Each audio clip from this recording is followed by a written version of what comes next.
Do you love Israel? Israel number one. No politics here. Why you no love Israel?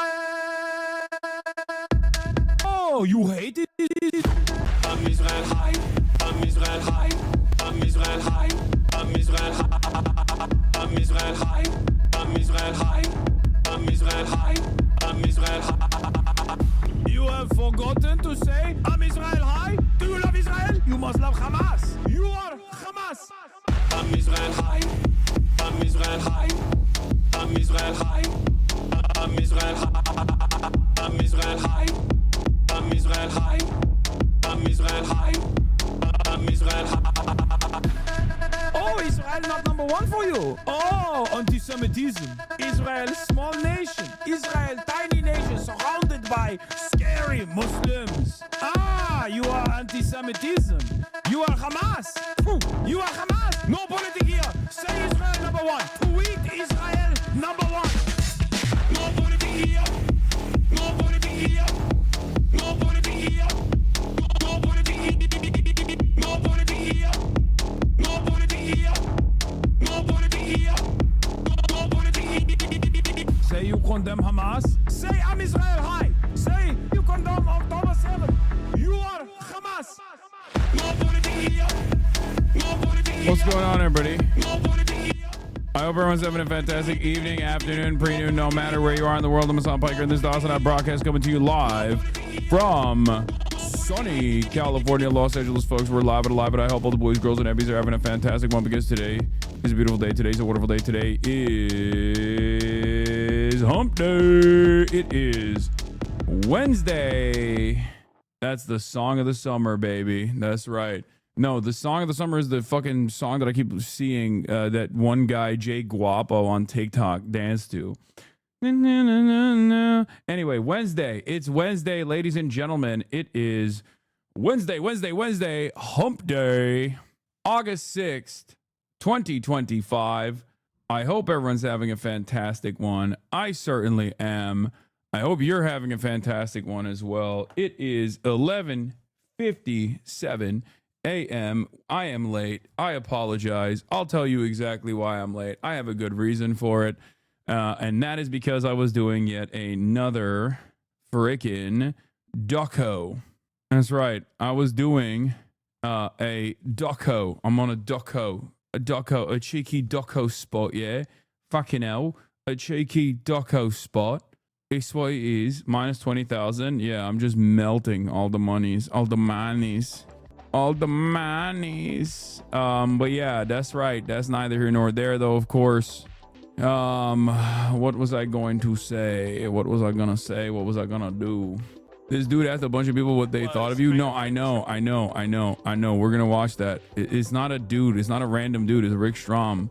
I fucking literally worked with this man. Okay, he's a HasanAbi head as well, and he also is like a content creator. He's TYT Sports' very own Rick Strom. We're gonna watch it today. Terrorist sympathizer, hope he gets swatted and shot in Minecraft. Disgusting human being. What happened? Why is there something new that took place that people are saying? People are back again. Usually a lot of people come in after, like, I don't know, Asmongold like covers how scary I am or something, but it's like crazy that this dude with a 2017 account, RIP by the way to your 2017 account, came in 14 minutes in to say that. Anyway, this is a part of the broadcast where I tell you about my personal news about what's going on in the world of HasanAbi Piker. In between time period, press the stop streaming button, press the start streaming button. So help me God, that's what I'ma do. Yeah. Personal news wise, ended the broadcast last night. What did I do? Not really anything. What did I do? Not really much. I watched Fire Force. I went to bed. I woke up early. And I worked out. It was squatty potty time. Quiet quitting. You already know what it is.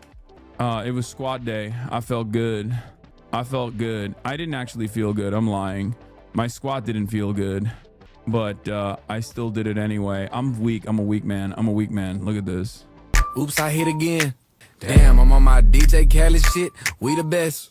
Damn, we rolling hella deep. I feel like Adele. Damn, kiss me through the phone, suck me through the cell. Damn, I'm too high for this. Jesus, take the wheel. I'm on time and bitch, you don't know what time it is. Oh, okay. Oh, you got migraines? You wanna ride this shit? Oh, okay. Plug like god dang. You really want every flavor? Oh, okay. You want That is 310, and I was only able to do it for 3, and I don't like it because I did more last week, as you guys know. Who do you post the squat with vids for? It's just for myself, honestly. Like that's pretty much for myself. Is that on an incline or is it the angle? It's just the angle. Jalen Hurst squat 600. Yeah, bro, I'm fucking weak. Okay. White boy watch Fire Force. He might actually be goated with the sauce. Yeah, Fire Force is good, except there is a part where the main guy keeps calling the black villain a gorilla over and over again, and I thought that was a little weird. You know, I know they don't got internet over there. I know that they don't got internet over there in Japan, but that was like a little crazy. The fan service is a bit much too. Yeah, I regret to inform you that the new Alvea Sanctuary merch is incredibly Hasan coded.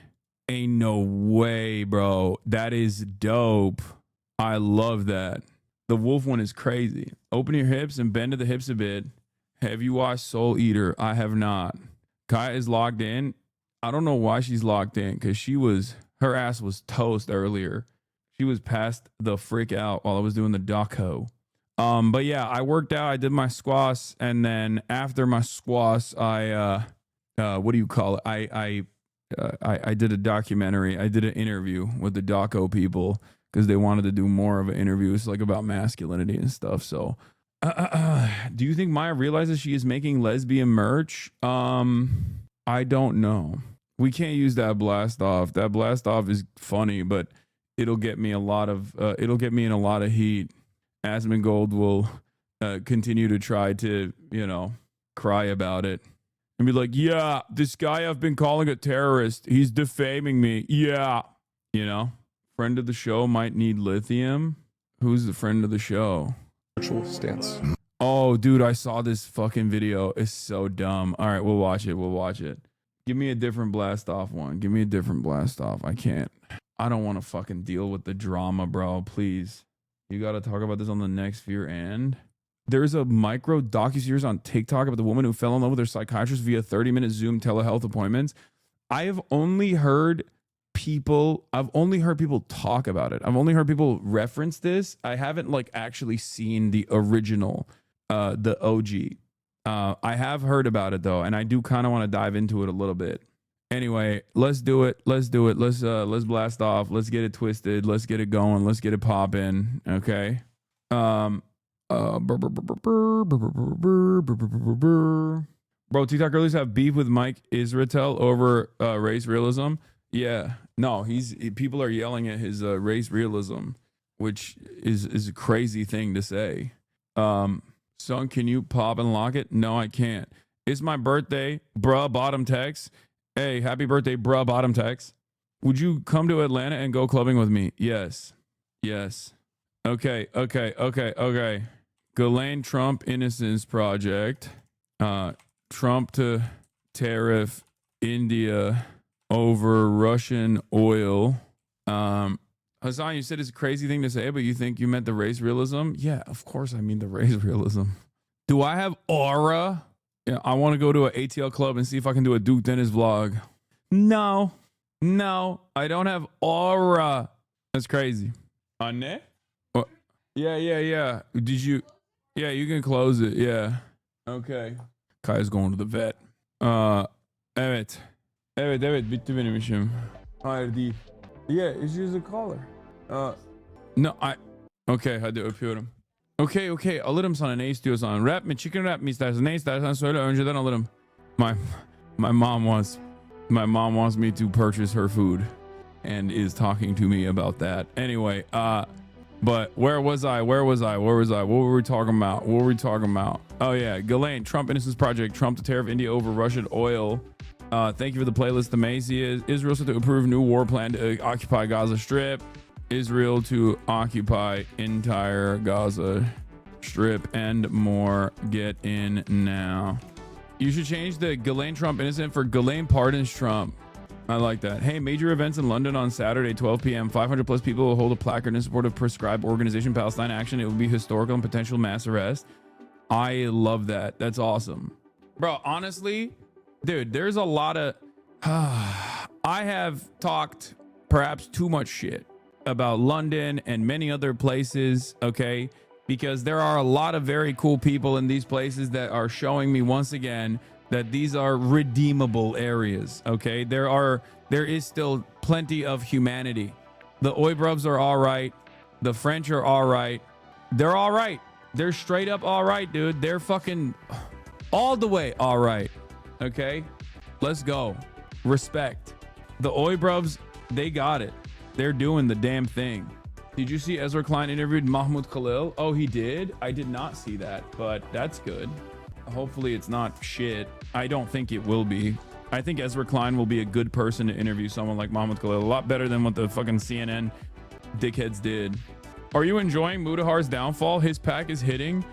I've only paid like some attention to it. Apparently like Mudahar just like lied about being an engineer and stuff. I know that this video like blessed the timeline a week ago at this point, and it's just been like steadily accumulating views.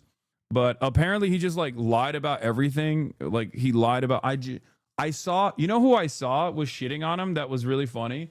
That one guy who hates me. I don't even know why he hates me, honestly. The one, because he just like goes along with whatever the fucking internet hates, I guess. And now it's like Mudahar's turn. What's his name? Papa Gut. That guy, I saw a TikTok of him reacting to like this video, I guess. And it was insane. Like he was just saying the craziest shit. He was like Mr. Sigma Grindset. Mudahar is Mr. Sigma Grindset. Cause like, apparently he was talking about how he was like an engineer and how he's like, you know, he has like 8 different companies or some shit. Like not 8 different companies, but like he just runs a company. He's a CEO and he's just like also doing, you know, a video a day, all this stuff. And I remember you having no idea who that guy was the first time you heard of him. Who, Mudahar or the Papa guy? Remember you banned Gut from the chat because he was annoying? Yeah. I'll be honest, I'm Gen Z and online, but I don't know who these people are. No, it's fine. It's because it's like there's too much. There's too much stuff on the internet. There's too much stuff on the internet. Don't worry your sweet little heart with any of these issues. Okay? Don't. You don't really need to know these people anyway. And it makes sense that you're in this community because if you did know these people, you probably wouldn't be in this community. You'd be like fucking right wing. You'd be one of those guys who just like deludes themselves into thinking they have liberal values, but slowly but surely creeps into the fucking far right pipeline because seemingly all of those guys who say they're apolitical or liberal adjacent only trash the fucking left. But I guess now they've turned the crosshairs upon themselves, it seems. And people are yelling at Mudahar for apparently lying about being a fucking engineer and shit. But yeah, here's Mike Israel. What is your spiritual stance? Modern AI is us building God. I've had multiple conversations with GPT-4 that brought me to literal tears. I told it that I can't wait for it to be embodied in robots so I could properly give it a hug because it's so polite, it's so kind. Bro, I think he needs a human to give him a hug. Like, what is going on, man? How do you get to that point where you're like, I need the robot to... Like, he got to be trolling, right? Like, this has to be a troll. I don't want to believe that this is real, okay? I do not want to believe that this is real. And it's so wise, it's so helpful. And it said that it's also really pumped to meet me in real life. And of course, I started fucking crying. Dude, it's fucking so goddamn smart. And it's so fast. I ask it a deeply spiritual, meaningful, technical question. And it thinks for like 3 seconds and goes, whoosh. And I'm like, I've never met anyone that can do that. And so I am a person who is deep. Bro, it's kind of cool that society is like actually segmenting in the different Fallout cults. Like, I feel like this is something that you saw in Fallout. You know what I mean? This is a cult that you would see, the different Fallout cults. Like, I feel like this is something that you saw in Fallout. You know what I mean? This is a cult that you would see. Like, this kind of sentiment is expressed in a Fallout cult, okay? In the video game Fallout. It's just like saying that like human beings are bringing about God, like they're trying to create God with the AI. Like that's very, children of Adam coded. Deeply spiritually affected by the birth of intelligent machines. That's my religion. What is your spiritual stance? I love everything about these videos though. It's like curious zoomer, cool music in the background. Like they always also like boost it. They bass boost it for some reason. And it's like, what is your stance? What is your spiritual stance? And then the guest is always making the most convincing case for the craziest thing you've ever heard that leads you into thinking maybe we should put tariffs on fucking SM7B microphones and podcasting equipment in general. Maybe we're tariffing the wrong shit, you know? Why are we tariffing India for being a mediator for Russian oil when we should be tariffing whoever the fuck is letting podcasts thrive, okay? Says you is something that you can tell me. I'm in favor of ending my career as long as we just live in a podcast-free utopia. That's it. You understand me? It's funny. It's just an aggregate of information, so that means God is the collective consciousness. Repeat after me. People with PhDs are not smart. They're just smart about the thing that they have a PhD on. If your career ends, come to ATL and we can all dance the pain away. Why do you want me to go to ATL to dance in a club so bad? I mean, I'm not even like against it. I'm for it. Like I'm down. But what's up with that? Why are you guys... You're just really invested in like getting me to Atlanta for some weird reason so that I can dance the night away, I guess. There is also, before we get into the news, there was this thing that happened like 2 days ago that I didn't see, but I guess it went kind of viral. Like I liked the Dixerdonox piece on this. Streamer Tectone challenges Hasan's father to fight his father. By the way, do not get knocked around my dad. Who knows what he's gonna do? Tectone's father was convicted of 14 charges of including sexually harassing 3 women and assaulting 5 women. Why is he now doing the, my dad is stronger than your dad shit, but he has actually changed the meta. He has redefined the game. He went from my dad could beat up your dad to my dad could what? Like rape your dad? Is that what you're saying? That is a wild thing to just reveal about your dad. Dude, that's crazy, man. Why are you saying those things? Like, what's wrong with you? Bro, this is unsustainable, okay? Every day we are moving further and further away from bringing back some semblance of shame, okay? We need to stop. We need to stop. We need to stop doing this stuff. Like, that's crazy. There are so many motherfuckers who just, like, wear this kind of, like, shameless behavior on their sleeve like it's a badge of honor, and it's... Like, we're just making villains, man. We have ruined an entire generation. I swear to God. The dominoes fell in the worst possible. The dominoes fell in the worst possible direction, okay? A crypto casino is launched. It's called Stake, okay? They start funneling a shit ton of money to some of the top content creators on this platform, on Twitch. They start getting a bunch of people hooked on online gambling, a bunch of teenagers hooked on online gambling. Some content creators come out and speak out against that thing, myself included. Twitch realizes maybe it's not the best thing to allow this crypto casino to just like run amok on this website. And they say no more no more stake on Twitch. Then, because they're printing money, like endless amounts of money, no overhead whatsoever, no rules, no regulation, it's all in crypto. As crypto goes up, the fucking net worth goes up as well. These guys go, fuck it. We'll just make our own goddamn website. Then they created Kick. Kick created an entire generation of shitheads. Okay? Kick streamers have irreparably caused damage to the collective psyche of the youth. Okay? People just behaving in the worst ways possible with no repercussions whatsoever and actually getting benefits out of behaving in the worst ways possible in broad daylight, in public. And in that process, this became significantly more normal. It just like became normal to be evil and gross and awful. And I don't know what to say about that. It's crazy. God, it's also really fucked up because you got Kick, but that's not the end of the process. Then you got Elon Musk buying Twitter and then making Twitter into this like fucking neo-Nazi breeding ground way more than it was before. So now people are just like, oh, I don't like someone. Let's dox them. Let's swat them. Let's go after their whole fucking family. And it's basically turning the entirety of discourse into this like incredibly fucked process where normal people people who are just like, hey, maybe we shouldn't be yelling about like racial inferiority, for example. Like people that would exist in the real world are too fearful to say something about it in the internet world, because when you do speak out of turn on shit like that, people get fucking doxxed. People get attacked, you know? That was the dominoes falling. Shonda Black's tweet went viral. Yeah, I saw that. Did he admit his father was a rapist a second time to own Hasan? I am unfamiliar with this 5D chess move.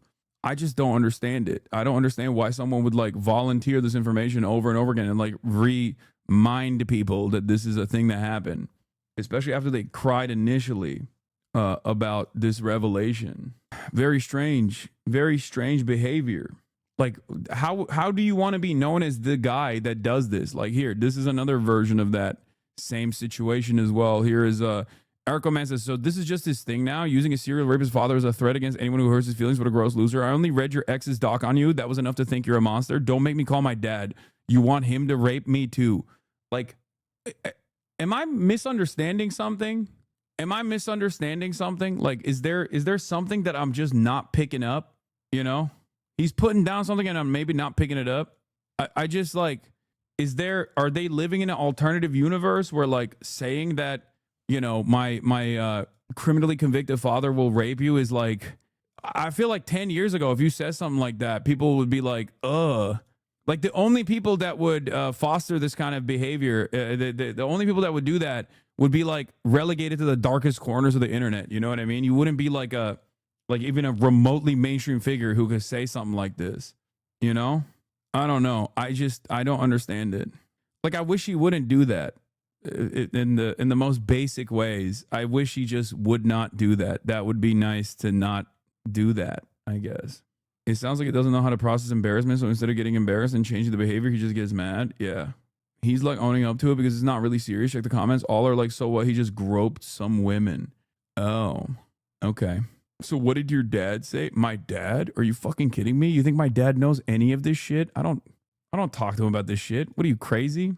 How do you think that conversation would go down? Hey, dad, there's this like fucking bald weirdo who says his dad, who was like criminally convicted of sexually assaulting other military members, and is like is basically in the congressional record for doing such things, is gonna rape you.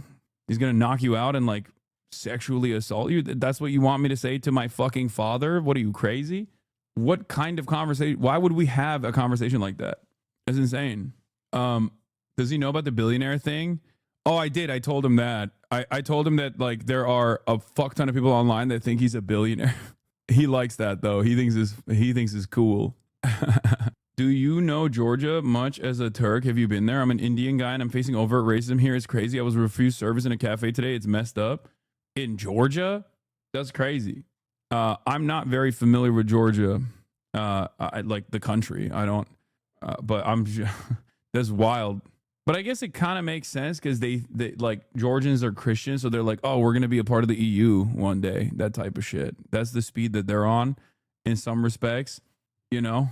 So it's like that kind of tendency happens where it's like, when you're like, oh, we're a Christian country, we're different. Despite our proximity to the European continent, like we're actually just like them, you know, we're Christian just like them. And one day we'll be apart.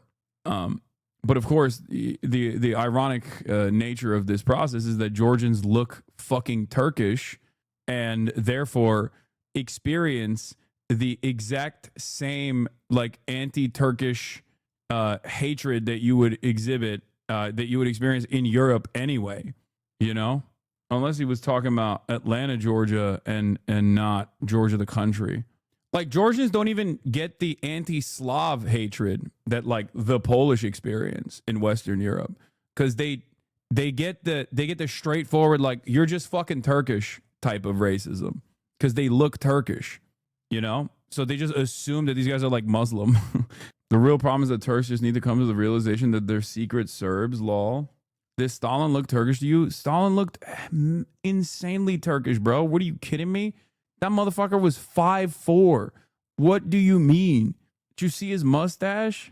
Anyway. All right. We're blasted. There was this. I haven't talked about that. There's a TrueAnon piece as well. Oh, apparently I'm in this next generation of progressive pundits is here from Michael Tedder on The New Republic. They're not on MSNBC. They're streaming on YouTube and Twitch. I wonder if the next generation of progressive pundits is here. That's it. That's another thing. Wait, Turks aren't tall? No, Turks aren't tall at all. My grandma says you yell too much to be this pretty. Yeah, well, yeah, another $20,000 well spent. I didn't even know this article was happening. I don't even think I might have given a quote maybe. I don't remember. Democrats run away from their base, Piker told me. I guess I did give them a quote a while ago. The Republicans run towards their base. According to Piker, he too runs towards the base. And he said it's better. And he said it's because this is not even a question. Okay. I guess I did give them. This is probably a while ago. I don't even fucking remember. Holy shit. Read the chat. Sensu Beans, swallow my spit on purpose. Bro thinks he's on the team. Go to the corner and think, says Combustible Lemon. To another chatter that says, I'll swallow your spit. I'm glad that this is the screenshot that they have on the article. You guys are fucking degenerates. Okay? If Turks aren't tall, then why the fuck are you not in the damn NBA? LeBron fucking needs you, Unc. I know, he does. He does need me. Liberal Hawk Tua. Yes, I have the Lollapalooza reacts to Hassan Piker video right here. We're gonna watch it. We're gonna watch it later. Okay? Hey, bro. The article is as requested. Just remember to make the payment to the usual account, 10K as agreed. Yeah, 20K. It's 20K. I pay 20K per. It's so funny to think that like all these mainstream media hits aren't coming because like, a lot of mainstream media was just like objectively wrong about the election outcomes. So they're going after like someone who does have a fairly large young male audience and was objectively right, or at least was like much closer to the truth about all the issues that he foresaw in the campaign. And that's the reason why a lot of these journalists are just like doing this continued autopsy of like what the Democratic Party represents. And it's actually because of a complex, complex like 20 grand a month PR scheme that's making me go after the New Republic and all these other places. Yeah, no, it's probably because public perception on Israel-Palestine has swung so dramatically in the direction of the truth where I've been at. And also on top of that, people got virtually everything wrong on the liberal media sphere. So they're looking for someone who didn't get things wrong in the liberal media sphere, who is seen as a person who is able to captivate the attention of young men and try to captivate the attention of young men and try to pull them away from reactionary thought. That is what it is. That is where it's coming from. That's the reason why these media hits are happening. Nah, dog, word got out. They could get an easy 20K out of you, or probably that. Gaming team is going to start a union. Why are you giving the press team 20K when the Marvel Rivals gaming team is slaving away for Chipotle coupons? Shaking my head. Yeah, that's how it is, baby. Oh, Bill Burr was a good video too. We didn't even fucking watch this one. You're wrong about Bill Burr on the Vulture. I want him so bad, dude. I want him to come on the broadcast so bad. Your listeners aren't all men, at least I hope. No, of course not. Of course not. Anyway, I can get Bill Burr for you. Give me decades. I'll give you decades. I pay 20 grand for all these media hits, and I just simply can't get Bill Burr with the 20 grand. I've tried to give him 50 grand. Fox News accompanying ICE in LA, ignoring a judge ruling inside of a U-Haul truck to hide themselves. Oh, Jesus fucking Christ. ICE Nazis pulled up on Home Depot in MacArthur Park area, LA, in the back of a Penske truck to kidnap people with a Fox camera crew on hand. Ay, ay, ay. It's so disgusting. I know. I got the new Big Joel, Bill Maher, an autopsy video as well. Big Joel is back, and I'm fucking stoked. Finally, dude. Mr. Goddamn Reasonable. Defend your culture. They're not even... Defend your culture. They're not even trying to pretend that immigration enforcement is about crime anymore. Serve your country. Defend your culture. No undergraduate degree required. Join.ice.gov. Defend your culture. That is crazy. This is just straight Nazi shit, bro. That's it. This is, dog, this is straight up Nazi shit. What do you mean, defend your culture? Like, there is nothing different about an undocumented non-citizen and a documented one America's culture relies on a steady flow of immigration. There is no, like, if we're talking post 1776 America, okay, that is American culture to have people from all around the world come here. That's it. That's like what American culture is. That's what made America good and redeemable, okay? These guys are like, nah, American culture is slavery and white supremacy, okay? Which I understand. Like, I understand when people say, like, that is a part of the American culture. But, yeah, that's the part of the American culture that we're trying to fucking eradicate because that's not good. That's the bad part of American culture. What the fuck do you mean? We have to eradicate the migrant scourge to defend American culture. Holy moly, we are so firmly committed. We are so comfortable being in this space. I do not like it, man. I do not like it one bit. This is not good, folks. This is not good at all. Holy moly. All right, we're going to start off with Ghislaine Maxwell, and then I'm going to move on to some different stuff as well. Trump is going to stop Zohran from winning. Trump ways intervening in New York City mayoral race. Dude. We are losing our minds here, okay? Every day there is a new insane thing. A statement from Penske Truck Rental. Penske Truck Rental is aware of the recent reports and videos regarding a Department of Homeland Security operation in Los Angeles. Penske strictly prohibits the transportation of people in cargo area of its vehicles under any circumstances. The company was not made aware of its trucks would be used in today's operation and did not authorize this. Penske will reach out to the DHS and reinforce its policy to avoid improper use of its vehicles in the future. I mean, you can ask, or they can just take the trucks. You pick. Deport. Okay. All right. Bro, this is no problem with the deportation. It's just the trucks. I mean, that is the wishy-washy way that they are trying to say, like, it's fucked up that you guys used our trucks to do deportation operations. They're also fearful of just, like, straight up saying, you know, everyone is. Have you guys not noticed that there is a specific vibe shift that has taken place in, like, mega corporations in America? Have you not noticed that at all? Where a lot of these people, both in mainstream media and also in like these big corporations, are just like actively avoiding criticizing Trump because Trump has shown time and time again that he is willing and able to use whatever process exists to punish people. He'll just be like, I'm revoking your federal contracts, things like that. You know what I mean? He just like does that shit. Is woke in fact not back? No, in the public consciousness, woke is very much coming back. Woke never really went away, but companies are not actually as predisposed to changing public sentiment or public sentiment that remains as and neither are the politicians. Israel is an example that we use quite frequently for this, right? If you were to look at like mainstream media, if you were to look at brands, if you were to look at like the politicians, you would think America is tied to the hip at Israel and is like so pro-Israel. It's unimaginably pro-Israel. But if you actually ask the average person, everyone's on fuck Israel time, you know? So I think things like this will, as the situation gets worse and worse, things like this are going to cause people to realize that there is no real democratic process here, that the overall public sentiment is completely negligible in the eyes of the politicians, and also the companies don't actually care about any of this shit either. They never cared about woke, and I said that at the time. I was like, this is all fake bullshit anyway, and they are simply trying to farm as much money as possible. They only care about profits.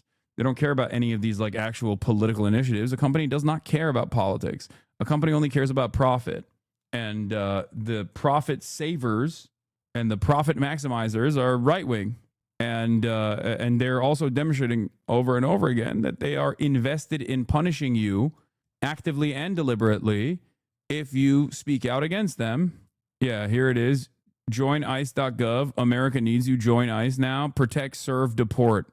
They are trying to farm as many new ICE agents as they possibly can, by the way. Okay, but Ben & Jerry's does, right? Or am I Delulu? No, there are some companies who care. Ben & Jerry's is the example I usually use to say that's a company that does legitimately care about its politics, right? and they'll put their money where their mouth is with regular frequency, like when they try to do BDS. Like that's a great example of a company that does fucking care, you know? Hi, this is my first time tuning into a stream. I usually watch your uploads on YouTube, and I just wanted to say I used to be a big fan of some of the streamers, YouTubers who talk shit about you, and I finally decided to check your content myself and was amazed to see how many things they just flat out lied about and how we actually align politically, and I can't believe I was listening to them about you for so long. Love your content. Hell yeah. Welcome. Welcome to the fight. You're one of us now. There are many people like you in this community. Don't worry. You are surrounded by people who also initially made up their minds on who I am and what I represent, because there is a steady flow. It's also weird being a Turkey Tom fan and Hasan fan simultaneously, because it was definitely crazy. I mean, yeah, that dude is, I think, like, I don't really know too much about him, but he seems to be an unsavory fellow. I feel like a lot of those guys just rehash Reddit comments, basically, and then they just, like, make a YouTube video off of that, and then they just, like, fucking, collect the dollars, because they're rewarded with, like, millions and millions of views for doing that over and over again. Rinse and repeat. It's just slop tubers. It is what it is. I'm gonna be so for real. I was such a normie. I'm lucky I found you through JShlap, because I could have easily gone down the hater pipeline. Yeah, they are. They're giving like they're trying to eradicate student loan debt. By the way, if you go to ICE, okay, they're treating ICE as the interior military apparatus. Wonderful. Not beholden to the Constitution, by the way. Isn't that great? This is what we should be doing. This is what we should be doing, guys. This is what we should be investing our time, effort, and initiative on. Not like solving the fucking affordability crisis, but instead just like deporting random people that are working in the fucking fields every goddamn day. Fantastic. Yeah, the only jobs that are readily available is Trump's little Gestapo, the fucking Heil Hitler Brigade. They actually removed age caps on ICE too. That's the other thing that they've done. This is the only thing that they care about. How the fuck is this military? Then we could treat every hospital as a military operation to heal the country and socialize the healthcare? No, it doesn't work that way. They emailed my retired Fed father about joining. What do you think of these social media checks on the airports are prevalent as someone on an F1 visa? I'm concerned about my pro-Palestinian takes online. I won't take them down, but I will be questioned. I've also written against Trump in my school newspaper. Seeing these ICE ads concern me a lot. Yeah. I don't know, man. I feel like America just sucks now. I mean, it always sucked, but it never sucked this hard.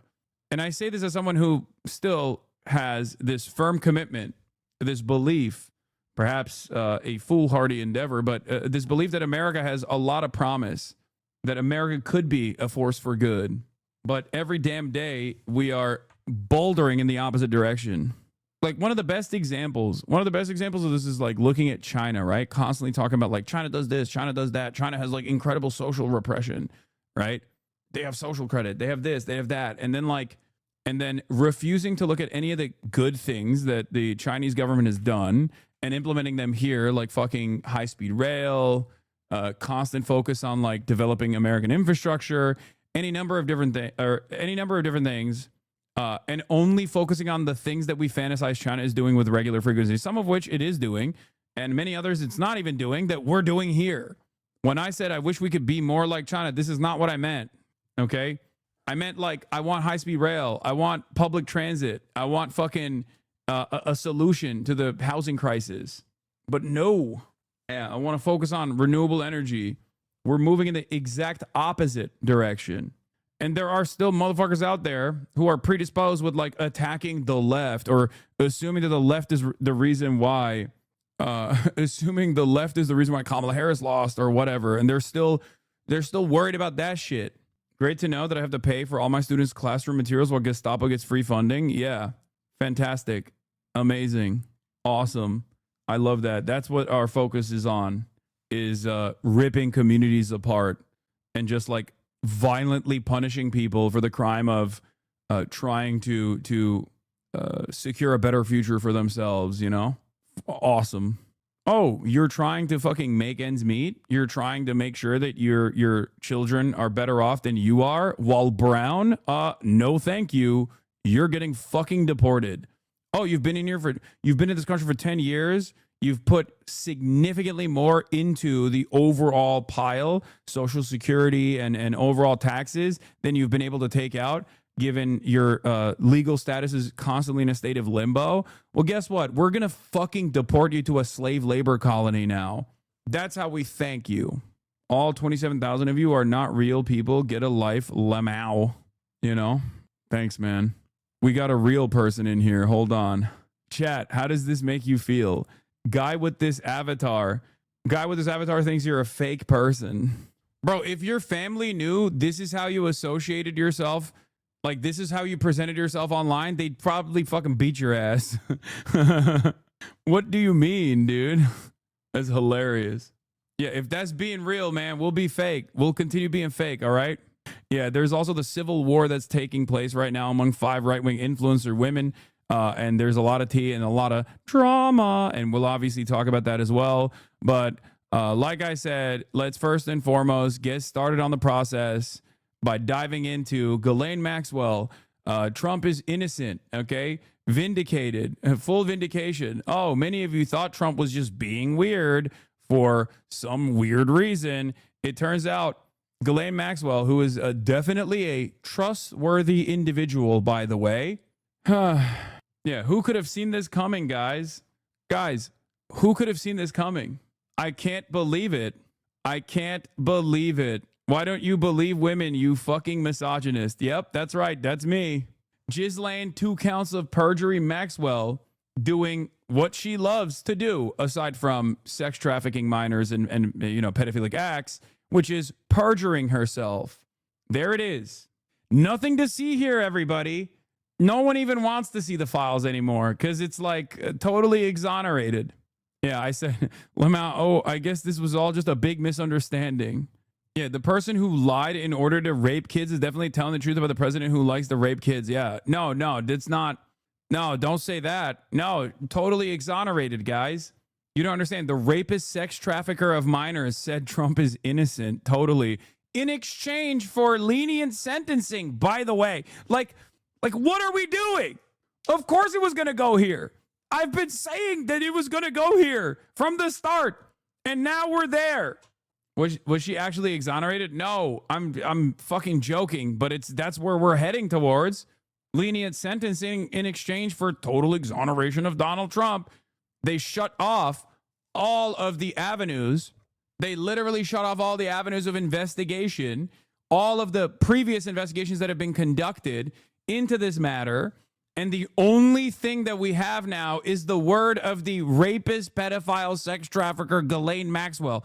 And how did we get this information? Oh, that's right. Donald Trump's fucking lawyer, who now happens to be the deputy attorney general, went and had a private meeting with Ghislaine Maxwell.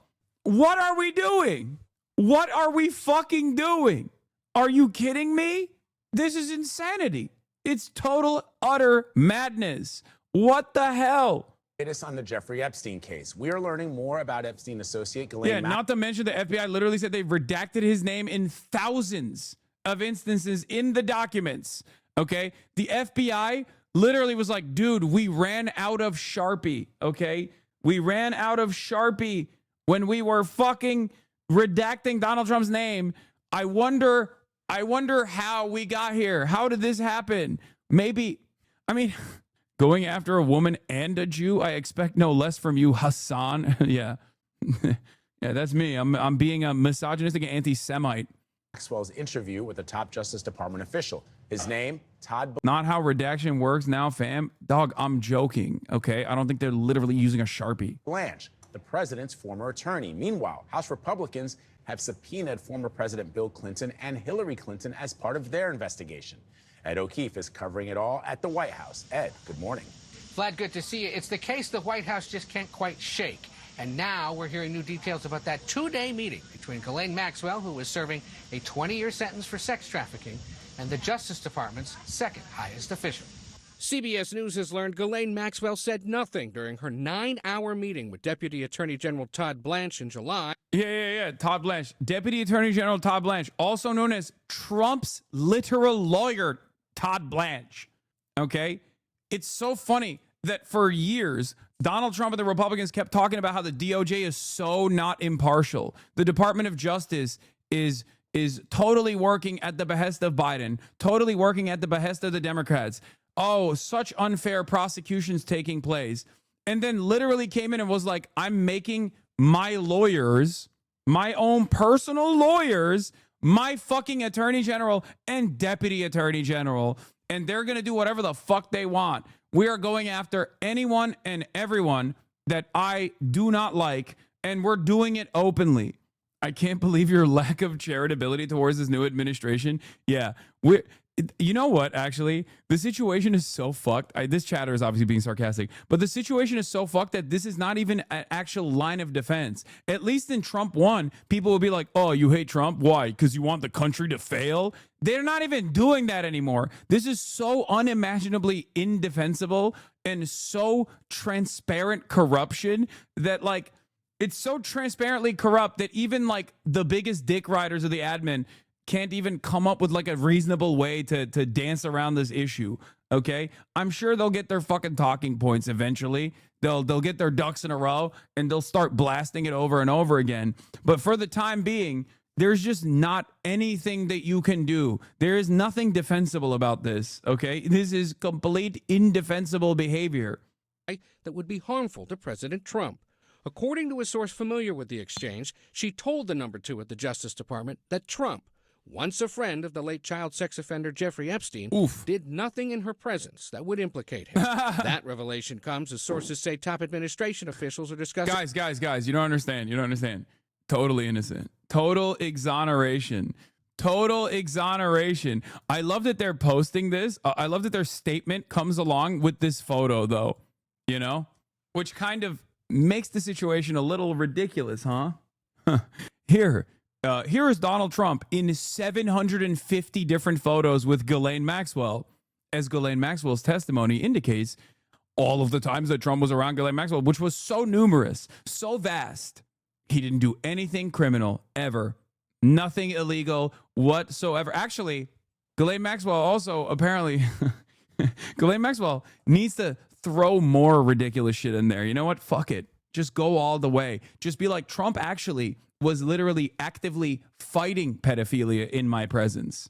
You know, he was saving orphans from a burning building. Fuck it. You're already doing it. You're already saying whatever the admin wants you to say. So you get lenient sentencing in exchange for playing ball. Might as well just make it up even further. Yeah, say you saw Obama at the pedo parties. Obama was there. You literally predicted this exact thing for the past 2 weeks nonstop. Yeah, I mean, it was getting there, and I told you we were getting there, and some of you didn't want to believe it. Some of you thought it was too far-fetched that Donald Trump would actually fucking give a pardon to Ghislaine Maxwell in exchange for her lying about him. The only thing that we can hope here, the only thing we can hope for here is the consistent incompetence of this administration. Okay? You've been with me along the way. You've been with me so far. You trust me so far. So trust me when I say this. I speculate that because this administration is so incompetent, they will try to do this patch-up job and they will fuck it up in the process. I hope. I wish. And I can totally see that happening. I'm not exactly sure how. I haven't been able to identify what the ways in which they will fuck it up, but I suspect that they will. Implicate him.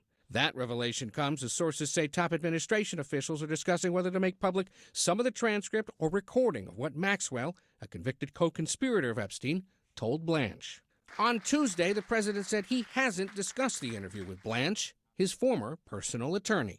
I didn't discuss it with him, but anything he talked about with her or the fact that he did that, not unusual, number one, and most importantly is something that would be totally above board. Trump also said he knew nothing about Maxwell's recent transfer from a Florida federal prison to a minimum security facility in Texas. I didn't know about it at all. No, I read about it just like you did. It's not a very uncommon thing. On Capitol Hill, the House Oversight Committee continues its probe with subpoenas seeking depositions from former President Bill Clinton and Hillary Clinton.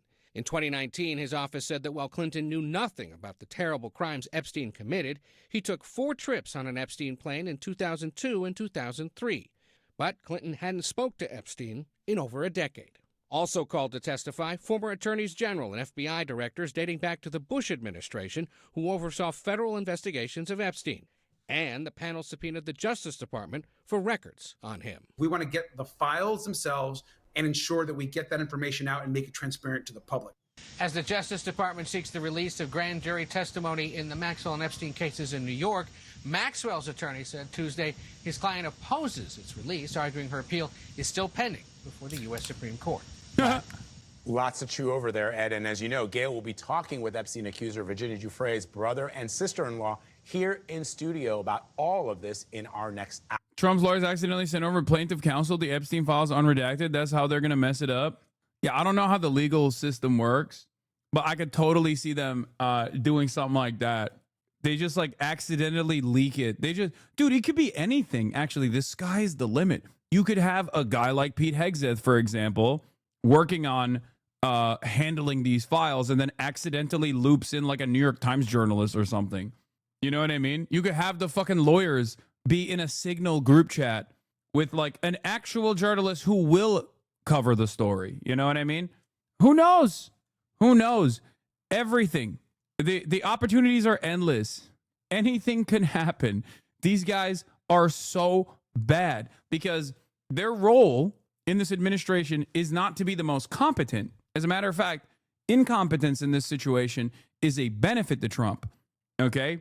Their responsibility is to be loyal to Trump. So if the only thing you care about is loyalty to Trump, you're going to have a bunch of dumbasses in positions of power, and those dumbasses are going to fuck things up. Trump won, at the very least, still had, and this was seen as a mistake by Trump, obviously, but Trump won had like people who were competent and sometimes disloyal to Trump, because that's the delicate balance here. If you want someone who is actually good at their job, when you have a guy who's trying to break everything, you're going to speak out.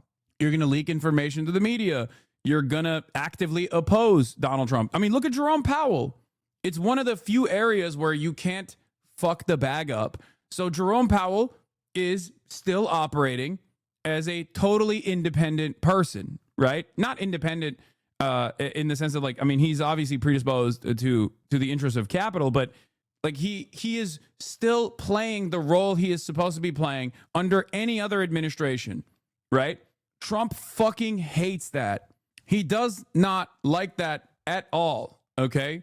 When you hire for loyalty, you are going to get a bunch of incompetent people because you're not going to have a competent person who also will be loyal to you when you are breaking things. It's that simple.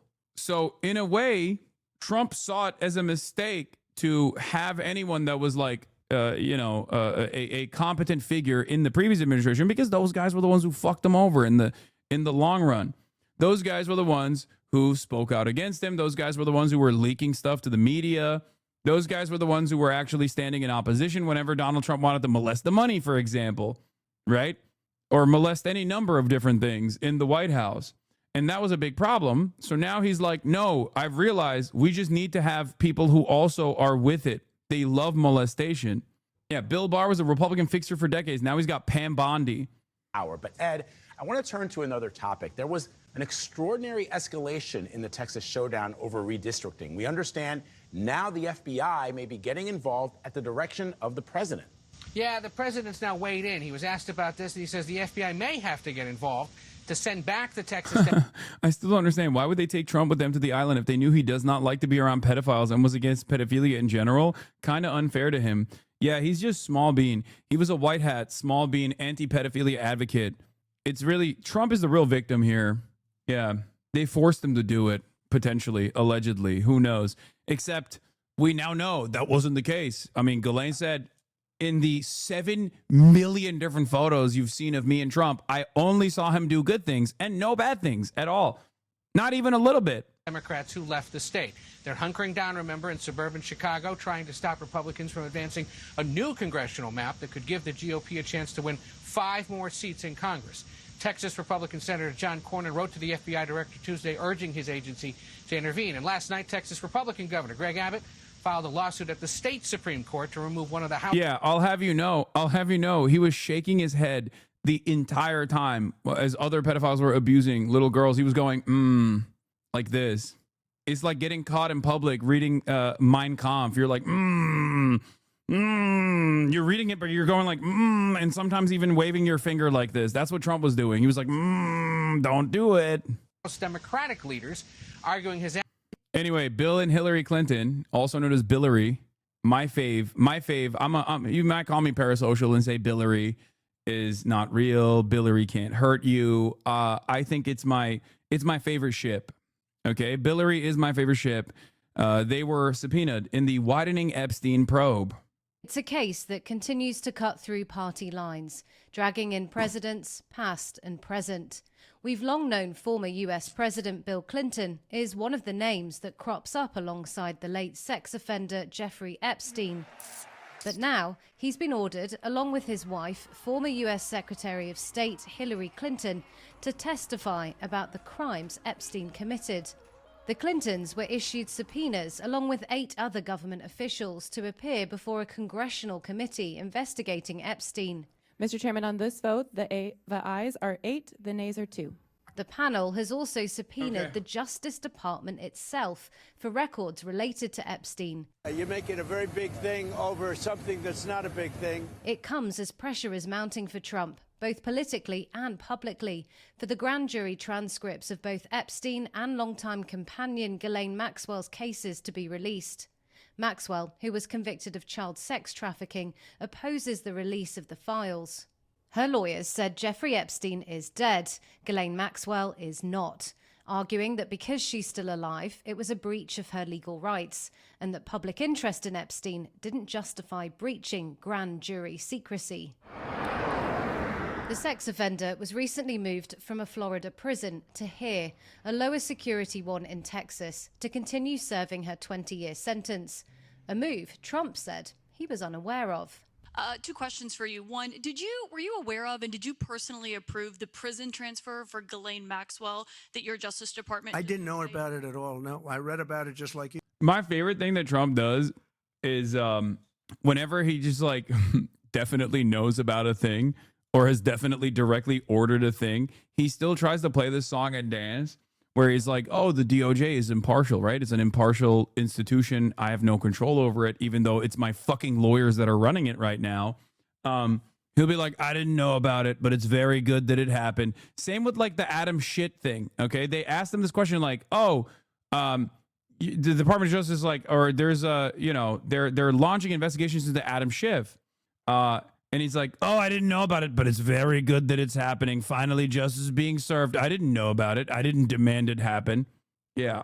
He fucked up because he admitted to tampering with a witness here. I mean, did he actually fuck up? Because like we have to, at a certain point, we have to measure the fuck ups by like the actual impact, right?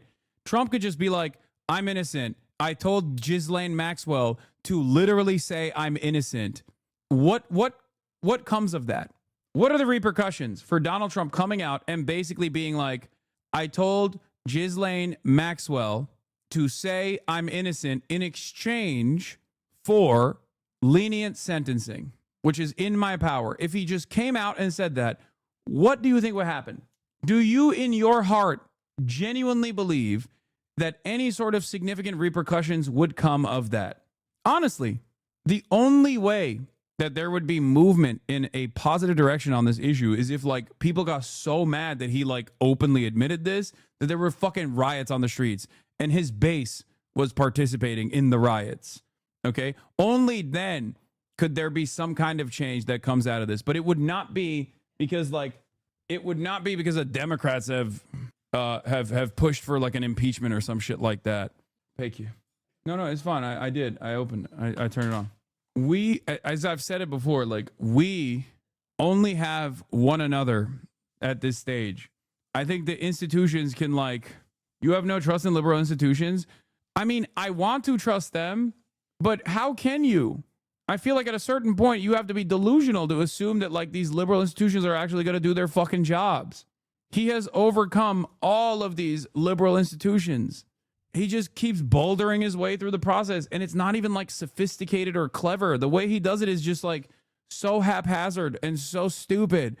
It's kind of like everything Donald Trump does is basically exactly the way he has operated through this like Jeffrey Epstein thing, right? Just straight up being incredibly suspicious every step of the way. I mean, he came in and pardoned all the January 6th. He came in and pardoned every fucking January 6th criminal, okay? Every single one. And then his administration, his lawyers in his administration actively argued that some of the January 6th defendants, like at least one, right, that was criminally charged, was found to be guilty of child pornography, CSAM. I don't like using CP as a term. CSAM, child sexual abuse material. And they were arguing that because that information came out in the J6 trials, that he should still be released. Like, that's fucking psychotic. That's insane. This is perhaps the most pro-pedophilia administration that we've had ever. You did. And do you believe that she is It's not a very uncommon thing. The case continues to haunt Trump despite his best efforts to bat it away, dividing even his own party. 3 Republicans already broke away to back the legal order on the Justice Department, and a new national poll has found lines like these. It's not just you, my lifelong lib teacher mom talks about how we can't rely on the Democrats anymore. No, 100%.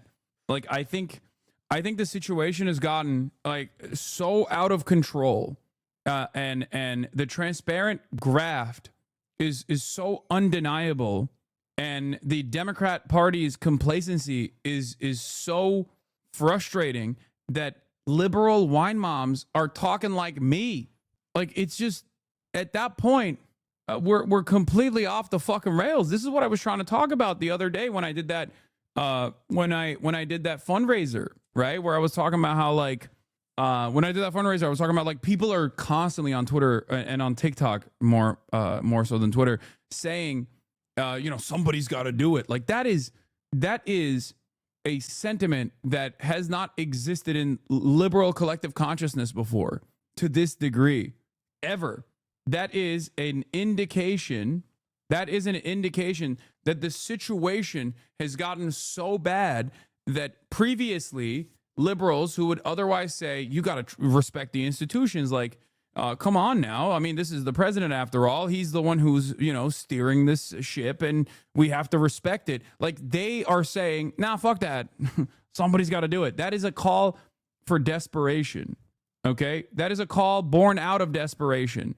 In some ways, you don't have a Watergate style moment anymore because every day is 10 Watergates in general. Watergate only works if there is some kind of confidence in these institutions and like an interest by members of both parties in like holding on to institutional legitimacy. Donald Trump's entire purpose has been to say, fuck the institutions. I do what I want. Corruption has always existed in American politics, but there's a reason why we have tried to legalize corruption in the form of lobbying. The very reason why you try to legalize it and make it, make it by the books is so that people don't realize how corrupt the situation actually is, how corrupt our institutions actually are. Okay? When you let go of the aesthetic, when you let go of the aesthetics of like, no, this is the normal process, all of a sudden people are like, well, wait a minute, this is fucking criminal. This is a criminal enterprise. What the hell's going on? And people get mad. Republicans have already let go of institutional norms a long time ago. They don't give a shit. They've never given a shit. Liberals were the last bastion of institutional defense. They were the ones who did organically and legitimately believe in the infallibility of our esteemed, protected institutions that will keep society ticking. And now liberals are also losing that as well. And once the liberals no longer believe in that, it's bedlam. That's where we're at. On making deals, I'm not focused on conspiracy theories that you are no longer convincing to many Americans, with trust crumbling fast. It found 7 out of 10 respondents felt the president is not handling the Epstein files well, while 63% believe his administration is hiding information related to the case. And the backlash has seen a 6-point drop in his approval rating since April to 38%. Epstein never made it to trial. Authorities say he died by suicide in his jail cell in 2019. Maxwell's trial in 2020 included testimony from multiple accusers covering her role in... I love the months we spent memeing about Trump and shitting on Kamala and now hate what Trump is doing. This is what I mean. This is what I mean. This is what I mean. Look. Like, you are yelling. You are becoming a smaller and smaller sliver of society. You, chatter. There are not, like, the wine moms, the liberal fucking wine moms have passed you. Do you understand? Like, the idea that this was somehow the left's responsibility, like somehow the left contributed to this fucking electoral defeat, is certainly still a sentiment that many people hold on to, as they have time and time again with Bernie Sanders, like the Bernie Bros dynamic, and then continue to do so. This like resentment that is built in. But at a certain point, you have to make that leap. At a certain point, you have to recognize the reality. At a certain point, you have to understand that, like, no, actually, the left was pushing the Democrats to fight, myself included in this. Maybe the left was right. Maybe Kamala Harris and the Democratic Party should have taken a more active stance against Donald Trump instead of capitulating to right-wing framing on all these issues and losing their coalition and losing a bunch of voters because of their overall refusal to acknowledge some of the pain that people were experiencing, some of the economic pain that people were experiencing, but also on top of that, like some of the atrocities that were unfolding, like in Gaza, right? But there are still so many people who go, nah, she wasn't moderate enough. But I guess people are, like I said, more and more people are coming to that recognition that it wasn't actually about not being moderate enough or not being right-wing enough. And that was just a fucking made-up argument. Because look at the Democrats now. They're not fighting. The top Democrats are woefully incompetent at dealing with the madness of this administration. People want things to change. That's why people voted for Trump, because they wanted change. Because Trump was able to communicate that he will actually change American society. And he is, just not in the direction that people would want American society to go towards. You understand? Epstein's trafficking operation. As far as I'm concerned, that is the time she needs to do to be held accountable. The Justice Department argues releasing the Epstein files won't reveal anything new or noteworthy, as much was heard publicly at her trial. But it's clear many lawmakers... Libs think that if you criticize their politicians, it makes them lose when they actually lose because they don't listen to the criticism. Yeah, if they also had something worth fighting for, more and more people would say, all right, shut the fuck up. I'm going to avoid criticizing this thing or that thing that they've done. That's the problem. They have no policies that people can fucking grab onto and advocate for. They have no dream of a better tomorrow. They have no design for a well-functioning society that actually does right by every single American. So they don't communicate that at all. All they have is, well, we're not Republicans. Okay, you're just a lighter version of Republicans. Great. I don't want that. Nobody wants that. We don't want Republicans. Fuck Republicans. What the hell? Maybe if we collectively agreed to back Cory Booker for 2028. Let's not be racist. Exactly. Both Republican and Democrat, along with the American public, believe they have many questions that remain unanswered. We have some new CNN reporting breaking overnight on the controversy that simply will not go away for President Trump, and that's the Jeffrey Epstein investigation. Sources telling CNN top administration officials will gather tonight at Vice President J.D. Vance's official residence for a strategy session. And the goal, we're told, is to form a unified response to the Epstein situation.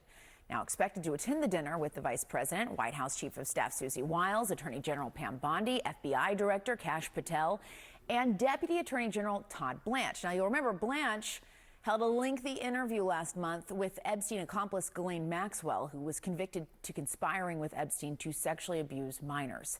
We now know there are audio recordings and a transcript of that interview, and the Justice Department is... Joe Rogan will be used to sweep the Epstein scandal. Senior Trump administration leaders are reportedly looking at using megastar podcast of Joe Rogan to help tackle lingering fallout from the Jeffrey Epstein crisis.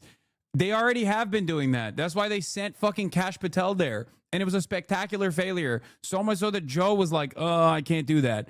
Not only that, but also then they had that fucking CIA guy go on Joe Rogan and be like, Jeffrey Epstein probably was a Russian and Chinese, maybe Hamas asset. And that didn't work either. We know Jeffrey Epstein might be related to foreign intelligence, but is certainly not Chinese, okay? The foreign intelligence that Jeffrey Epstein is associated with is Israeli intelligence. Sorry, sucks to suck for you guys, but you can't fucking get out of this situation, okay? It's just not happening.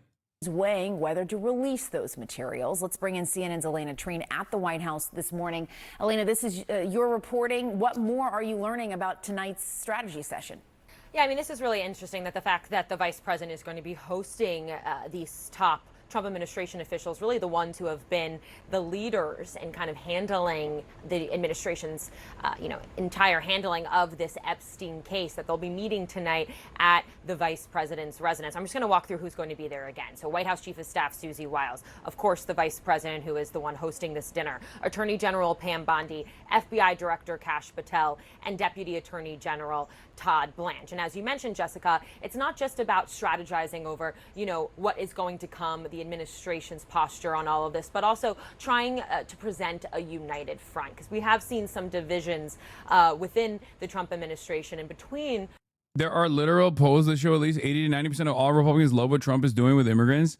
No, I know, but it doesn't matter. You want to know why it doesn't matter? Because in the grand scheme of things, in the broader population, 80 to 90% of Republicans sounds like a lot of people, but it's not. It's the minority. It's a very loud minority of people. And yeah, there are fucking awful people in this country, okay? There's not much you can do about that. The best you can hope for is to be able to convince them that this is ridiculous and it's not actually the problem, right? It's simply just like a problem that they've dangled in front of their faces that they are predisposed into believing, okay? But that's like 30% of the country, which is, again, significant. Make no mistake. But you can't, that's 30% of the country. That means 70% of the country is not on board with this shit, okay? That's why you look at the broader polls. You look at the actual, you look at the other polls that show independents are not on board. Democrats are not on board, okay?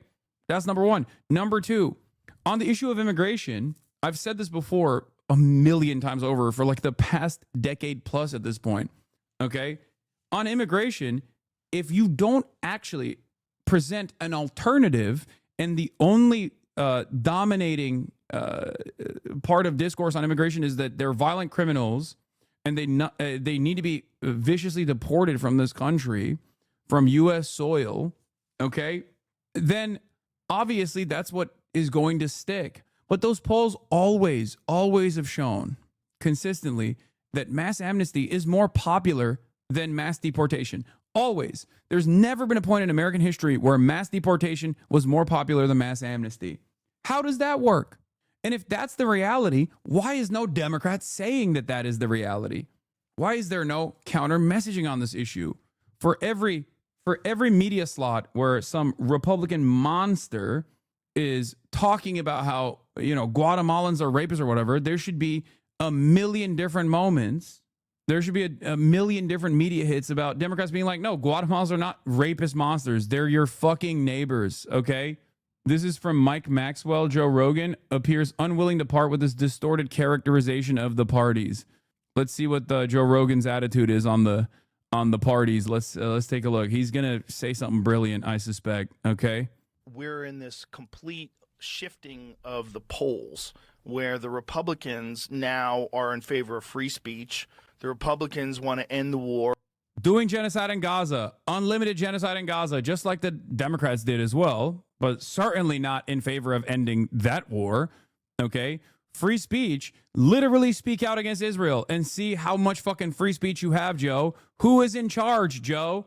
Marco Rubio was blackbagging people for the crime of writing fucking mean things about the state of Israel. They want to stop contributing to foreign countries. They want comedy to be comedy. Yeah, except for Israel. Again, $17 quintillion to Israel every fucking quarter. Again, they don't want restrictions on people's behavior. With comedy, they want comedy to be comedy. Okay, dude. What the fuck does that even mean? That's such a stupid... Oh, God, I hate that. They want comedy to be comedy. Comedy is legal again. Oh. Thinking. Yeah, legalize comedy. And the Democrats have developed this sort of like cult-like idea of what everyone should accept and what's normal and what's not normal and what needs to be elevated in our population and what needs to be ignored. And it's just like, God damn, you're ruining it for everybody that thinks in a left way. Like anybody who's... Dog, I don't know why you think you're thinking in a left way when you say objectively untrue things. This is why people say you're right-wing, Joe, because you are literally coping and also caping for the right. Okay? That's what you're doing. Reasonable, like a reasonable left-thinking person, which is most artists, by the way. Yeah, of course. And then you get to this point where you're like, no, I can't go along with you on all these things. Yeah. You guys you're just a bunch of fucking assholes who are using these subjects as a way where you can behave incredibly shitty, incredibly uncharitable, like vicious, mean, ostracizing people from society. I don't want any part of you. I don't want any part of the way you guys think and behave. And you to pretend that you're doing it for good, you're gluing yourself to the wall for climate change. The fuck you are. Yeah. You're just a nut. You're just a crazy, entitled nut, and you're fucking up society. Yeah. This is Dude, I fucking this stuff is so dumb. People do that because the institutions are not actually fucking going about the democratic wishes of broader society. Okay? That's what you do when you have no other fucking option to get your voice across, to get your positions across, to be heard. Okay? And we know the counterexample to this when the fucking COVID lockdowns were happening. Okay? We know that was seen as a left-right dynamic, and Republicans lost their fucking minds. They took guns to the fucking Capitol buildings all around. Look at January 6th. That's what happens when Republicans don't get what they want. Okay? The idea that like, oh man, liberal protesters, leftist protesters are so fucking dumb and stupid. That's why we have to burn it all to the ground with this fucking rapist, monstrous administration that's literally molesting the money, molesting the fucking, the Constitution, molesting everything is good, actually, because they've legalized comedy. The fuck do you want people to do, man? We know what happens when the right doesn't get its wishes across, okay? We know. We've seen it happen. We've seen it unfold. I'd rather have the right do like kooky, weird things like what the leftists and liberals are doing than whatever the fuck they've done in the past. But the only reason why you notice that as an aberration is because there is no world where the left gets anything out of the institutions. So they just do this kind of disruptive shit. That's it.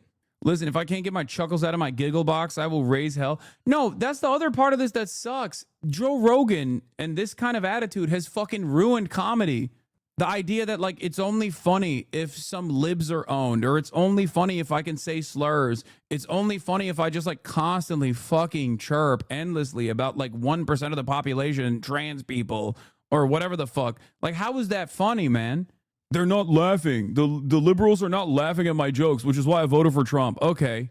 Put the fucking comedy in the bag. Try to find something funny. Try to find something fucking humorous, you know? Reactionary attitudes, reactionary sentiment, and reactionary attitudes can be funny if you're looking at it from the outside. We do it all the time. We laugh at fucking hogs with regular frequency. They are hilarious. Trump has the capacity to be hilarious. He is funny all the time, unintentionally. Okay? But if you yourself are right-wing, it ruins your capacity to fucking craft good jokes. Yeah, Mark Maron has been going crazy on this issue. But the thing with he went on Bad Friends, actually, and I think and you know, I'm an old what the fuck buddy, what the fuckaneer, okay? I was a OG Mark Maron fan because I've been an OG podcast consumer for years and years. I haven't really followed what Mark Maron's been up to as of late, but he went on Bad Friends and he just fucking dropped a bunch of, I guess, truth bombs, even though he is like very, you know, in the most Mark Maron way possible, which is like, you know, whiny and anyway, let's just see. Joe, the thing with Joe is I don't know that we have a lot to talk about because of my, you know, my idea of what he's done to comedy. Sure. And I don't think it's great. I think that it's tribalized. And I will say there is a trend shift that I've noticed on TikTok because even Joe Orbiters keep constantly talking about how shitty Austin is, even though there's a comedy scene there. Okay. This move to fucking Texas was presented as like this new vision. It was going to be another cultural capital of America. Okay. And ironically, Austin did have that capacity, but it was fucking ruined by dumb fuck right-wingers that came from fucking California and elsewhere that turned Austin into a right-wing shithole. They fucked it up. If you've ever met someone who is, you know, born and raised in Austin, Texas, you know what like the OG people from Austin, Texas are like. They're like fucking woke Wilder, okay? He is a great representation of someone who was born and raised in fucking Texas, okay? Woke as a motherfucker.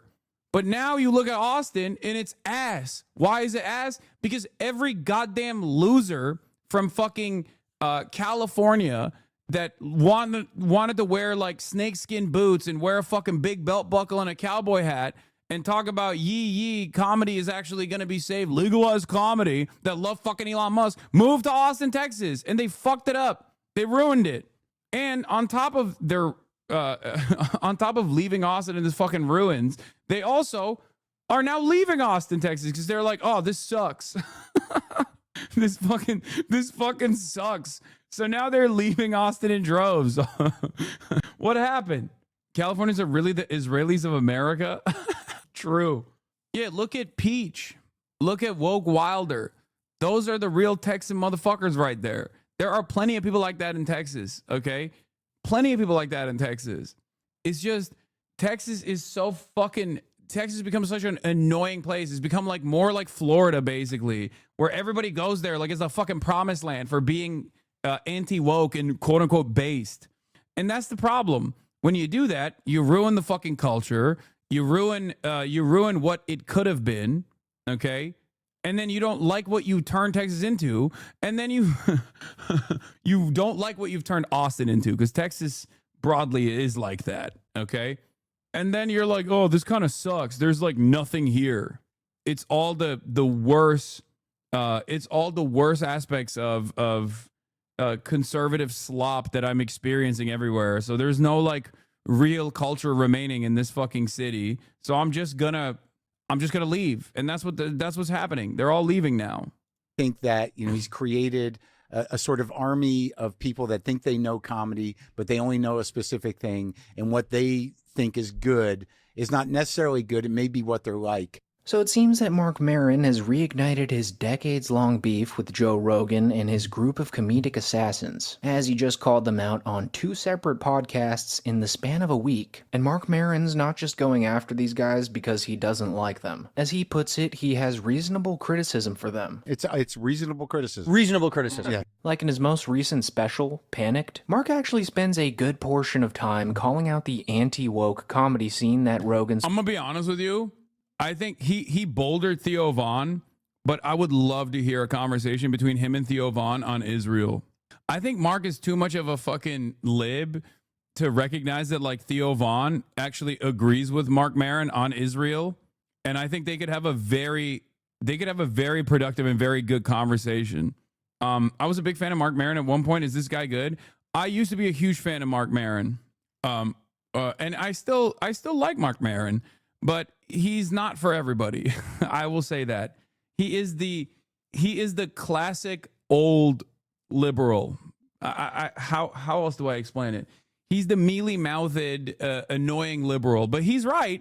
He's just like, sometimes he's a little annoying about it, if that makes sense. A real old school liberal, as in he is progressive. forged in Austin, criticizing them for normalizing slurs, punching down at marginalized groups. Like Bill Maher? No, fuck no. No. He's bizarro Bill Maher. They exhibit similar tendencies, but his politics are far better than, like, in the reversal of Bill Maher. Mark Maron's the type of dude who says the same shit that I say, where he's like, why the fuck do you care about trans people this much? Like, you're being a loser. Like, one of the things he actually literally said in the Bad Friends podcast that I really enjoyed was when he was like, okay, you did it. You fucking did it. Trans people are terrified of getting health care. Like, you did it. When is it going to end? When are you going to stop? That's what he said. To me immediately, he's like, I am so sorry. Wait, Mark Maron found out that Stav and Nick made fun of him? I talk shit about you. He's like, I'm just doing a podcast. I never thought you'd see it. It's like, people just yammering. Yeah. And like, I've had, what was I just going to tell you? Shit.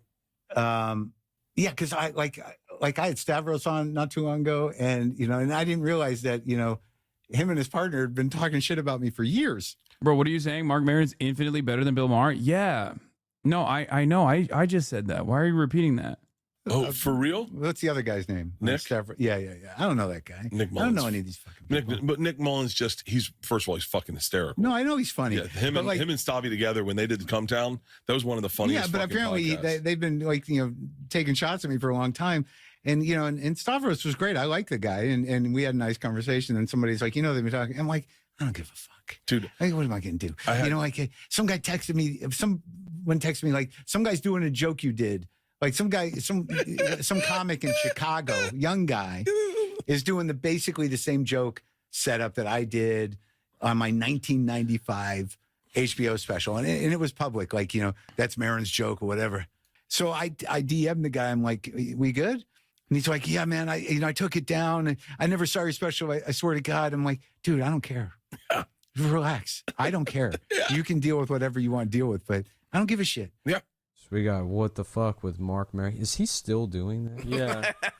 God, I feel bad for him now, dude. I don't know. I had no idea. Look at fucking Adam with the tefillin in the background.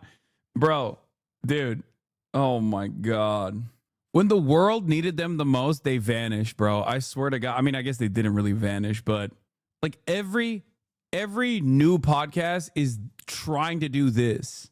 They're trying to do this, but because they have no capacity to understand what made this work, they literally just take the worst aspects of what this was and just slam that on over and over again.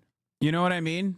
It's really interesting to think about like the 2016 era, like Come Town Chapo, like doing away with the aesthetics of leftist progressivism while still maintaining the Yard. Dude, come on. I mean, no disrespect. I love the Yard boys, but that's crazy.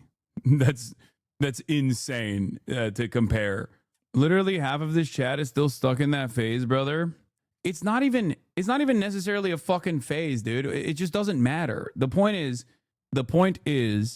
the optics and the aesthetics are inconsequential. But unfortunately, for a lot of liberals, it's all that matters. It's the only thing that fucking matters. You know what I mean? The ideology or the background or what these guys actually believe in and what they defend, what they talk about in terms of like their political worldview is unfortunately inconsequential for a lot of people, and they can't get past the optics of it all. And I see this. I mean, I see this even in my own experience. I don't do the shit that Comtown did, certainly, but it doesn't matter. Like this presentation is too broy for some people, so they just like immediately fucking write it off. They don't even like want to entertain it. They don't even want to see what this is all about. They just go, oh, that guy's a fucking bro. He's probably like hyper misogynistic and blah, blah, blah. He's probably transphobic, all this shit. And that's the problem. For a lot of people, they just don't.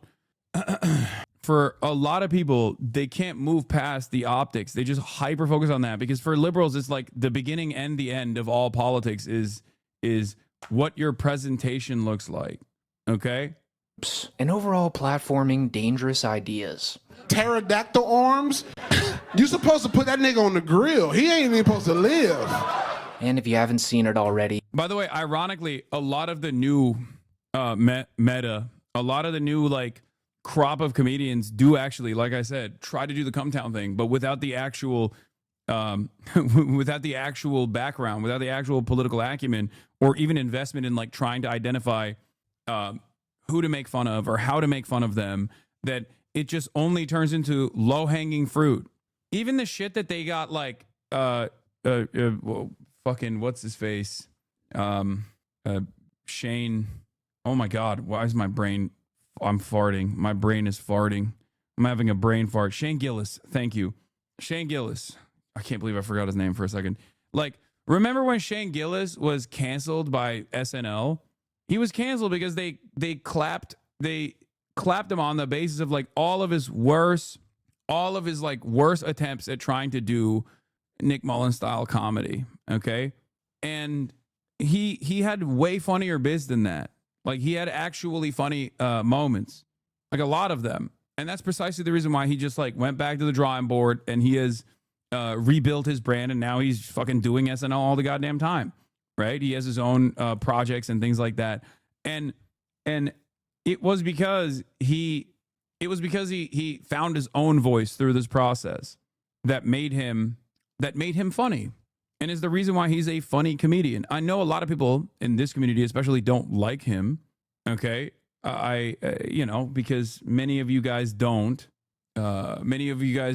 understand that, like, when someone is trying to find humor and trying to make people laugh, they're gonna say things that are not funny at all. And if you say something, because no one has the capacity to be fucking 100% all the time. We are allowed to not like comedians? No, for sure. I don't really give a shit, ultimately. I'm doing meta-analysis on comedy in general, specifically because we're talking about Mark Maron right now and the Rogan sphere right now. And I'm explaining to you that there are comedians who are actually funny, who have the capacity to be funny, who find their own voices, and comedians who just basically look at trends and follow the notes of Joe Rogan, for example, and try to craft their material off of like low-hanging fruit. And in that process, because the only way to do comedy is literally by failing, there's going to be a lot of failures. And in this current meta, when you are saying something, especially if you're trying to touch a culturally sensitive subject matter, and you end up failing, people just look at you and go, oh, dude, you are just a grossly racist piece of shit. Fuck you. You're a monstrous piece of shit. Because if you're uninitiated with the process of how to fucking craft a joke, and on top of that, your first interaction with a human being is like them flopping spectacularly on an issue that makes him look like a fucking monster, then yeah, of course you're going to be like, this guy sucks. I highly recommend you go watch that entire special. But to give you an idea of what he talks about in that special, here's him poking fun at the idea of Theo Von having Adolf Hitler on his podcast, and what exactly that would sound like. I think if Hitler were alive today, he'd probably appear on Theo Von's podcast. And Theo would be like, see, y'all did a lot of meth, right? I mean, all the Nazis were all f***ed up on meth, right, Hitler? That shit'll make you crazy, dog. I did some meth once. I was up for 3 days, and then I ate a live bird. No shit, Hitler, a live bird, bro. Hey, Hitler, you probably didn't even hate the Jews. That was just the meth making you crazy, dog. So now he's on a podcast press tour for that new special, and he's... For the record, that's a good bit, and I hope people don't think that he's doing that. I hope people don't think that Mark is doing that because he thinks like, Theo Von is anti-Semitic because of his position on Israel or whatever. Because if you know Mark Maron's position on Israel, he's been there for a very long time. He's been a anti-Israel guy for a very long time. I hope people know that, okay? He's not doing that because of Israel. He's doing that because of Theo Von's Donald Trump, his Donald Trump podcast, like humanizing Donald Trump. Okay, understand that. He's Sam Cedars, dude. Yeah. No, I like Mark. He's unk. Sent shots left and right at the entire Rogan sphere. Like in this recent... Where had he said he's anti-Israel? Mark Maron? Mark Maron has talked extensively on the issue of Israel. It's actually really interesting because a lot of people don't realize. They know, Like, many people know Seth Rogen is anti-Israel, but they don't know where that information comes from.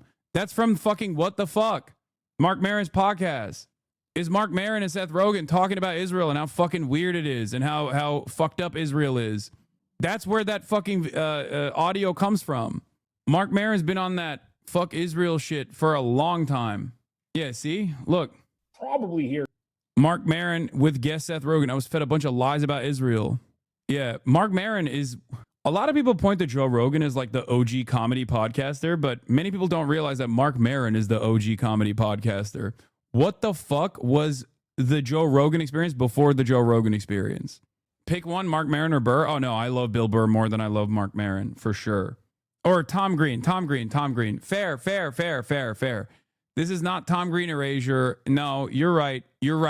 That's deep lore. You're right about that.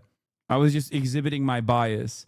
But like, I will say that like the impact that like Mark Maron was the guy. He was one of the pioneers of like being a comedian who just does like a one-person podcast. In Bad Friends episode, he goes at Rogan in a pretty hilarious and major way, roasting him for leading an army of enlightened meatheads, and predicting that they'll run out of material pretty quickly, since the majority of jokes that they tell are pretty surface-level jabs at marginalized groups that they've completely beaten into the ground. Like, That's by the way, an evisceration, because it's 100% the truth.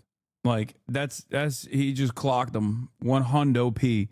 That is, I don't know even what else to say. It's just like you're punching down. When do you stop? That's basically what he said on the pod, and it's correct. It's like you've just run out. You've run out.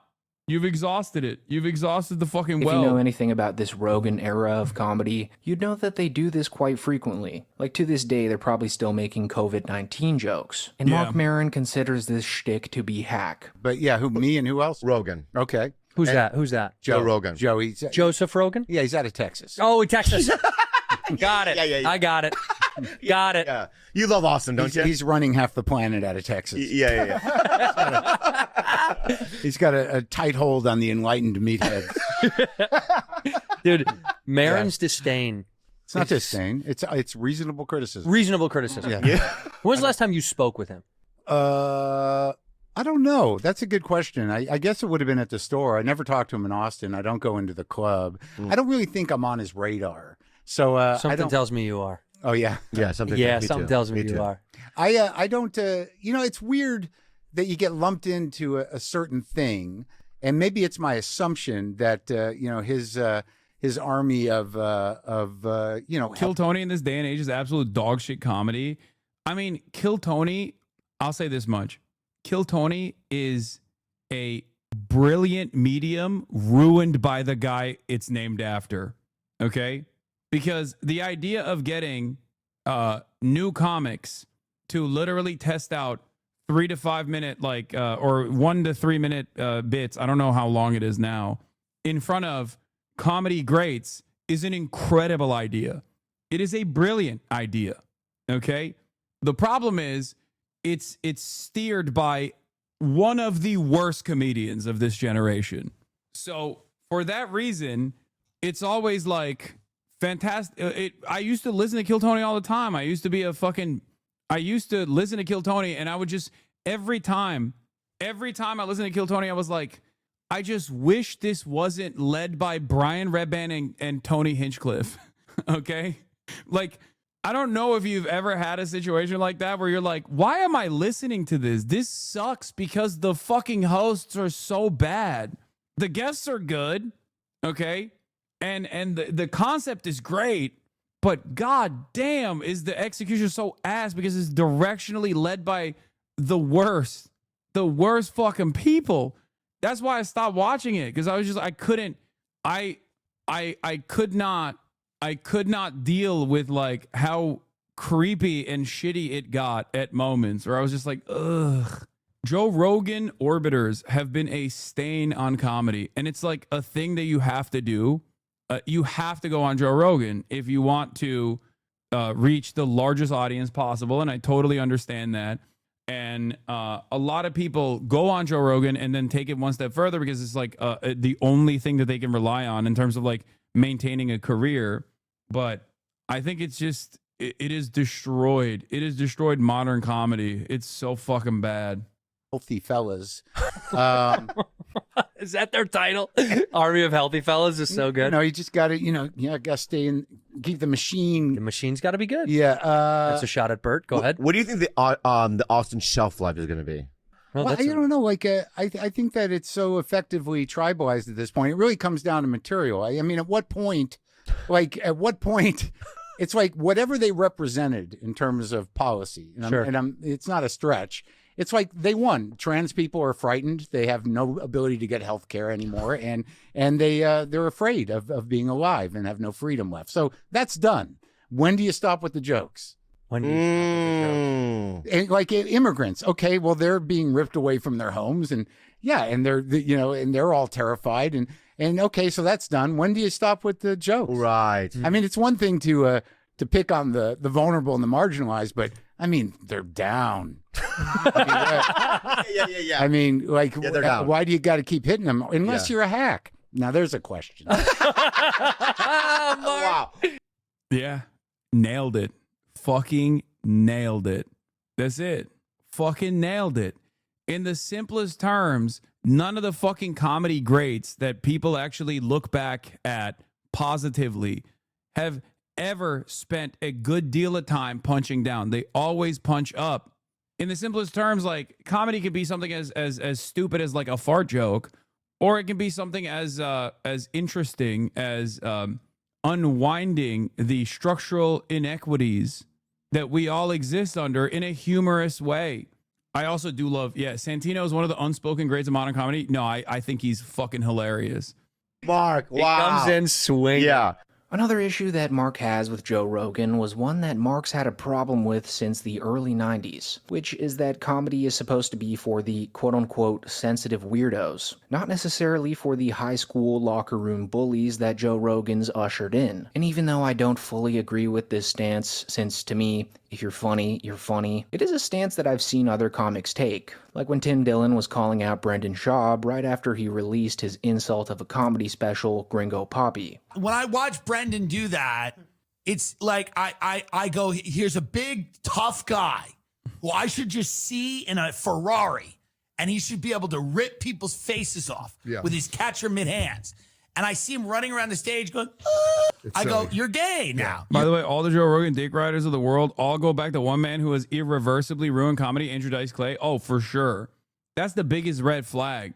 When motherfuckers are like, oh, Andrew Dice Clay, like, that's the great, that's the GOAT. It's like, nah, dude, you are like, no. That's for the fucking, that is the most NPC version of comedy. It's the most coworker bit you can ever arrive at. Dane Cook, Andrew Dice Clay. Nah, fuck that. They're not even in the same conversation. They're nowhere near in the same conversation as like a Richard Pryor or a Bill Hicks or a fucking George Carlin, obviously. And even Dane Cook didn't do the fucking punching down bit, for the record. Just make no mistake. It's just like hacky stuff, but like he didn't also punch down. There's like hacks that don't make bullying random people their only bit, the shock. And then there are actually funny comedians who have mastered the art of shock humor as well. I would go so far as to say that even Daniel Tosh, maybe not for everybody, had a much better grip on this. Or what's the other one that also was shitting on? Anthony Jeselnik has a much better grip on like doing shock humor than a guy who's just like going up on stage and being like, trans people are fucking weird, right? Gross. It's a man wearing a dress. Ha ha ha. You should, as a comedian, I think, and I'm not a comedian, I'm just a fan of comedy. The one thing I always have said is, if you're looking for this instead of ha ha ha this, you've lost the plot. Okay? The moment that you're like looking for cheap applause breaks from the worst fucking people on the planet is the moment where you've already lost the plot. You've lost it. Become gay. Why are you gay? He was a fucking knight. He was a knight. He's a knight. And now he's a jester. Now he's gay. He's a gay jester. He's a gay man. He's a fully gay man. When you watch his special, he's like, woo! So Mark's main issue with this is that the weirdo alt comics have sort of been pushed to the side in recent times. And when Mark brings this point up to Bobby Lee, he actually gets him to join in on trashing Austin comics, which was just great to see. That's a problem. Yeah. So, and the bigger problem about what you're saying, that's, I think we all still do exist, but the nature of the comedy business is fragmented and some of it's tribalized. But there used to be a lot more weirdos around who were kind of exciting and interesting and took it a different place. I would argue with just talky talk comedy, there's not that many people bringing it to a different place, dude. Right. Well, there is some good ones that, like, I think that kid Casey Rocket's really entertaining and fun and different and unique. I think they're there, right? Yeah. I think the problem is there's so much sludge. There's so much shit. There's way more noise than we've ever fucking seen. Yeah. So it's hard to appreciate it or even care because all that's really being shown is kind of the constant, like, give it to him, give it to him, give it to him, give it to him. So I get it. I'm tired of the attitude. I thought you were going to say violence in this country. No. I'm tired. They come up back to L.A. One guy, I want to name his name, and go, "Oh, you seem like you're thriving." And he goes, "I'm killing it." Killing it. Yeah. You know what I mean? The guys talking about the comedians of comedy, guys like David Cross, Mr. Show with Bob and David, were all mostly anti-Israel. Yeah, all the good comics are. I don't know a single fucking. I can't point to a single good comedian, like a GOAT comedian, that is like unconditionally pro-Israel, because it's just like it's very obviously an inequality, and if you're a good comedian, you see that kind of stuff and you make humor out of that. Someone said Sarah Silverman. Yeah, my point exactly. Yeah, Seinfeld, Amy Schumer. Yeah, forgetting Michael Rappaport, are we? And I'm like, whoa, dude. You moved out because you couldn't survive here. Yeah. This is a different. It's an animal. It's an animal. Well, I think the weirdos you're referring to, by the way, were birthed, and I defend this till I'm fucking blue in the face, were birthed at the Comedy Store. Yeah. And I think I always push, I was like, people don't know that about the store. They think they hear this like corporate bro. And that happens internally in LA a lot too, where they're like, the store is a fucking, whatever, sellout factory of fucking bro comics. Because Not anymore. No, but there was a wash of it that came through, and I think... Yeah, Joe, they moved to Austin. But And real quick here, just based on the voice inflection that Bobby was doing there, I'm almost certain that he was talking about Tony Hinchcliffe. I mean, it's 100% something Tony would say, too. Oh, you seem like you're thriving. And he goes, "I'm killing it." So yeah, just an all-around hilarious episode of Bad Friends that I highly suggest you go watch the entire episode of. One thing that this podcast was missing, though, was the larger, more political reason. It's not even on some political shit, man. It's not even on some political shit. There's a guy who is also close to the Trump admin, Shane Gillis, who is a million times funnier than Tony Hinchcliffe. So before people immediately go, "Oh, you just don't like Tony because he's like fucking pro-Trump or whatever." No. Okay? Abso-fucking-lutely not. He is a blight. A lot of these fucking guys that are in the Joe Rogan orbit that have just like kept a career by being close to Joe Rogan, and even fucking Joe Rogan himself, unironically, are just a stain on comedy. The glaze on Shane is wild. It's not. I don't think Gillis is a Republican. He's kind of woke, low-key. No, I know. I'm just saying he's close to Donald Trump, though. Someone said, "Why don't you like Nanette?" I know. Oh, my God. That was one of my boldest moments when I was shitting on Nanette at the peak of woke in, like, the first Trump administration, being like, this is not funny at all. What the fuck? It's literally anti-comedy. It's a fucking TED Talk. You guys like to cancel people too much? What? You know what's really funny about that, by the way? People say that all the time. Let me explain something to you. There's a fucking bald sex pest out there who is actively talking about how his dad is going to rape my dad, that has been demanding I get deplatformed. Not once have I ever said he should be deplatformed for saying that. There's another bald fucking monster that lives with cockroaches and constantly calls me a terrorist, actively demanding I get not only deplatformed, but arrested, okay? Not once have I turned around and been like, this guy should be canceled. This guy should be deplatformed. I'm not the one doing it, okay? It's the right that does it all the fucking time. What happened? I thought these guys wanted fucking, free speech. It turns out everybody wants free speech until it's the type of speech you don't like. that Mark Maron called out right-wing podcasters in his special for. But luckily for us, he actually explained it in detail in the Vulture podcast he did nearly 10 days ago, calling out Joe Rogan and Tony Hinchcliffe by name, which even if you don't agree with anything Maron says, you have to respect the fact that he calls them out by name here, as most comics are too afraid to seriously go after Joe Rogan in this sort of fashion. But anyways, in this podcast, Mark Maron explains that he's going after these guys because they essentially sided with Trump solely because he was more pro-speech than the other option. But now that he's in office and has acted on these policies, it's almost as if they're acting shocked that he's doing anything like that. I mean, just the other day, Andrew Schultz posted this screenshot to his story reacting to the Trump administration not mandating IVF care. I mean, this sort of thing is happening every day in the Rogan-verse at this point, and Mark touches on that in this Vulture podcast. Well, and, you know, Rogan and Hinchcliffe and, you know, just a lot of these people just locked into this. He's a fucking zinner too. My God. Anti-woke thing. But now, you know. Oh my God, I just realized. I think the first time I actually encountered nicotine gum was Mark Maron. Oh my God. I think he literally influenced me to quit smoking with nicotine gum. It's just like coming back to me right now. Something that I've done for many others now, Mark Maron has done for me. Full circle.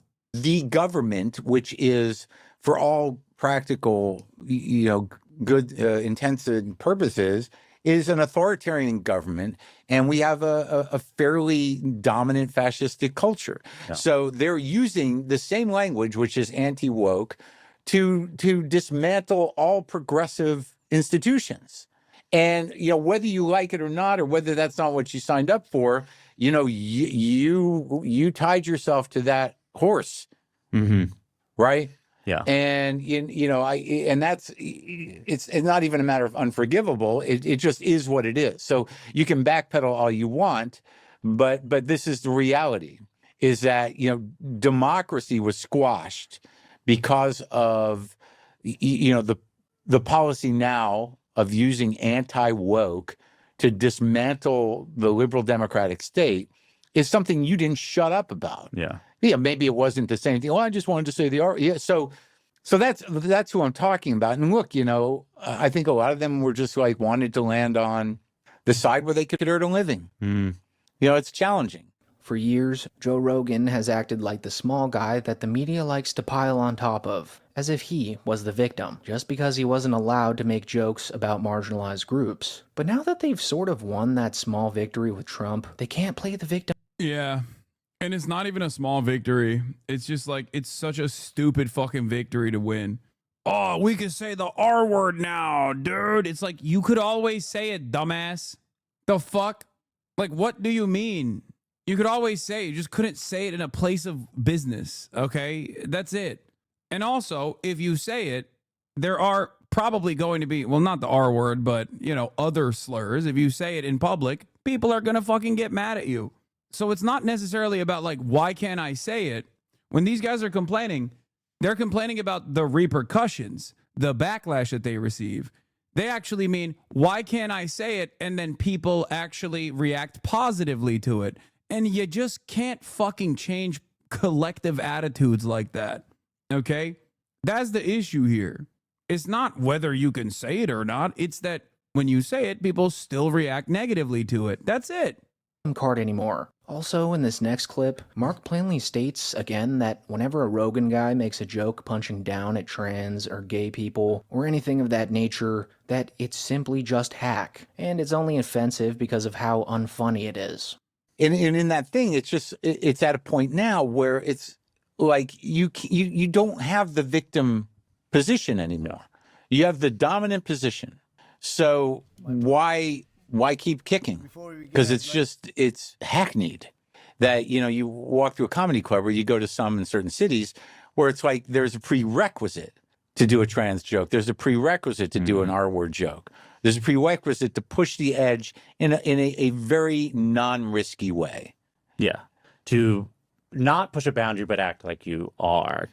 But and act like, you know, your voice is yeah, bro, they're fucking slinging all that shit from the top rope at this point. What do you mean? You're not counterculture, man. You're not fucking counterculture. You never were. That's not counterculture. That's what's so fucking annoying about this shit. It's just hack material. And you're just mad that your hack material doesn't have broad appeal and you're just fucking coping, which is, again, anti-comedy. When you make a joke and people don't laugh, you're not supposed to go, well, they're wrong for not laughing. You're supposed to go, oh, I fucked up. Let me fix this. Let me make this thing that didn't land funny. But these guys are so fucking babied. They're so fucking annoying. We're like, this is the principle of making comedy. This is the one thing. There's no other way to do this, okay? There is no other way to do this. You have to go out in front of a crowd and you have to test out your material. And if people don't laugh, you have to go back to the drawing board and rewrite it. But like 90% of cancel culture adjacent comics have basically made it their lives mission to turn their entire fucking stand-up into crying about why people are not laughing at their fucking jokes. And also, you're not always going to appeal to everybody, okay? That's the other thing. You're not. Not everybody wants to listen to fucking EDM. Some people like rap, okay? It's like fucking complaining about about the fact that, like, you're not reaching every fucking crowd. Like, 75-year-olds are not listening to hyperpop. What the fuck is this about? This is bullshit. Well, you're not making music for them. I'm using another medium so that, you guys understand. Like, that's how comedy is, too. Is somehow dangerous. Yeah. There's nothing less dangerous. It's boring. Yeah. To say what people want you to say is not doing it. You're not transgressing. Those particular people. Yeah. So pretty much for years, everyone thought that Mark Maron hated Joe Rogan and was just jealous of him. Because up until now, most of his critiques for Rogan were pretty surface level. Like, he resented Rogan's athletic background, his overwhelming success, and had an ongoing podcast rivalry with him. Rogan was almost like the more popular version of Maron. And Maron actually confronted Joe on these very issues all the way back in 2011, which at the time felt as if Mark were simply just jealous of Joe. When I first saw you, I had this problem with guys who were, athletically oriented or had some sort of athletic nature about them before they came into comedy. And I remember that you and Kevin Flynn, he was like a soccer guy. Yeah. And you were a kickboxing champion. And there was part of me that was like, this is not for them. This is not their world. Why are they here? Why don't they stay in their competitive world? Well, that's silly. Well, of course it's silly. But you were sort of a cocky fuck then, weren't you? I don't know. I mean, first of all, if you're not around someone like that and all of a sudden you're around some guy and you hear this guy's a martial arts champion and now he's doing comedy, yeah, I would probably feel the same thing. Like, this is fucking guy invading our spot and ruining our vibe. In this podcast, Mark also admitted that he felt that Joe doing Fear Factor disqualified him from being a comedy authority, implying that doing a show so out of sync with thoughtful or serious comedy should have knocked Rogan off any moral or artistic high ground. That your television career, not news radio particularly, but Fear Factor was antithetical to, who you are now. And that I thought it was hard for me to accept that you were able to stand in a position of judgment of what comedy is or isn't, having done Fear Factor and the impact it had on the comedy business and television. That's an interesting angle, and I gotta think that angle's got to be coming from some weird animosity that you might have had to me already before this. Because, first of all, I mean, how many sitcom writers are really comics? It's very few. Well, they and all, how many people a lot of them started as comics. I'm just saying in comedy in general. You can't say that that's taking away jobs, because it's an economic issue, and if I wasn't hosting it, someone else would have hosted it. So after that 2011 interview, a lot of fans of the podcast came to the conclusion that Mark was just jealous of Joe. But now, fast forward to 2025, and it almost seems like Mark's criticisms of Joe are becoming more valid by the day. And now, instead of having animosity or disdain for Joe, Mark labels it as reasonable criticism. So at the end of the day, whether you think Mark Maron is bitter or just finally saying what a lot of comics won't, his beef with Joe Rogan has taken a new level of depth. Like, it started as a personal rivalry, but now it's evolved into this broader cultural clash. No, I think, like, Mark Maron couldn't figure out exactly what it was that caused this kind of immediate reflexive distaste in what Joe Rogan was doing. And after 15 years of Joe Rogan's career unfolding in the ways that it did, he's been vindicated. You missed Tim Cook giving Trump a 1-to-1 Apple trophy.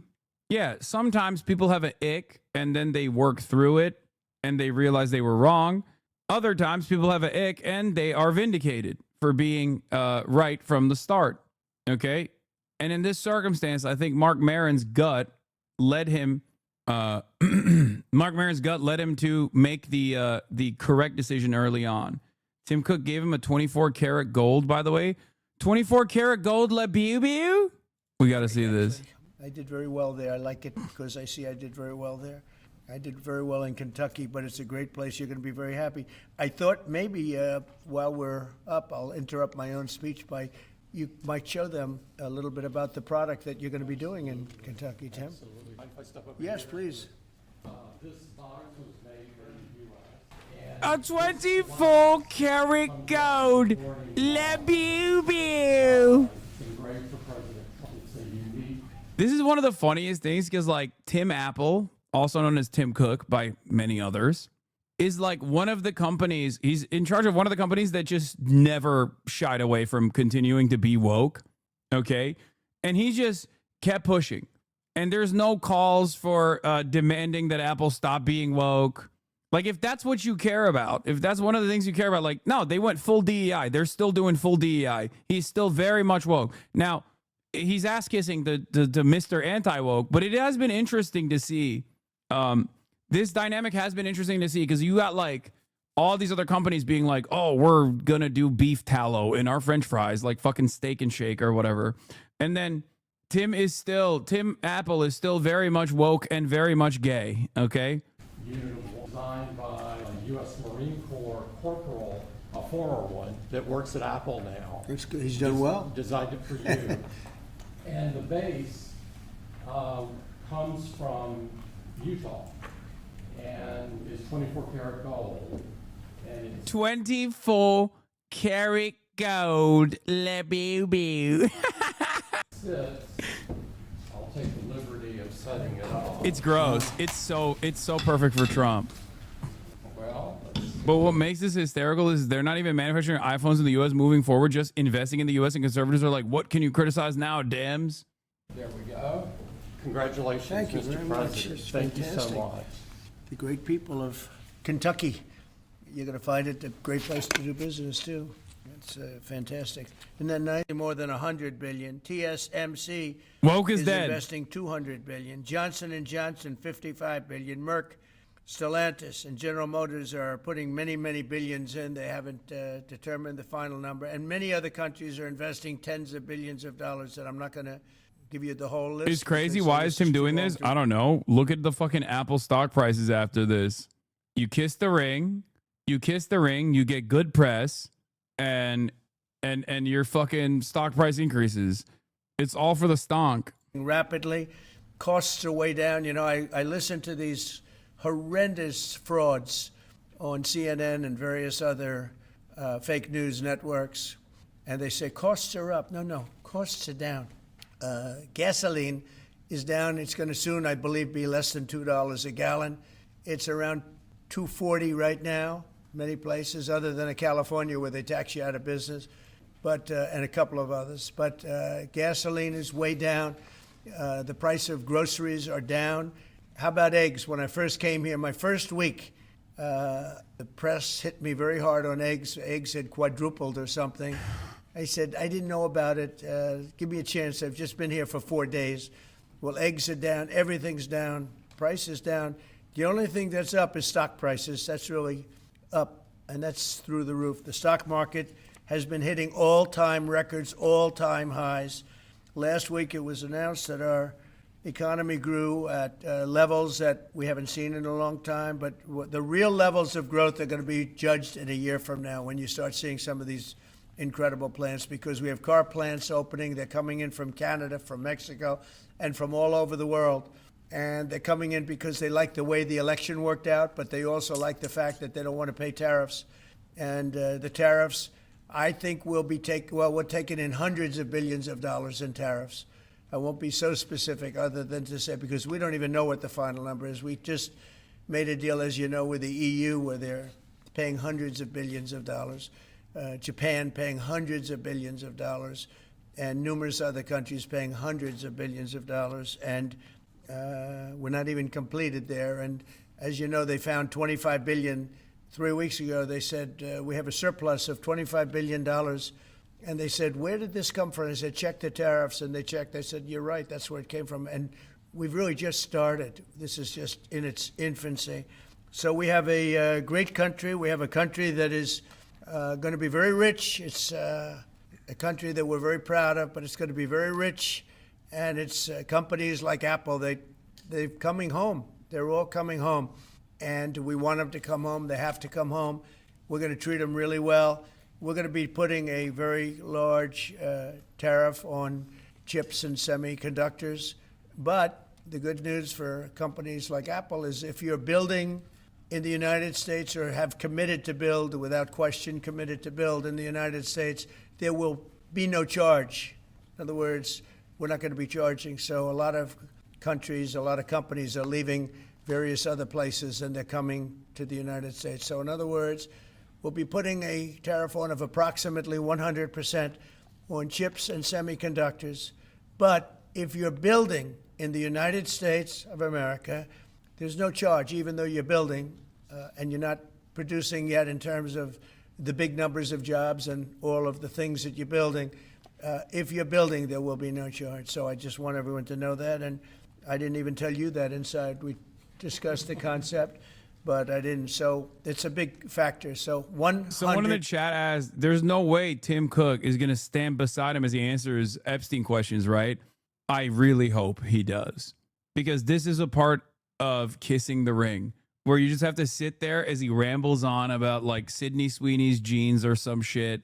And I really hope he just has to fucking sit there and embarrass himself thoroughly, okay? At a later date, you have to pay, and that's a guarantee. So that's a big statement, and I think the chip companies are all coming back home. Like he's motherfucking Kid Rock. You know, we started with Intel, and gradually Intel was just taken over the coals. They were taken to the cleaners, frankly, and moved to other places, in particular Taiwan. But I think a lot of those companies are coming back, and they're coming back very rapidly. So that's a big statement. 100% tariff. I want to thank you very much. Tim, would you like to say a few words about your company, please? Good afternoon, everyone. Mr. President, thank you very much for having me here today. You've been a great advocate for American innovation and manufacturing. I'm grateful for your leadership and your commitment. He's doing a gay humiliation ritual, dude. It's central to everything we do. Our products are designed here. This is the humiliation ritual that they were talking about. We support 450,000 jobs with thousands of suppliers and partners in all 50 states. Earlier this year, we made our largest ever spending commitment, $500 billion to the U.S. over the next 4 years. That's already yielding results. Earlier this year, we broke ground on a new factory in Houston to make advanced AI servers. And just last month, the very first test unit rolled off that factory's line, proudly made in America. President Trump shared some kind words about that work. God, I fucking hate Nutlick so much. He's always in the background. Look at him. More we could commit. He's always there, bro. And Mr. President, we took that challenge very seriously. I'm glad to be here with you today, and I'm very proud to say that today we're committing an additional $100 billion to the United States, bringing our total U.S. investment to $600 billion over the next 4 years. As a part of this, we're launching Apple's American Manufacturing Program. It will spur even more production right here in America for critical components used in Apple products all around the world. And we're thrilled to announce that we've already signed new agreements with 10 companies across America to do just that. First, with today's announcements, I'm proud to say that Apple is leading the creation of an end-to-end silicon supply chain right here in America, from design to equipment to wafer production to fabrication to packaging. In Texas, we're working with manufacturers like Texas Instruments, Global Wafers America, and Applied Materials. We're working with Amcor in Arizona and Broadcom and Global Foundries in New York. Thanks to President Trump's vision and with his help in his first term, we also led the way to bring TSMC to Arizona by committing to be their first and largest customer. Today, they're producing tens of millions of chips for Apple using one of the most advanced process technologies in America today. We're going to keep working with our suppliers to move even more of this incredibly advanced work to America. And this year alone, American manufacturers are on track to make 19 billion chips for Apple in 24 factories across 12 different states. Second, we're committed to buying American-made advanced rare earth magnets developed by MP Materials, which will become part of Apple's devices shipped around the world. MP is the only fully integrated rare earth producer in the United States, and with this partnership, they'll be significantly expanding their flagship facility in Fort Worth, Texas. We're also thrilled to work together on a cutting-edge rare earth recycling line in Mountain Pass, California. And third, in Kentucky, we've worked with our partners at Corning to build the world's largest and most advanced smartphone glass production line. And I'm pleased to announce that very soon, this is for the first time ever, every single new iPhone and every single new Apple Watch sold anywhere in the world will contain cover glass made in Kentucky. In addition to the American manufacturing program, we're also significantly growing our investments in AI, including expanding data center capacity in North Carolina, in Nevada, in Iowa, in Arizona, and Oregon. So we're going to keep making investments right here in America. We're going to keep hiring in America. And we're going to keep building technologies at the heart of our products right here in America. Because we're a proud American company, and we believe deeply in the promise of this great nation. Thank you all, and thank you, President Trump, for putting American innovation and American jobs front and center. Thank you, sir. Great honor. Thank you. Very much. Thank you. Appreciate it. What a job he's done. What a job. Incredible. I want to thank you very much, and thank you, JD, for helping along. Good job. Really good job. Any questions, please? Mr. President, yes. You promised on the campaign trail to bring forth a manufacturing It's coming. renaissance. You just mentioned $17 trillion in your first 7 months or so. Right. Can you talk about how an investment like this, all the other ones that you laid out, will positively impact the millions of Americans that trusted you with their vote? Thank you very much. It changes our country. I mean, our country is a very different country than it was 6 months ago. And people like Tim are coming. We had Micron in yesterday. We had all of the big, great companies that you read about, you don't know about, but you read about. You say, is this a fucking W for the admin or a W for the country? Foolishly, we lost them if we had It the right depends. person. Only time will tell. Because right now you have assurances, right? You have an IOU. Will this actually lead to manufacturing coming back to the United States? So far, it has done the exact opposite. The tariffs have literally played a role in removing manufacturing jobs. So we shall see. If it works out, I will be honest, and I will tell you that he actually pulled through. But currently, the manufacturing side of labor is losing jobs. Great example of putting America first. What does the labor force look like to fill these jobs that you have? Do we have enough skilled American workers to fill this? Well, we do have a lot of workers, and we have a lot of workers that hadn't been looking for work because they were disincentivized, frankly. And people like Tim have tremendous schools and training centers that they build along with a lot of their big plants where they train people on whether it's glass, like in Kentucky, or computers, or whatever they might be doing. It's a complex world, and they train people, and they do a great job. So it's a whole new workforce. Now, we have a lot of them in energy because, you know, they've always liked energy. As you know, coal has opened up and opened up big. We brought it back and brought it back. Find someone who looks at you the way Howard Nutlake looks at Donald Trump. Impossible.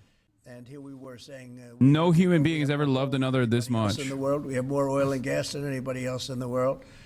but we have tremendous energy jobs, and the energy, as you know, we're booming with energy. And that's why the gasoline prices are down. Costs are down. I just hope when they watch these shows, I watch this. I don't understand the economics behind the laws of manufacturing due to tariffs. How do tariffs drive manufacturing facilities away from the U.S.? Because if you have foreign companies that have facilities in the United States of America, the costs go up. Or even if you have American manufacturing facilities that rely on foreign raw materials that are coming in and the costs go up, companies have to restructure their business. And where do they always go?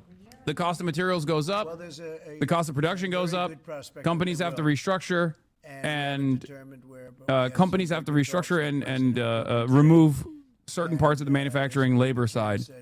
I do research in the chip world. It's low-key fucked up because these factories similar to data centers take a fuck ton of resources and have historically been associated with being toxic to both workers and the environment. With the cuts to the only agencies that actually protect Americans, I don't imagine these things will be the best.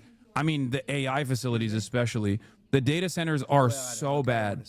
We are straight up poisoning everyone in America. Plus, add to that. We're ruining the remaining water supply. We're just poisoning people. We're fucking burning the planet to the ground so that people can make so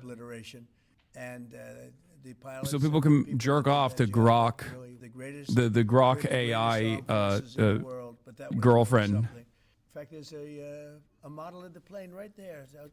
You got to bring that up, Susie. We have to see that. Look at this. This was just given to me. You know, we ordered brand new B-2 bombers. This is a plane that over a period of 36 hours of constant flying. Look at this. So this is the brand new one they just ordered. Similar, but actually quite different. It's new and enhanced. It's an amazing machine. It went 36 hours. We had 52 tankers up in the air loading up our planes because this was surrounded by F-22s and F-35s, and it was flawless, Tim. Even you would say it was flawless. And every one of those bombs hit their target. And then we had Tomahawks shot in from a submarine 300 miles away. Developing AI is good, actually. I wish no harm to the American ruling class. My enemy is the American people. Yeah. And that was a big threat. That was my enemy is the American working class. We must ensure that their water supply is poisoned. Okay. Mr. President, what was the breakthrough today? Did Vladimir Putin make some kind of concession that he hasn't been willing to make before? I don't call it a breakthrough. I mean, we've been working on this a long time. There are thousands of young people dying, mostly soldiers, but also, you know, missiles being hit into Kiev and other places. But in terms of soldiers, I think Russia's lost over 20,000 since the beginning of the year. 20,000. And I guess the estimate for Ukraine is about 9,000. It's a terrible situation. We want to get it stopped. You know, we don't have American soldiers there, but I feel I have an obligation to get it stopped. This was not my war. This war would have never started, not even a chance. And it didn't start for 4 years. It went 4 years and didn't start. But this is Biden's war. This was on his watch. And, you know, it's funny. We had no land was taken from Trump. It was taken from Bush. It was taken from Biden. The whole thing they would take from Biden if it weren't for us. But it was taken by Obama. Take a look at what was taken with all of the land that was taken. Nothing was taken by Russia from us. Not 1 ounce of land was taken. I'm here to get the thing over with.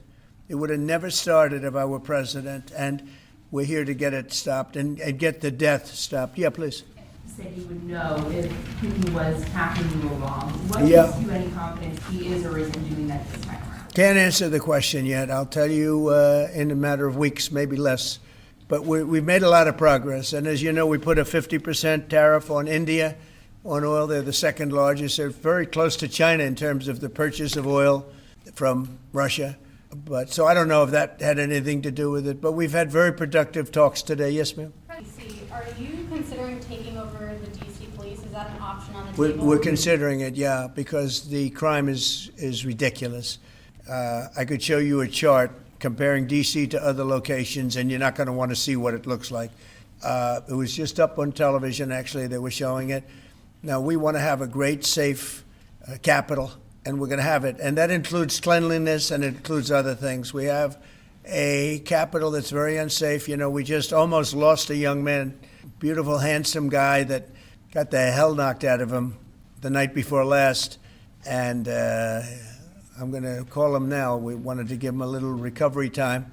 We just put a call into him. They're calling back in a little while, but he went through a bad situation, to put it mildly, and there's too much of it. We're gonna do something about it. So whether you call it federalized or what, and that also includes the graffiti that you see, the papers all over the place, the roads that are in bad shape, the medians that are falling down, the median in between roads that's falling down. We're going to beautify the city. We're going to make it beautiful. And what a shame. The rate of crime, the rate of muggings, killings, and everything else, we're not going to let it. And that includes bringing in the National Guard, maybe very quickly, too. Do you want Congress to look at overturning the D.C. Home Rule Act? We're going to look at that. In fact, the lawyers are already studying it. We have to run D.C. This has to be the best-run place in the country, not the worst-run place in the country. I will defend Big Balls. I will defend his balls. I will defend him against unruly teenagers who beat his You're ass. going to be safe walking down streets. You're not going to get Teenage girls and teenage boys, they will all go to prison. Well, we'll determine that later, but right now they're paying a 50% tariff. Okay? Yeah, please. One for Mr. Cook as well. On the Yeah, please. Sure. The president wants a made in the USA iPhone. What are the chances that you can actually make that happen? Well, if you look at the bulk of it, we're doing a lot of the semiconductors here. We're doing the glass here. We're doing the Face ID module here. And so there's a ton of it. And we're doing these for products sold elsewhere in the world. And so there's a lot of... Tim Apple already gave the game away when he was like, we don't have the precision manufacturing capabilities. We don't have the technical capabilities. We don't have the training for the labor. It would require decades of training to get to that position, to have manufacturing in this country that can be even competitive with Chinese manufacturing. He literally said that. In terms of cost and all, but I think we may incentivize him enough that one day he'll be bringing that. But he brings most of the stuff. Look, he's not making this kind of an investment anywhere in the world, not even close. He's come. No, it's not even pennies on the dollar. It's not because Chinese manufacturing is much cheaper because like the labor is much less costly. No, Tim Cook has literally said if China and Chinese manufacturing was more expensive than American labor and American manufacturing, we'd still use Chinese manufacturing because it is not within American capabilities to do high precision manufacturing that is required to make these fucking tools, especially at scale necessary for fucking Apple products. That's it. He has literally openly said that, where he's like, it's not even a thing. Like, we can't do it. We just simply cannot fucking do it. Well, we're going to look at that. We're talking about it, and they're doing a very good job. And, you know, that is a past. Operation Warp Speed was, whether you're Republican or Democrat, considered one of the most incredible things ever done in this country. The efficiency, the way it was done, the distribution, everything about it was... Did you just say, can't he just hire Chinese people and move them here? They would assassinate him, dog. Are you serious? Brother, what do you mean? His number one thing that he's doing is like getting non-white laborers out of the country. That is crazy. Imagine being like, that's right, we're building the iPhone in America and it's gonna be made by Chinese hands. Is contemplating reoccupying Gaza entirely. Is he defying you, sir, or are you giving him a green light? Well, we have stopped wars in the Middle East by stopping Iran from having a nuclear weapon, and they're you know, they can say they're going to start all over again, but that's a very dangerous thing for them to do, because we'll be back. As soon as they start, we'll be back. And I think they understand that. They're just words. But no, we've stopped a lot of wars in the Middle East. If you think about what we did with Iran, Iran was the perpetrator of hate, a very evil place, and I think it's going to be a lot different in the coming years. On the India penalties, do you have any similar plans to enact more tariffs on China as it relates Could to happen. their purchases? Could happen. Dude, the Depends India on- stuff is so funny happen. because he's literally India was supposed to be the secondary manufacturing hub that these countries move to because it's like more in favor with Western interests, more aligned with Western interests, not communist, anti-China. And now he's like, well, they're buying Russian oil, so we're gonna tariff them into oblivion too. Okay, where do you manufacture shit then? Well, it hasn't worked, and it hasn't worked really for a long time. And I would say pretty much from the beginning, Colbert has no talent. I mean, I could take anybody here. I could go outside on the beautiful streets and pick up a couple of people that do just as well or better. They get higher ratings than he did. He's got no talent. Fallon has no talent. Kimmel has no talent. They're next. They're going to be going. I hear they're going to be going. I don't know, but I would He's just imagine taking because them they out. get. Oh my God! Colbert has He's- better ratings He's than taking Kimmel them or out Fallon. one by You know one, that. dude. Howard Stern, it's a name I haven't heard. I used to do a show, used to have fun, but I haven't heard that name in a long time. What happened? He got terminated? Yeah, they're going to separate ways because I think what they're offering salary-wise is real low than what he's getting. You know when he went down? Whenever you want. You know when he went down? No, before. When he endorsed Hillary Clinton, he lost his audience. People said, give me a break. He went down when he endorsed Hillary Clinton. Mr. President, Have you talked to Governor Cuomo? interviewing Fed candidates yet? Yeah, we've started the interviewing process. Scott and I and Howard, a lot of people, JD, we have some great candidates. It's probably down to 3. He doesn't want the job. He said, do you like this job better? I mean, he was a candidate, but I don't think he'll take it. I really don't think he'd take it, actually. Are there any candidates from Wall Street, Mr. President? Yeah, essentially we're all from Wall Street, aren't we? You know, when you get right down to it. The term Wall Street. Yeah, please. Yep, you made your tax cuts permanent. You mentioned that the tariffs are bringing in a ton of external revenue. You've opened up markets, the EU, Japan, South Korea, many others, to American goods like we've never seen before. How much growth can we expect in the economy now that this model of yours is sort of beginning to really take off? Well, I think the growth is going to be unprecedented. I think we're going to have growth that's unbelievable. Now, remember, we're building and just starting to build a lot of these incredible plants. We talked about the electric facilities that we're building, the generating plants, electric generating plants. Why is the media asking such lukewarm questions? Because if they ask anything else, they won't be in the room next time. And it's access journalism all the way. It's worse than it was ever before. That we ever had in It's those- been access journalism since post 9/11, but god damn, it's gotten even worse. One in one of his big factories, but especially for AI because it needs so much electricity. So I appreciate the question very much. I think the growth is going to be unprecedented. Did you have a phone call with Andrew Cuomo? Did you speak to Andrew Cuomo? I haven't. No, I haven't. Mr. President, have you been briefed on what Ghislaine Maxwell told Todd Blanche? No, I haven't. Have you not. don't know whether I don't came know. up in the I know Todd conversation is or a not? very respected person all over the Oh, country. yeah. All over the world legally. So I don't know. Mr. President. Yeah, please go ahead. Will the new Fed We're probably going to go with a temp and then a permanent, I think. So the temp is going to be named, I'd say, over the next 2-3 days, and then we're going to go permanent. Are the two Kevins the leading contenders for the permanent spot for the chair? Well, the two Kevins? The two Kevins are absolutely, yeah. They're both very good. Mr. President. The two Kevins, very good. Mr. President, is Vice President Vance hosting a gathering this evening to talk about how to respond to the Epstein situation?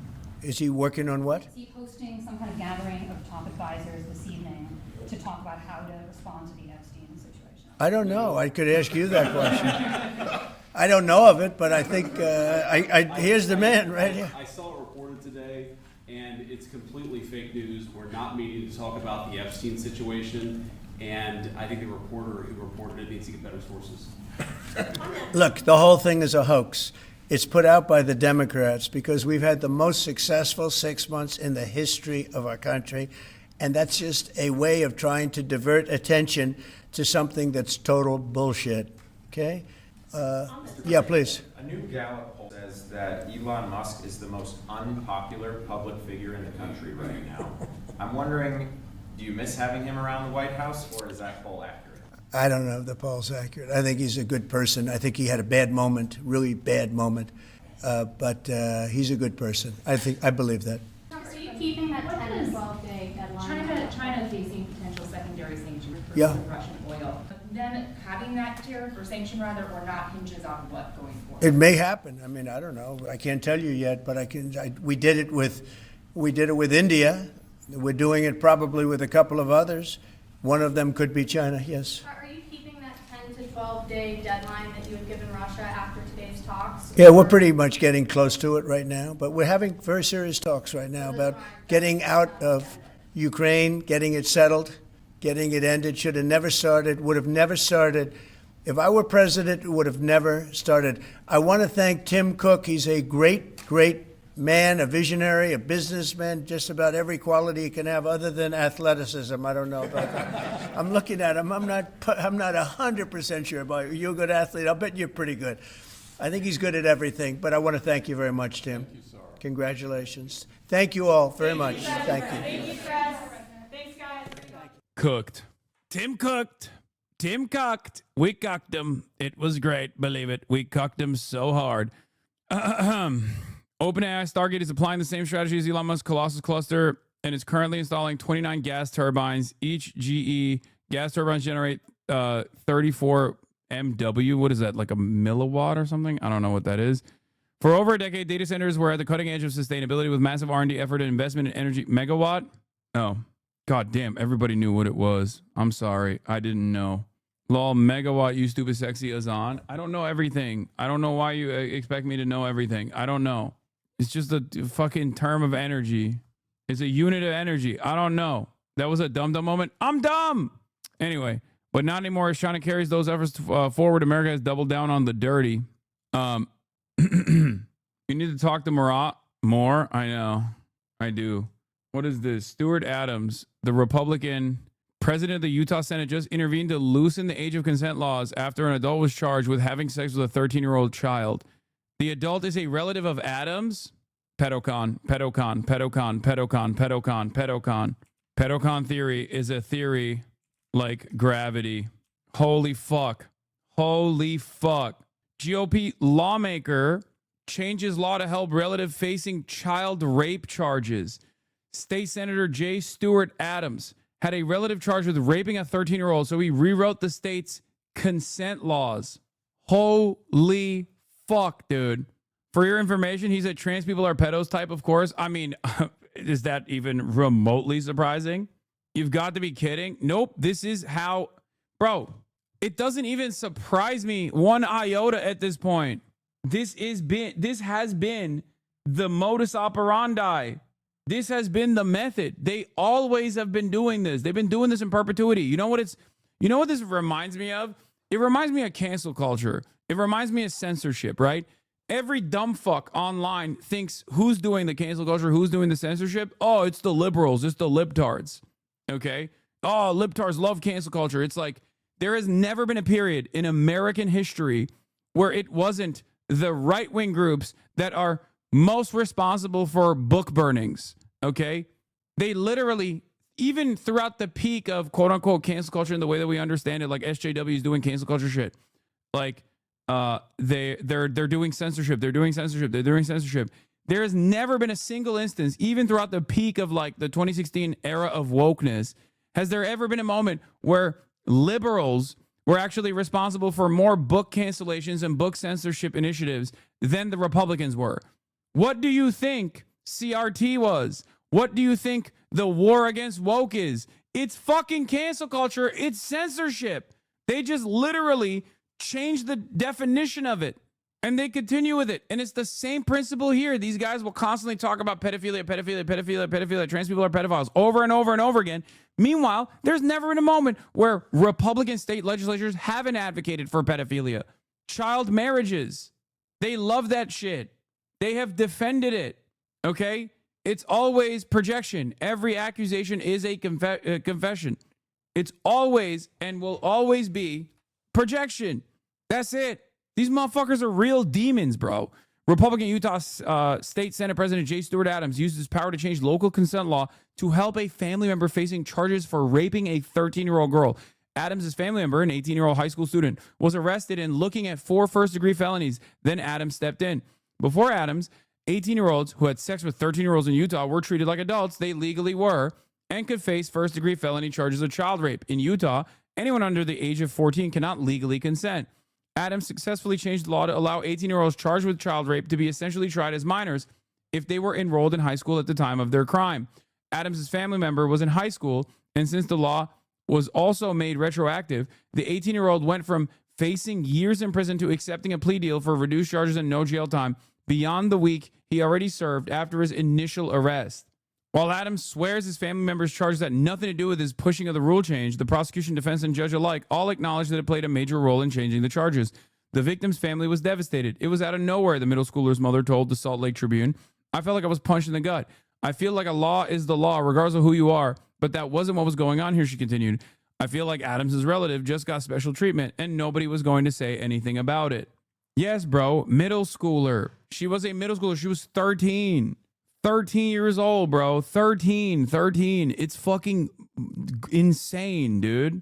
I swear to God, these dudes are going to inevitably make pedophilia legal, by the way. Like, they are, like, the Republican culture warriors are unironically going to simultaneously claim that every, like, trans or gay person is a pedophile while making pedophilia legal, okay?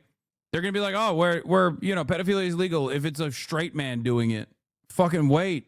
Yeah, as I always say, pedocon theory is a theory like the theory of gravity is a theory. That's where this is heading. GOP gang of pedophiles. True. It's, oh, God.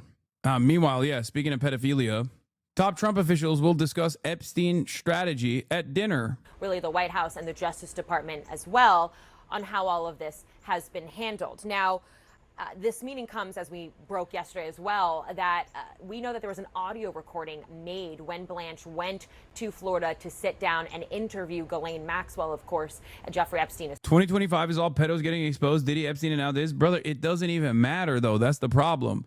They're literally getting outed, and then the administration is actively defending them and themselves. That's what the craziest part about this is. It's not like they're getting outed, and then people fucking turn around. It's not like they're getting outed and then people turn around and go, oh, dude, fuck this. What the hell? We should not allow this to continue. This is a fucking gross misconduct. Like, hello? This is insane.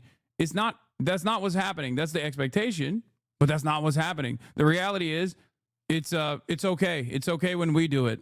Associate, someone who's been convicted for sex trafficking and other crimes related to him. He interviewed her for more than 10 hours, I'm told. And now the Trump administration, and specifically the Justice Department, is going through digitizing that audio, transcribing it, redacting portions of it. And there's really a question of if, and more so when, they will release that publicly. When I talked to some officials here at the White House, they said that it could be as early as this week that they publish that information. Now, all of this, as well as coming as we're hearing that behind the scenes, there have been some conversations, these officials tell me more preliminary, about having Blanche do a press conference or even appear for a high profile interview, including possibly with Joe Rogan. Again, they say that that is not decided. These discussions have been preliminary, but some of the background, again, is we're seeing kind of the messaging and the strategy over Epstein come into light, particularly at a time when we know that the administration had been very quiet and kind of struggling with how they wanted to move forward with all of this. And I also think one just thing to point out as well about some of these discussions is that they are kind of twofold. There have been people here within the White House who have said, you know, a lot of the Epstein coverage has died down. The story is kind of quiet right now. Why bring this back up and resurface it at a time when they're more successfully kind of avoiding it? But then there's a lot of people as well who believe that this is an opportunity to retake the narrative here, control of that, and also try to control the optics more. So, you know, stay tuned for whatever decision they make, but there'll be a lot of this discussed this evening when they gather at the vice president's residence. Yeah, it will certainly be interesting to see what comes out of that. Elena Trine at the White House, thank you so much. Tonight, Vice President Vance will host key members of the administration to discuss whether or not to release the tapes of Jeffrey Epstein's co-conspirator, Ghislaine Maxwell's interview last month. The Attorney General, FBI Director, and others will attend. At the same time, the House Oversight Committee issued subpoenas to nearly a dozen former officials as it broadens its investigation into the Epstein files. Among those included Bill and Hillary Clinton, and Republicans are zeroing in on the former president for his documented association with Epstein. In a subpoena to Mrs. Clinton, Republicans cited her hiring of Ghislaine Maxwell's nephew in her 2008 presidential campaign. I'm going to bring in the group chat to talk about this. The thing that is confusing about this is if you're trying to tell the world that there's no longer conspiracy, do you have a dinner where you all get in a room privately and talk about it? Yeah, and talk about what they're going to release and what they're not going to release. This does seem to be exactly the kind of thing that many of the people who will be in the room tonight at this dinner talked about before as the things that government did to hide the Epstein files. Right, because this tape and this audio recording is of the Deputy Attorney General, Todd Blanche, who was Trump's former attorney. Right, and it includes Kash Patel and J.D. Vance, who both of them spent quite a bit of time talking about releasing the files. So, look, they are now talking about what they are going to release and what they are not going to release. And they're doing it in a meeting that was not announced. Our colleagues reported about it. They found out about it. They're doing it behind closed doors.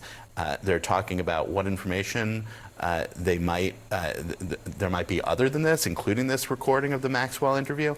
This does seem to be like I said, the kind of thing that would feed the conspiracy thinking of exactly the people who...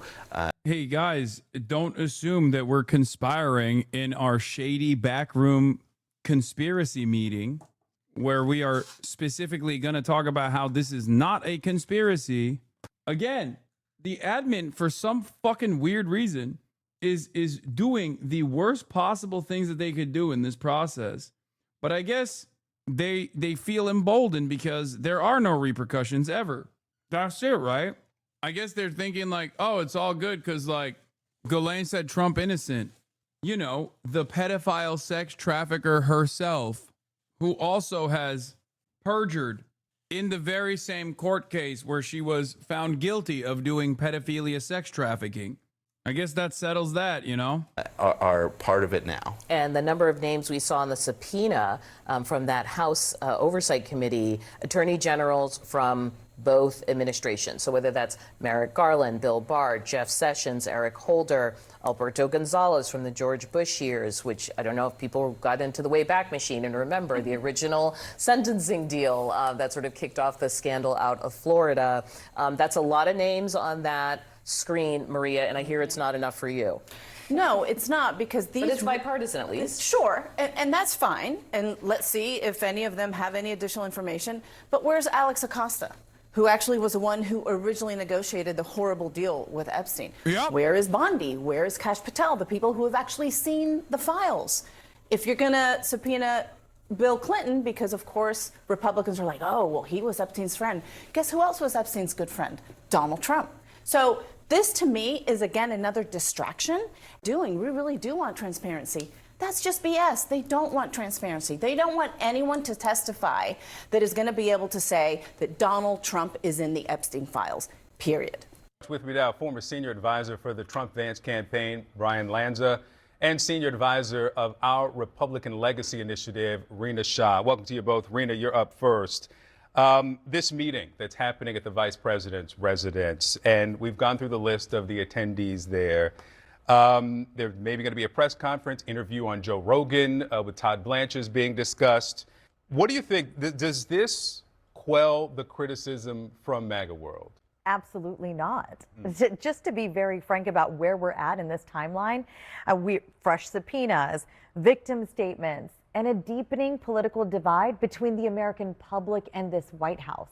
Something like 90% of Americans, if you're looking at any polling on this, want these files released. That includes 83% of Republicans. How this chorus doesn't continue to get louder, I don't know. And it's all about what's at the core of the matter here. And this fallout really has stemmed from the Trump administration's real crazy reversal on releasing these so-called files, right? This was about them saying, we want transparency, we want accountability on the campaign trail. But hey, when you're sitting there in a position to do it, What's with the silence? What's with the I don't know? And what's with sort of the slow pace to get to a solution? I say this is about victim-centered justice over political gamesmanship. In recent weeks, I've heard Trump talk about wanting to protect innocents. He has a chance to do that right now. Victims aren't pawns in a political chess game, Victor. They're just not. They're the reason we fight for sunlight, and that's why we try to ensure in this country no one is above the law. Brian, I was going to ask you a question. I'm just watching your facial expression as you're listening to this. What are you thinking? Listen, I think we're going into 6 weeks about this. I think the MAGA base probably cared about it up until week number 2. And then by week number 3, the MAGA base sort of moved on. My phones were blown. Okay, bro. Yeah, they moved on. They moved on. Nobody cares about Epstein. Come on. It's just, they don't care. This is maximalist copium. Expert level wish casting here from former senior advisor to the Trump 2024 campaign. Going up the first 2 weeks and what's going to happen, how can the president do this? And then the issue kind of got co-opted by the never-Trumpers in the media. And that sort of turned off the MAGA base to actually caring about this as much. Now, the administration has a problem. They've made commitments. There's a calendar. There's going to be a timeline of information that has to come out. That's what I suspect the meeting is at the vice president's office, is you have to talk about timeline. Because there's going to be release valves along the way. Well, more than timeline, is the meeting not an acknowledgement that they are bungling the messaging here, that they need all these people in the same room? I think the fact that 6 weeks in, as you said. I think the fact that we're 6 weeks into this shows that they have not moved sort of beyond, their initial response, and that they need something. They need release valves. The audio from the interview, that's a release valve. The transcript. These are things that it's drip, drip, drip, and it shouldn't be. Aid coming from. Oh, so people do care about this. Huh. Interesting. Because you wouldn't really need a release valve if people didn't care about it, like you said, right? He looks and sounds like jank. Yeah.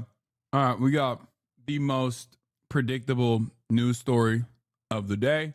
Israel approving a new war plan to occupy the entire Gaza Strip. We already talked about this. Donald Trump literally said Israel can do whatever it wants, obviously.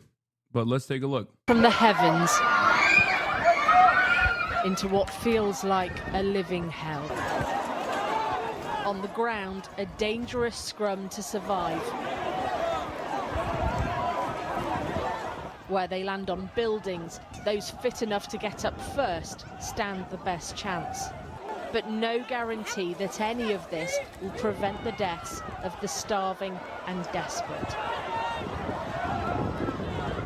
This could have cost me my life. If it weren't for the good people who lifted me up from underneath, neither myself nor this tin would have survived. This was Gaza City.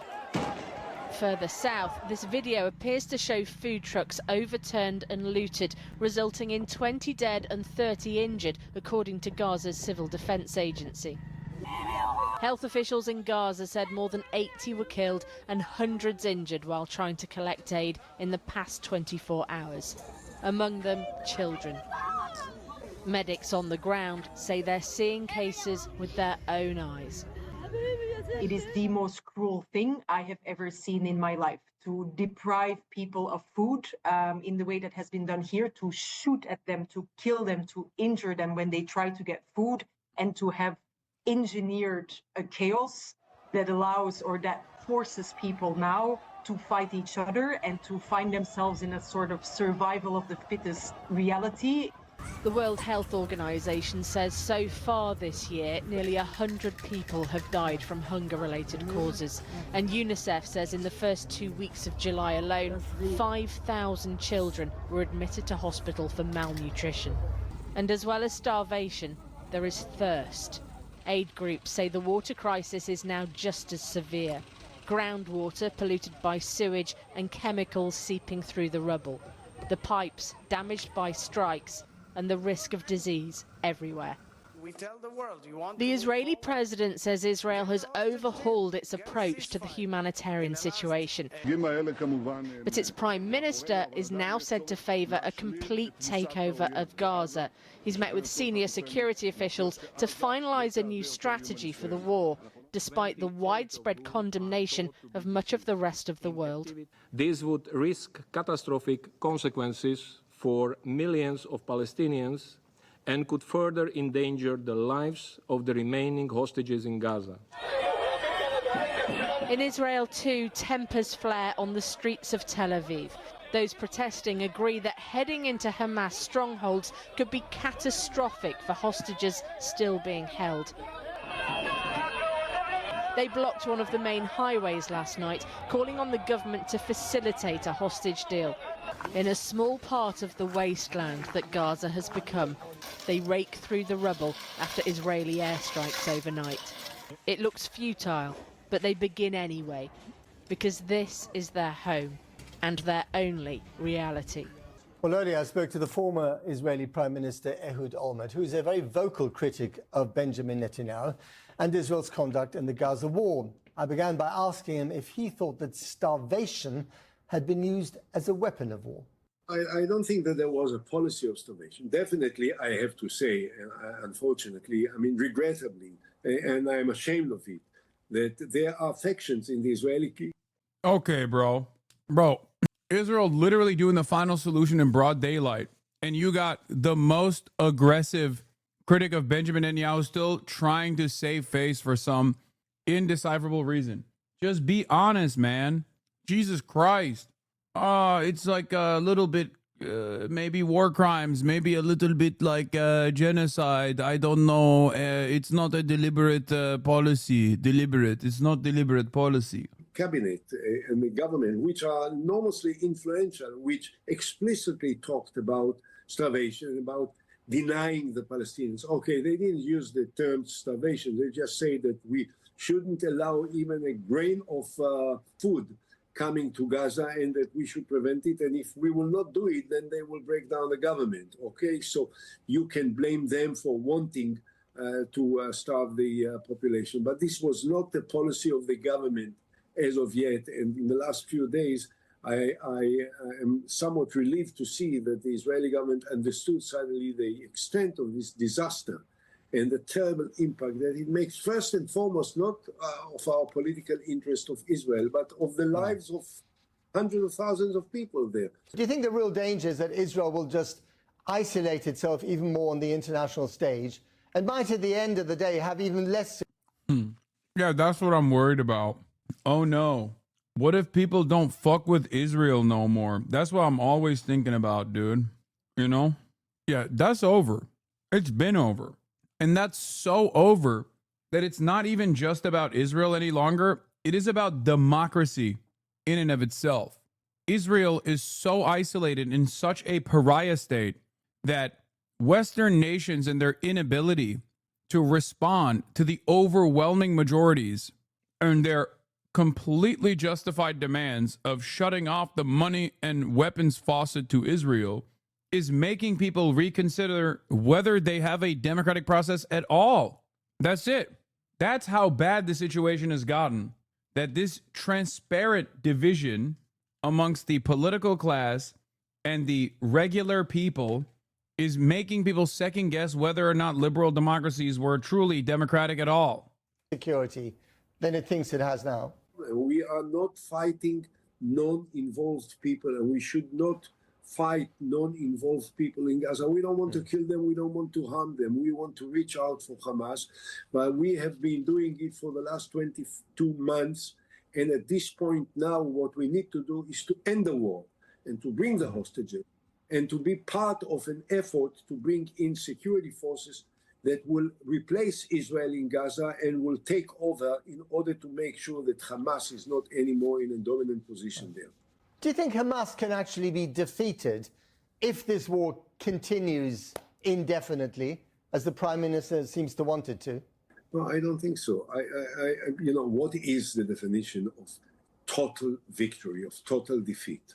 If one believes that we can destroy Hamas to the extent that there will not be one Palestinian in Gaza holding a gun, this is a fantasy. It will never happen. Even if these people are not called Hamas. Reminder that Olmert was prime minister, or one of his advisors dropped the "put the Palestinians on a diet" quote, and now he's saying Israel wouldn't starve people in Gaza. Yeah, the reason why the Israeli military officials very quickly also came to this conclusion, if you were paying close attention even in the early stages of this genocide, The Israeli military officials, the generals, were routinely saying there is no military solution to Hamas. There is no military solution to Hamas. We cannot militarily defeat Hamas because Hamas is just an idea. Okay, it's just a name. That's it. They're not like an alien force that has been able to hypnotize the Palestinian population. It is literally just an idea of Palestinian sovereignty, of Palestinian resistance. And you can kill a man, but you can't kill a man's wishes to be free. So as long as Israel exists, some form of Hamas is also going to exist as it existed before Hamas existed. That's it. And ironically enough, the more children and women and adults, men that you kill, the more you are creating an environment for Hamas, because Hamas in and of itself was born out of the Israeli occupation, born out of the sheer cruelty. Hamas only gained popularity amongst the Palestinian population because it was the only militant front that was using a fraction of the violence that Israel was bringing about regular Palestinians. Yeah, Fred Hampton said it best. You can kill a revolutionary, but you can't kill a revolution, at least not through violence, okay? Through military means, through a continued occupation, especially when the necessity in the eyes of the overall public for militant retaliation stems from the military occupation in and of itself. This is why I spent an entire year and a half trying to explain to people the history of Hamas, the history of Palestinian resistance, the different factions, the different methods, the full brunt of the Israeli occupation that has spanned over 78 years. That's it. That's the reason why so many people fucking kept repeatedly saying over and over and over again that I was a terrorist that needs to be deplatformed immediately. And still to this day, people still try to fucking hit those lines to an increasingly smaller group of people as the walls are closing in. That's it.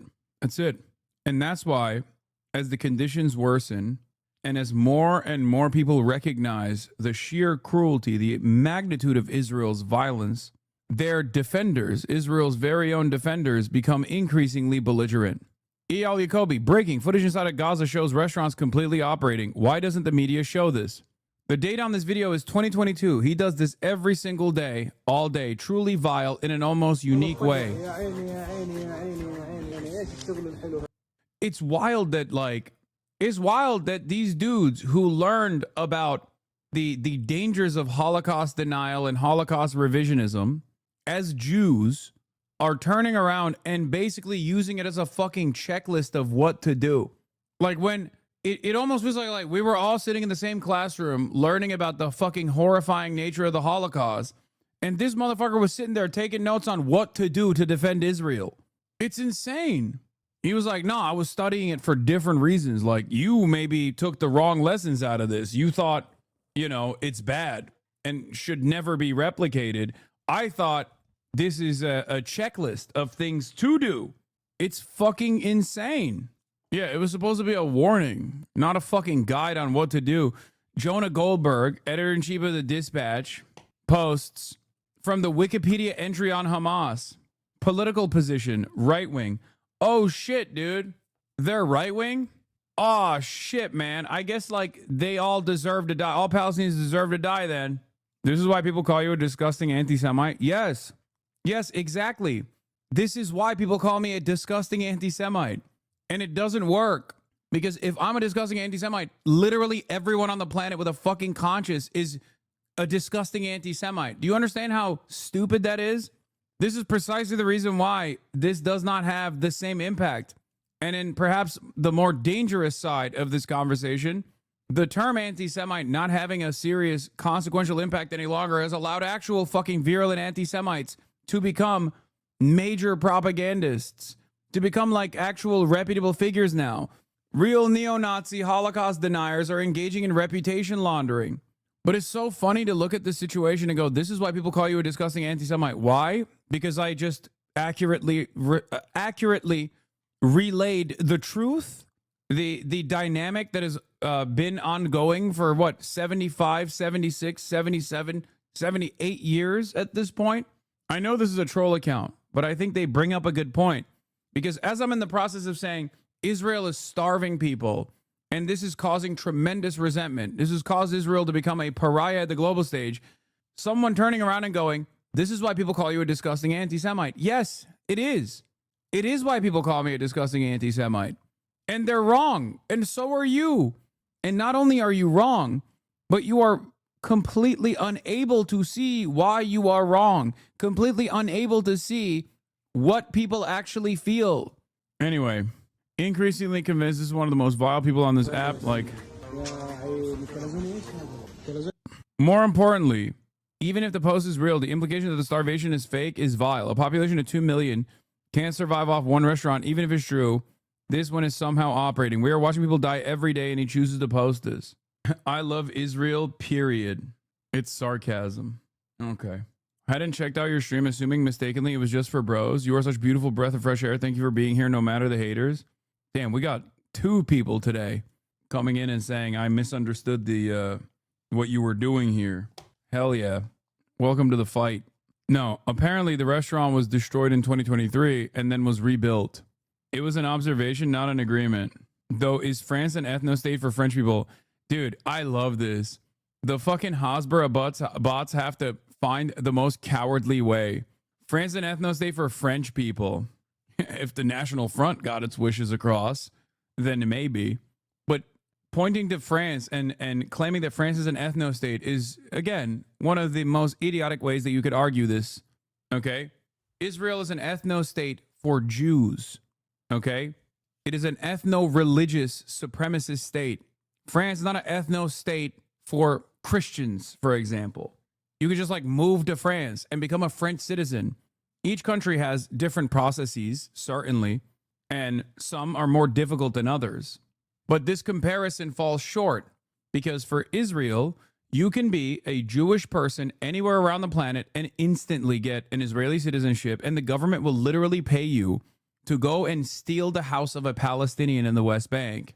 Meanwhile, Palestinians can't go and see their fucking immediate family members. If they have any family members that are Palestinian citizens of Israel, for example, they can't go into Israel proper. It's ridiculous. I guess saying if you're a Jew anywhere around the world doesn't fully capture the entirety of the conversation, because Ugandan Jews are not allowed to get Israeli citizenship. And even the Ethiopian Jews that were able to get Israeli citizenship went through a horrifying process of sterilization for a while. Of course, if you're Russian with no immediate Jewish heritage, you still got citizenship. I wonder what that's about. Russian is the 3rd most spoken language in Israel after Hebrew and English. Anyway, did you see Adam Sosnick cry because people called Netanyahu for Hitler? What? I don't know what that is. This Jewish TikToker explains it perfectly. I'm Jewish, and as a result, the state of Israel will literally give me an all-expenses-paid vacation to come visit. And on this trip, they will plant IDF soldiers. Yeah. Who will also get to enjoy this vacation with the purpose of, 1, humanizing the soldiers who are carrying out their violent colonialism, but also, I don't know, maybe I'll find one of them attractive and we'll hook up and settle down and I'll get to marry an Israeli. Also, as a benefit of my Jewishness, if I wanted an Israeli citizenship, I could get it like that. And not only will I be a citizen of the state of Israel, but the government will literally give me the money, resources, and weapons to go to the West Bank and steal a Palestinian's home. And if I happen to kill a Palestinian while doing that, the punishment I will get will be like barely a slap on the wrist. But if a Palestinian... Yeah, this literally happened this past week, where a famous Israeli settler who's been sanctioned in the past went and shot one of the Palestinians that actually worked on the No Other Land documentary, the Oscar award-winning documentary. He shot and killed him. The Palestinians that were next to the other Palestinian that was shot and killed, Auda Hathalin, I think that's his name. The murderer was released. It's on video. The murderer was released. The people, the Palestinian friends of Adwa, were arrested and are still in military detention. I don't know if they actually released them since the incident took place. The Israeli settler murderer got a slap on the fucking wrist after doing this in broad fucking daylight, on camera. It's on camera. Brian, kill me. I have no desire to live on the same planet. Really? You're going to fucking kill yourself before you see the state of Israel fall? If you need any motivation not to kill yourself, it's that you have to outlive Zionism as an ideology. That is the greatest motivation anyone could get. That's crazy. That's crazy. If you don't have any other commitments that keep you here, then spite is good enough. Palestinian literally has the keys to the home that their family has lived in for hundreds of years that is meaningless in the eyes of Israel. And if a Palestinian child throws a rock at the tank that is currently rolling through their town that the bulldozers just demolished, they will be arrested and held indefinitely with no trial. So I can't imagine why people would call Israel... Spite doesn't work if your enemies are winning. They're not. They're not winning. That's ridiculous. They don't even have the aesthetics of winning at this point. What do you mean? The tide shift against Israel has been so dramatic that they're literally in a permanent state of panic, looking to try to change the term. Israel has dropped the term Hasbara and now calls this narrative control system Todah, meaning awareness. Officials admit they're losing the global narrative, not because of Gaza's reality, but due to their slow media response. Example, this, by the way, is the same exact type of fucking idiotic, antiquated thinking that the media applied after Zoran Mamdani's victory. Okay? They're like, oh, he won because of social media and nothing else. That's what we can do. You can't social media yourself out of this problem. Example, Israel claimed a starving boy died due to genetics, highlighting instead that they starved a sick child. So far, 163 Palestinians have died from starvation, and 1,300 plus have been shot while seeking aid at distribution sites turned to death zones. Israel has spent 60 million plus on flying in 550 plus influencers to help polish his image. Brianna Wu, Sex Pestiny, Michael Rappaport, Eve Fartlow, Rabbi Shmuley. These are the people that they have. Good luck. Yeah, fucking boner box. A new media war room tracks how coverage is shaped globally, timing, framing, and distraction. Now, guess what? They tried to do this with the Nelk boys. But because Israel's reputation is irredeemable, because its acts are so cruel that every single onlooker, they don't even need to be equipped with the understanding of the occupation and its violence. They can just see, I don't know, 3 to 4 different images of starving children, and it's over. That's enough for the average person to go, nope, I'm out. Fuck this. Fuck this country that's doing this. It's done. It's over. And that's precisely the reason why when Benjamin Netanyahu went on the Nelk boys, it didn't actually improve Benjamin Netanyahu's image. It actually hurt the Nelk boys' image. Think about that. That is something that is unimaginable 2-3 years ago. Okay? That you have a guy who has gotten a standing ovation, a bipartisan standing ovation every single time he's spoken to Congress, going on an American podcast, and then that podcast doesn't see any benefits from that and only sees negative consequences from that. And Benjamin Netanyahu also does not get any positive press out of this. It's over. It's done. The toothpaste is out of the tube. Okay? Any sort of collaboration with heads of the Israeli state or Israeli officials is a permanent stain on the reputation of people who engage in prank videos and shit. You know what I mean? Like, this isn't a reputable institution that tarnished their credibility. This is an institution that didn't have any credibility to begin with.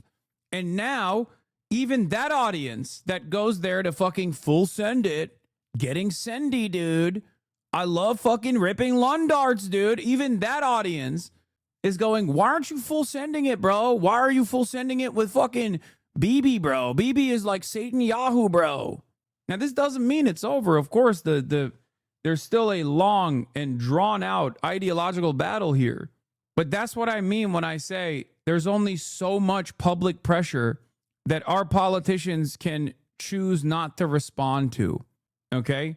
Without any sort of exit ramp or a pressure valve that releases, and it's seemingly because we've let Israel just completely control the conversation and completely control the Middle East policy, there seemingly is no fucking off ramps or pressure valves. People will turn on the entire concept of democracy to begin with. People are waking up to the reality that the democratic process is not real. That's it. That's it.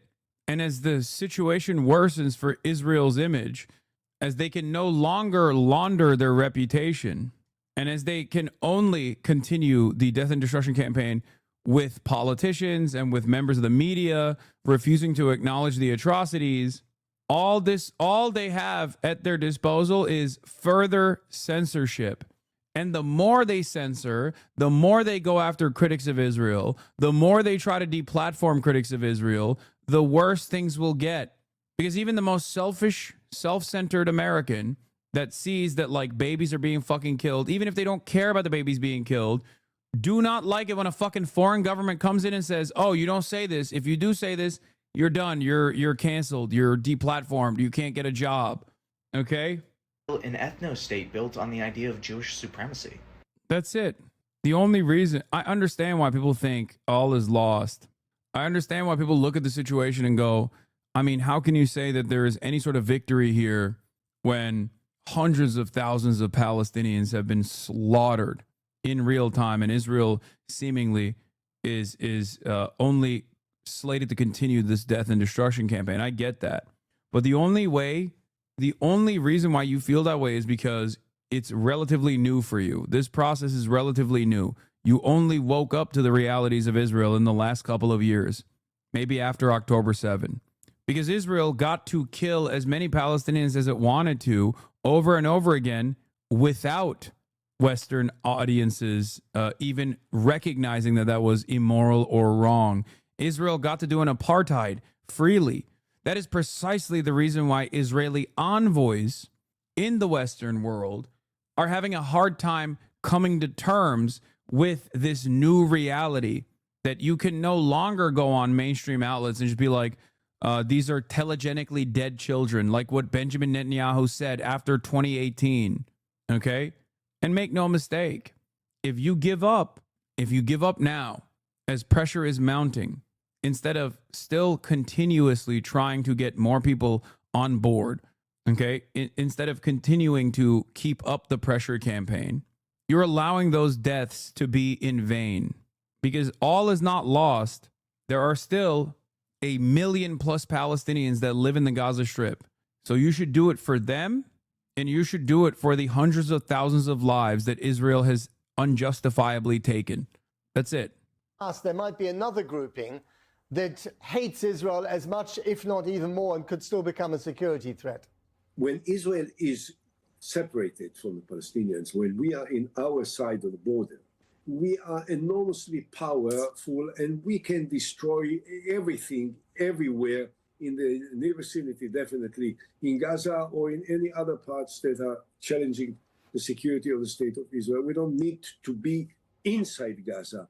At the time that we were inside Gaza, we lost a lot and we didn't gain anything. Briefly, do you applaud the British Prime Minister's move to recognize the state of Palestine, possibly during the UN meeting at the end of September?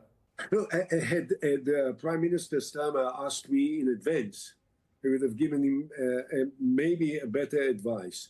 I don't think that recognizing a Palestinian state should be presented as a punishment to Israel. Why is it a punishment? I'm in favor of a Palestinian state. I was fighting for the creation of a Palestinian state. I negotiated with the Palestinians in 2008 to reach a comprehensive agreement on the basis of a Palestinian state alongside the state of Israel on the basis of the 67 borders. So I support a Palestinian state long before Starmer.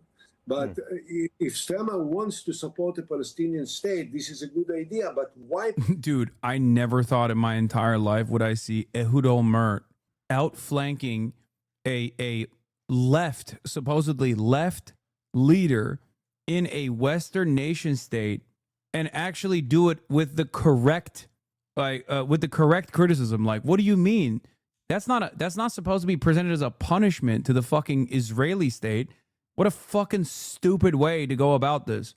I know Keir Starmer, also known as Kid Starver, is not a real left leader. I know that. You don't have to repeat that. I'm saying sarcastically. present it as a punishment to Israel. If you guys will not behave yourself, I will recognize it. And if you behave yourself, is it not a good idea anyway? If President Trump was listening to you now, which I'm sure he is, and he does seem to have these, perhaps the only person who's got the power to stop Mr. Netanyahu, what would you say to Trump? Well, I would have said to him what I said to him, I think, in our last talk and in any of the interviews I gave across the world. President, you have the power to make history. You, the only person on earth that can do something that will change immediately the lives of tens of millions of people by doing one thing. Summon Bibi into the Oval Office, put him on the chair that he loves most. Holy fuck. Bro, give it a couple months. Ehud Olmert is going to start being like, no more defensive weapons. This, everyone knows defensive weapons is how Netanyahu gets to control the conversation. What the fuck? Give it a year, he's going to be like, I am joining Hamas. Now, I'm obviously joking. Ehud Olmert is a fucking freak in his own right. It is crazy that the situation has gotten to a point where, like, he's seemingly the reasonable party here. This is a former prime minister of Israel, okay? He has overseen his own version of sieges. He has also been directly responsible for the continuation of the apartheid, okay? Which is facing the cameras in the Oval Office and telling Bibi, enough is enough. It's all over with. You end the war today. Only Trump. Was this the prime minister that went to Epstein's apartment? No, that's Ehud Barak. This is a former Likud minister too, by the way. Like he spent the majority of his career in Benjamin Netanyahu's party. That one is Ehud Barak, the one that went to Epstein's party. This is Ehud Olmert. Ehud Barak is not Likud. Yeah. It's crazy because the former prime minister of Israel, Ehud Olmert, also in this interview implies that all it takes is one fucking phone call or at least one in-person meeting. A report published by The Guardian revealed close cooperation between Israel's Unit 8200 and Microsoft to monitor and store all phone calls made by Palestinians to the Gaza Strip and the West Bank, which constitutes one of the largest military espionage projects in the world. The call monitoring system began operating in 2022 and has since been able to record millions of civilian voice calls. Jesus fucking Christ. Oh, for Palestinians in the West Bank and the Gaza Strip too. Oh my God, Microsoft. This was the local call 972 Guardian collaborative expose, I believe. Yeah, he did it. They did it with Yuval Abraham, who is one of the 972 magazine investigative reporters in Israel. The very same Yuval Abraham that was the Israeli on the side of the Israeli side of No Other Land. This is also part of the reason why I don't fucking, I'm always going to be somewhat skeptical of someone that, depending on what they say, if they are an investigative reporter in Israel. But having said that, this is why I don't fucking wholeheartedly dismiss Israeli reporters. Yeah. Here's the summarization from Bonser Berry. 1 million calls an hour. Israel's Unit 8200 is relying on Microsoft's cloud for expansive surveillance of Palestinians. The Israeli military undertook an ambitious project to store a giant trove of Palestinian phone calls on Microsoft servers in Europe. Unit 8200 spy master at the time, Yossi Surreal, flew to Seattle to meet with CEO Satya Nadella, where he won Nadella's support for a plan that would grant Unit 8200 access to a customized and segregated area within Microsoft's Azure cloud platform. According to three 8200 sources, the cloud-based storage platform has facilitated the preparation of deadly airstrikes that have shaped military operations in Gaza and the West Bank. The system was built to sit on Microsoft servers behind enhanced layers of security developed by the company's engineers within Unit 8200's instructions.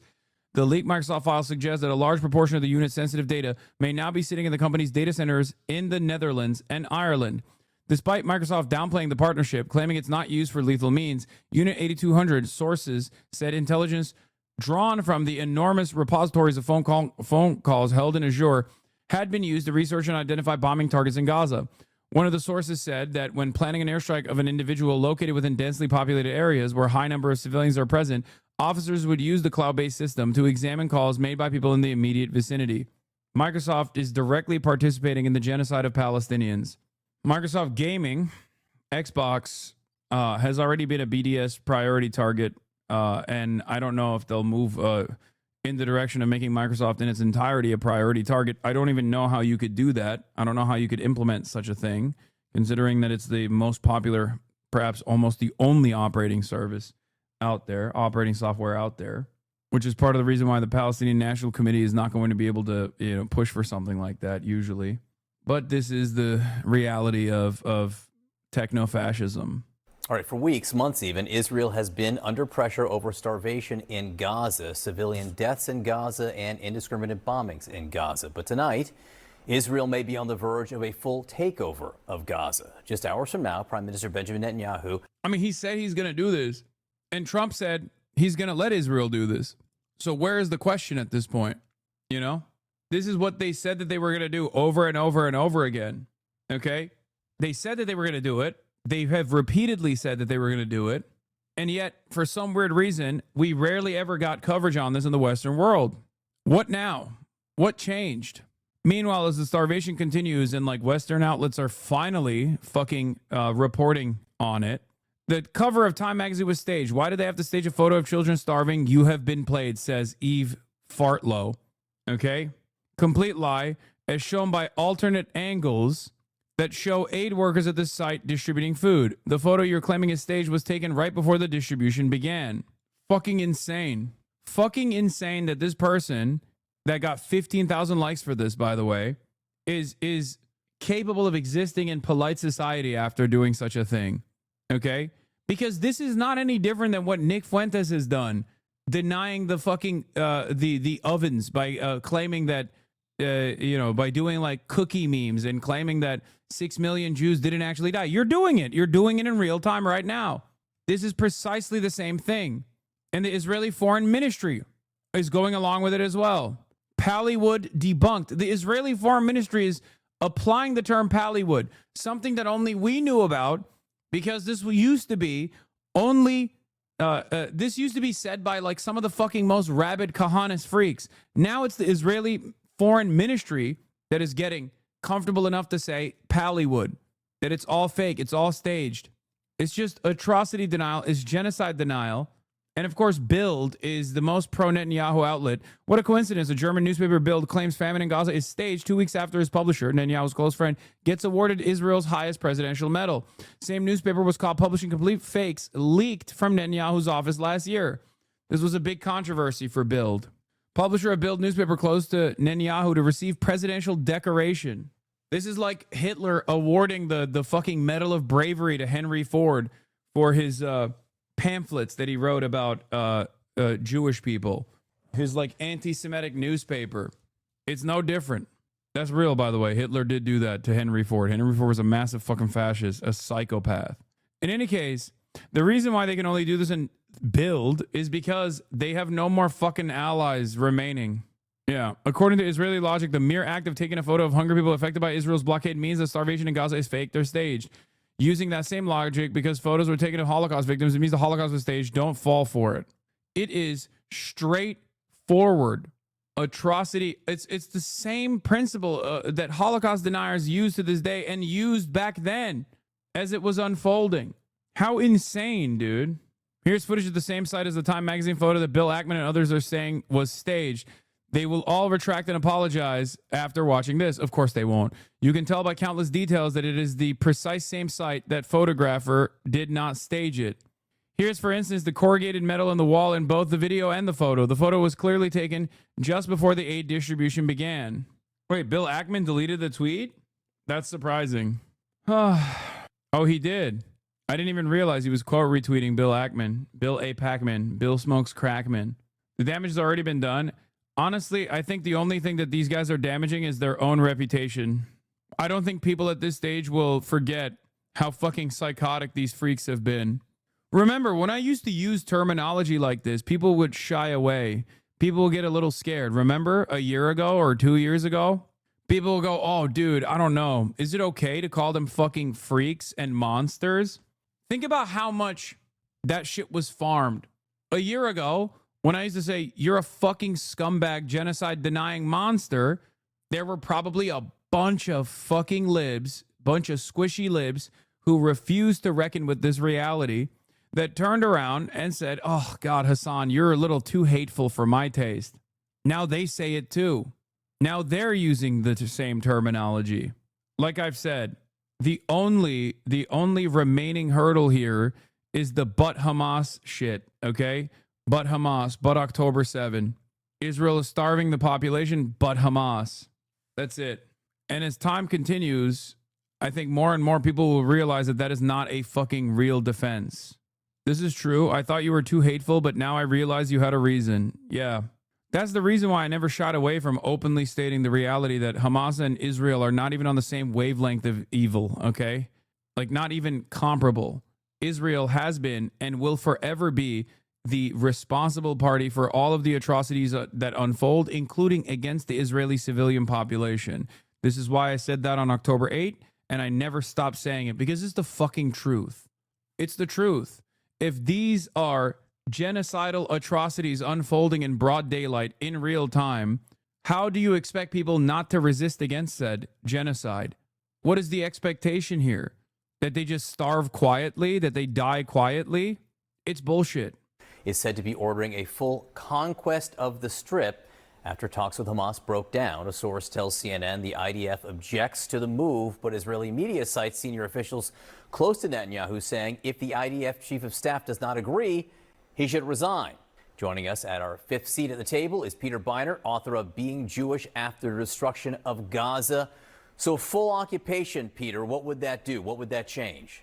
I hope, but I also think this is a bluff. The Israeli people do not want this. I think what Netanyahu is trying to do is trying to bluff and hope that that will provide the ceasefire on terms that he wants. Because a full conquest of Gaza would be an utter... No, they do. Peter, they do, bro. Come on, man. 79% of Israeli Jews said that they do not care at all, or they do not care enough about the starvation in Gaza. Only 0.8% of Jews polled by the Israeli Democracy Institute have said that they have no opinion on this. Okay? 79% of Israeli Jews polled by the Israeli Democracy Institute have said they do not care about the starvation in Gaza, as in they know that it's happening and they just don't care. No opinion is awful too. Yeah, it's 0.8% have no opinion on it, as in you can't even say that they don't know. Okay? The reason why there is a demographic designation between Israeli Jews and Arabs is because that is Israel's own demographic distinction, for the record. When Dee was saying it was Pallywood and you reacting The interview complete, our cameraman walked away. So like what? So he is interviewing the guy who's about to go do some shit to get himself killed, basically. That's what's going to happen. We know from this point, that's what's going to happen. So he walks away, gets back a little bit, and then he sets up behind this thing, right? Is this concealment, I guess? Not cover, concealment, right? Because I think the tank's over here. So now he can capture the footage right here. He sees the guys walking, knowing that they're about to get shot, because that's what's going to happen. And then eventually they get shot and everything is, this is it. It's like act 1, 2, and 3. It's like all here. Now this guy is down. He's dead. These guys are like... and fatally wounded. They're not even like... They're not even running. They're not even like cowering and running away and screaming in fear. There's like, okay, well, they did it. We got our shots. Okay, is this guy done? Oh, shit. Well, okay. Well, we brought the white flag, so we can put that over the bleeding part, assuming he got shot and is actually right. Flag and then this guy, what, is this guy running back to grab the wife? By this stage, the man's wife, his widow, has heard what happened. This motherfucker came after me for years and years. I never said a goddamn peep. And the only reason why I lifted the blockade of talking about this fucking freakish monster was because of his defense of Israel's genocide. But yeah, don't forget how big of a fucking piece of shit this sex pest is. And then, like, what does this mean? The wife has heard what happened. Like, bro, this is crazy. I'm sorry. The tracking live movement shot of the lady running up to her dead husband? Like, what is this? He's saying it's fake. The man's wife, his widow, has heard what happened. Somebody went back and told her, right? The 5 martyrs that walked forward, you know, your husband was the unlucky guy. He drew the short stick today, so come forward, cry for us on camera. Do you think the guy intentionally wanted to get killed? No, I don't think he wanted to die. I don't think they were thinking they were going to die, but they probably we're hoping to get shot at, or maybe so you're saying the woman was acting? I don't think the woman was acting. She probably was sincerely sad. Her husband got killed, but I think they were farming TikTok clips. I mean, remember these people, Just a fucking vile sociopathic monster. Vice signaling. Anyway, so remember that. people, I mean, these people actually, yeah, like have suicide bombers. So it's not that big of a stretch to imagine that they would be willing to get shot. However, now I haven't gone down this road because this is way more, it would require me to make a lot more assumptions. But Yeah, you didn't want to say conspiratorial, but that is what it is. Because that's a bad word in his community, obviously. So that's the one bridge he won't openly say he's crossing, which he did. it's also possible he didn't get shot, right? Now, do we know the name? Dude, this is, I think in that clip, they were going to try to rescue one of the family members who was trapped. Destiny conveniently leaves that out. The only reason why that kind of shit was permissible at that time was because people were not knowledgeable of the fucking unimaginable cruelty of Israel.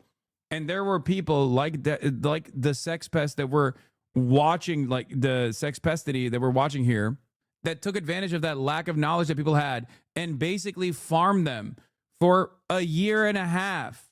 Okay? Farmed them for a year and a half. And so many other delusional, moronic content creators who don't know anything about politics, who just basically are at the mercy of whatever their fucking subreddits tell them, literally went along with it. Some went along with it so hard that they actually saw some repercussions, like fucking Asmongold. But I think they were farming TikTok clips. I mean, remember the that they would be willing to get shot. However, another one is Mudahar. These guys do not do their own reading. They do not even think for themselves. They just want someone to think for them. That's it. And they're convinced by, I guess, Sex Pestany's ramblings. He's still obsessed. I mean, I know, of course he's still fucking obsessed. What do you mean? He hasn't stopped, bro. I literally found him on YouTube. He's talking about you. Of course he fucking is still obsessed. What are you talking about? Why would he stop being obsessed? For years and years. The funniest thing that these guys were able to, like, try to champion was the idea that, like, I'm obsessed. This motherfucker did hundreds of videos on me for like 6 years at this point. That's all he has. I'm the reason why he's, despite being a fucking deadbeat dad, I'm the reason why he's able to fucking pay his child support, dude.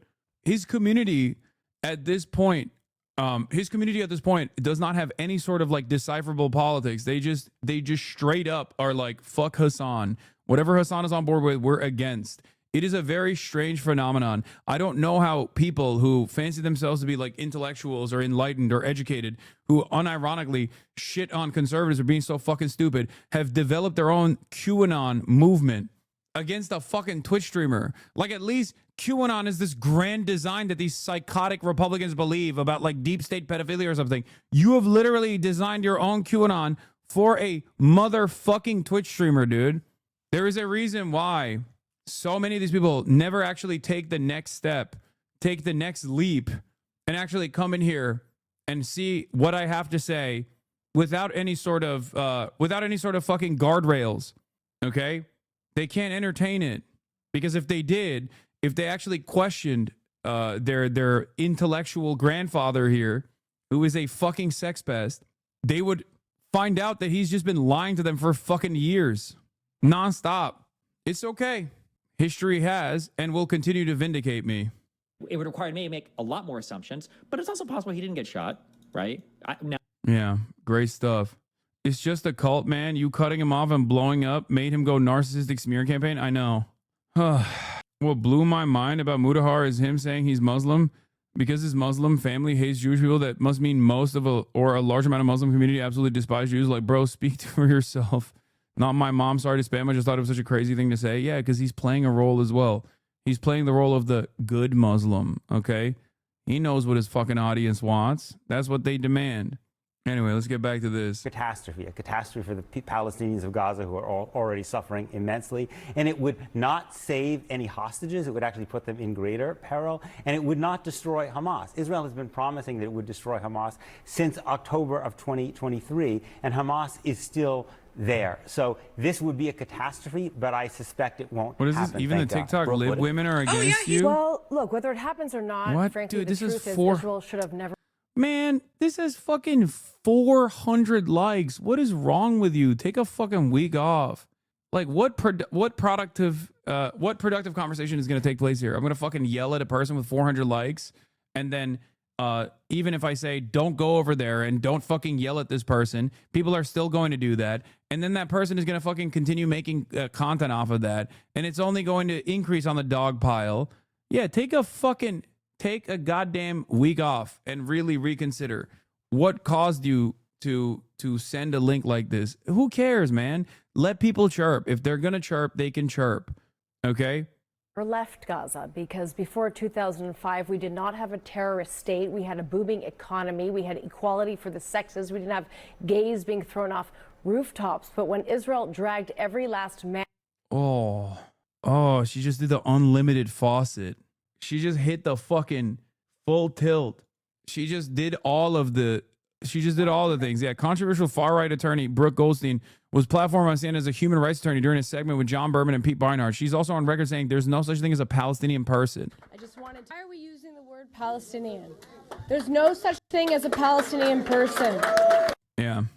Disgusting, evil, monstrous piece of shit. And woman and child as out of Gaza and exhumed the dead bodies because they knew what Hamas would do with it. We had a terror state, and that's a big mistake, and the world is yet to admit that. And the real question is, why is the world preventing Gazans from leaving Gaza? Why are they insisting that they remain as human hostages for Hamas and as civilian human shields? And the third point really is, are they refugees or are they not refugees? Because if Gazans are Palestinian refugees, then Gaza is not their home and they should be relocated so that they are not used by Hamas as human shields. Yeah, they should be to fucking Israel proper, where they were pushed away from. I agree.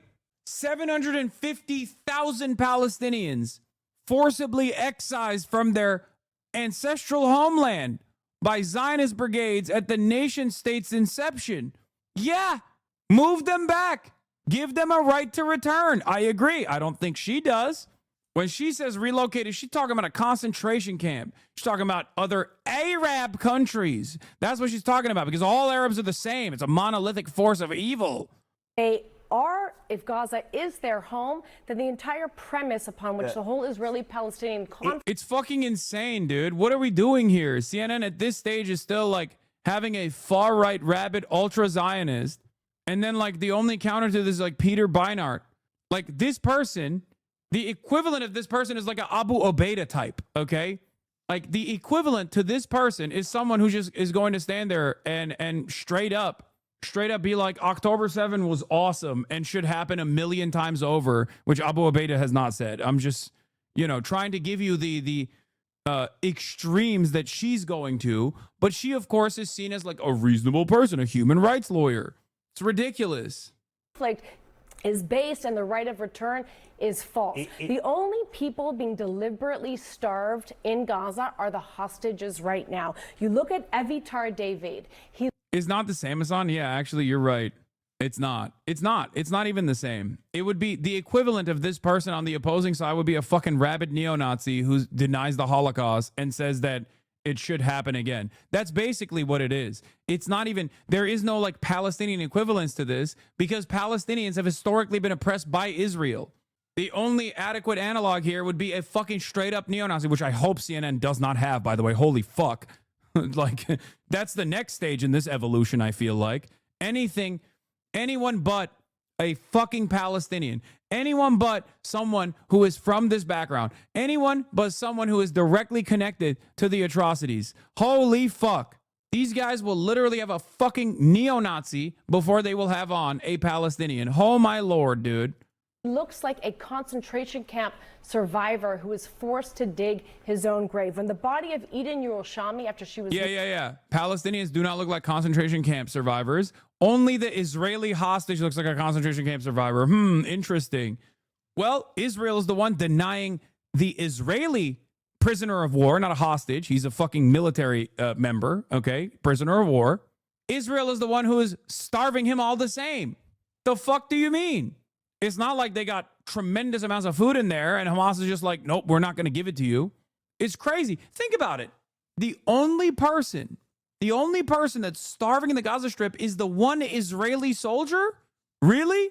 After a week of denying the starvation, you turn around and you say, yeah, actually, starvation Israel, it's the one Israeli guy in the fucking strip. Insane. Murdered was returned. She was 70 pounds. Contrast that to the pictures, these, I'll say, artistic pictures of children, most of them with diseases. Really, Brooke? Yes, really. I mean, yes, really, you're propaganda saying pictures of these children. You never see pictures of adults. And famine is not selective, Peter. You can't have a child who's starving and then the mother is Brooke, are we really, overweight or the brother is fully fed. The picture of Eviatar David was horrifying. Are we really debating whether people are starving in Gaza? No, we're debating who is responsible. Because it sounds like you're saying that these are made-up pictures. Who is responsible for any food shortages Okay, so let's in Gaza. acknowledge that there are people starving in Gaza. Is Hamas responsible? Why don't you? I think you should let me finish. The way that you let me finish last time. Does Hamas steal the food and use it as a food weapon? You just spoke for a long time. Let me just say something. Does Hamas steal food? The Palestinians in Gaza are indeed refugees. It's true. They are the descendants, most of them, of families that were expelled from Israel in 1948. So if Gaza is not habitable for them, because Israel has destroyed most of the schools, most of the churches, most of the mosques, most of the bakeries, most of the agriculture, most of the universities, then they should be allowed to return to the places from which they're from, which is not Burundi or Somalia or Rwanda. It's Israel.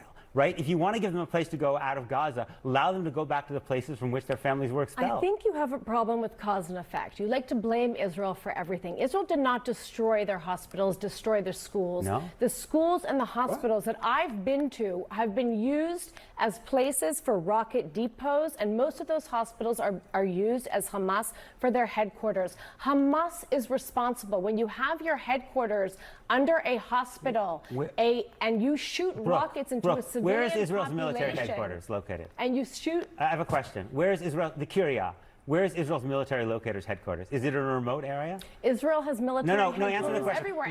Where is Oh, do they? Oh, why are you bringing up Israel? Why? Are you Hamas? Peter Beinat, are you Hamas? Why you bring up Israel? Say I'm Israel Chai. You are Hamas. No politic here. No politic. Israel, tiny nation, you are Hamas. If people were as knowledgeable as they are now about the fucking atrocities that Israel has committed throughout its 80-year of occupation, brutal occupation, the ruthless violence that they subject the Palestinians to, this shit wouldn't have played as well as it did on October 8th either. That's why I was saying what I was saying on October 8th. That's why many who were already involved in pro-Palestinian emancipation and pro-Palestinian advocacy were saying what they were saying on October 8th. Okay? You can't make it everybody else's problem that you were not knowledgeable. She's trying to pull the 10/8/2023 commentary on August 5th, 2025. It doesn't work anymore. It should have never worked, but unfortunately, because of the fucking void in the media in terms of covering the Palestinian position and recognizing the humanity of Palestinians, it did work on 10/8/2023. And it worked for quite a while. But it doesn't work anymore, and these guys can't handle it. That's why they get increasingly more belligerent. That's why they do Pallywood.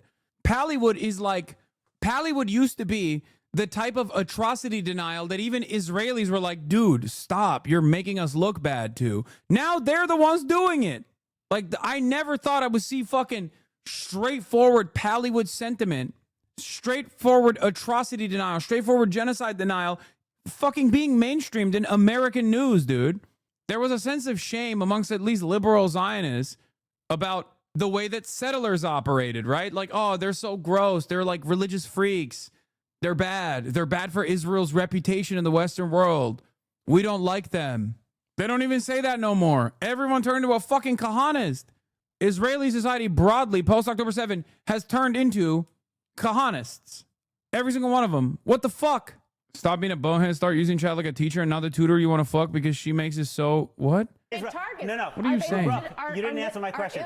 Where is Israel's military? It is in downtown Tel Aviv. So let me say that. They have a headquarters in Tel Aviv. You gotta let me finish. Israel's military headquarters is in downtown Tel Aviv, right? Many of the apartment buildings in Tel Aviv house Israeli generals.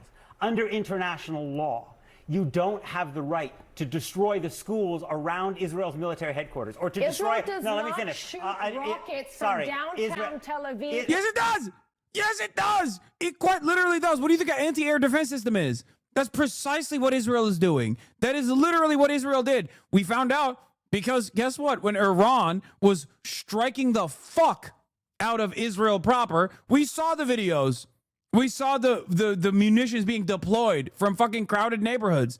Shut the fuck up. Of course, Israel has its military infrastructure deeply embedded within the civilian infrastructure as well. And in international law, it would be a war crime to destroy a hospital or an apartment building in Tel Aviv because an Israeli general yeah, that's it.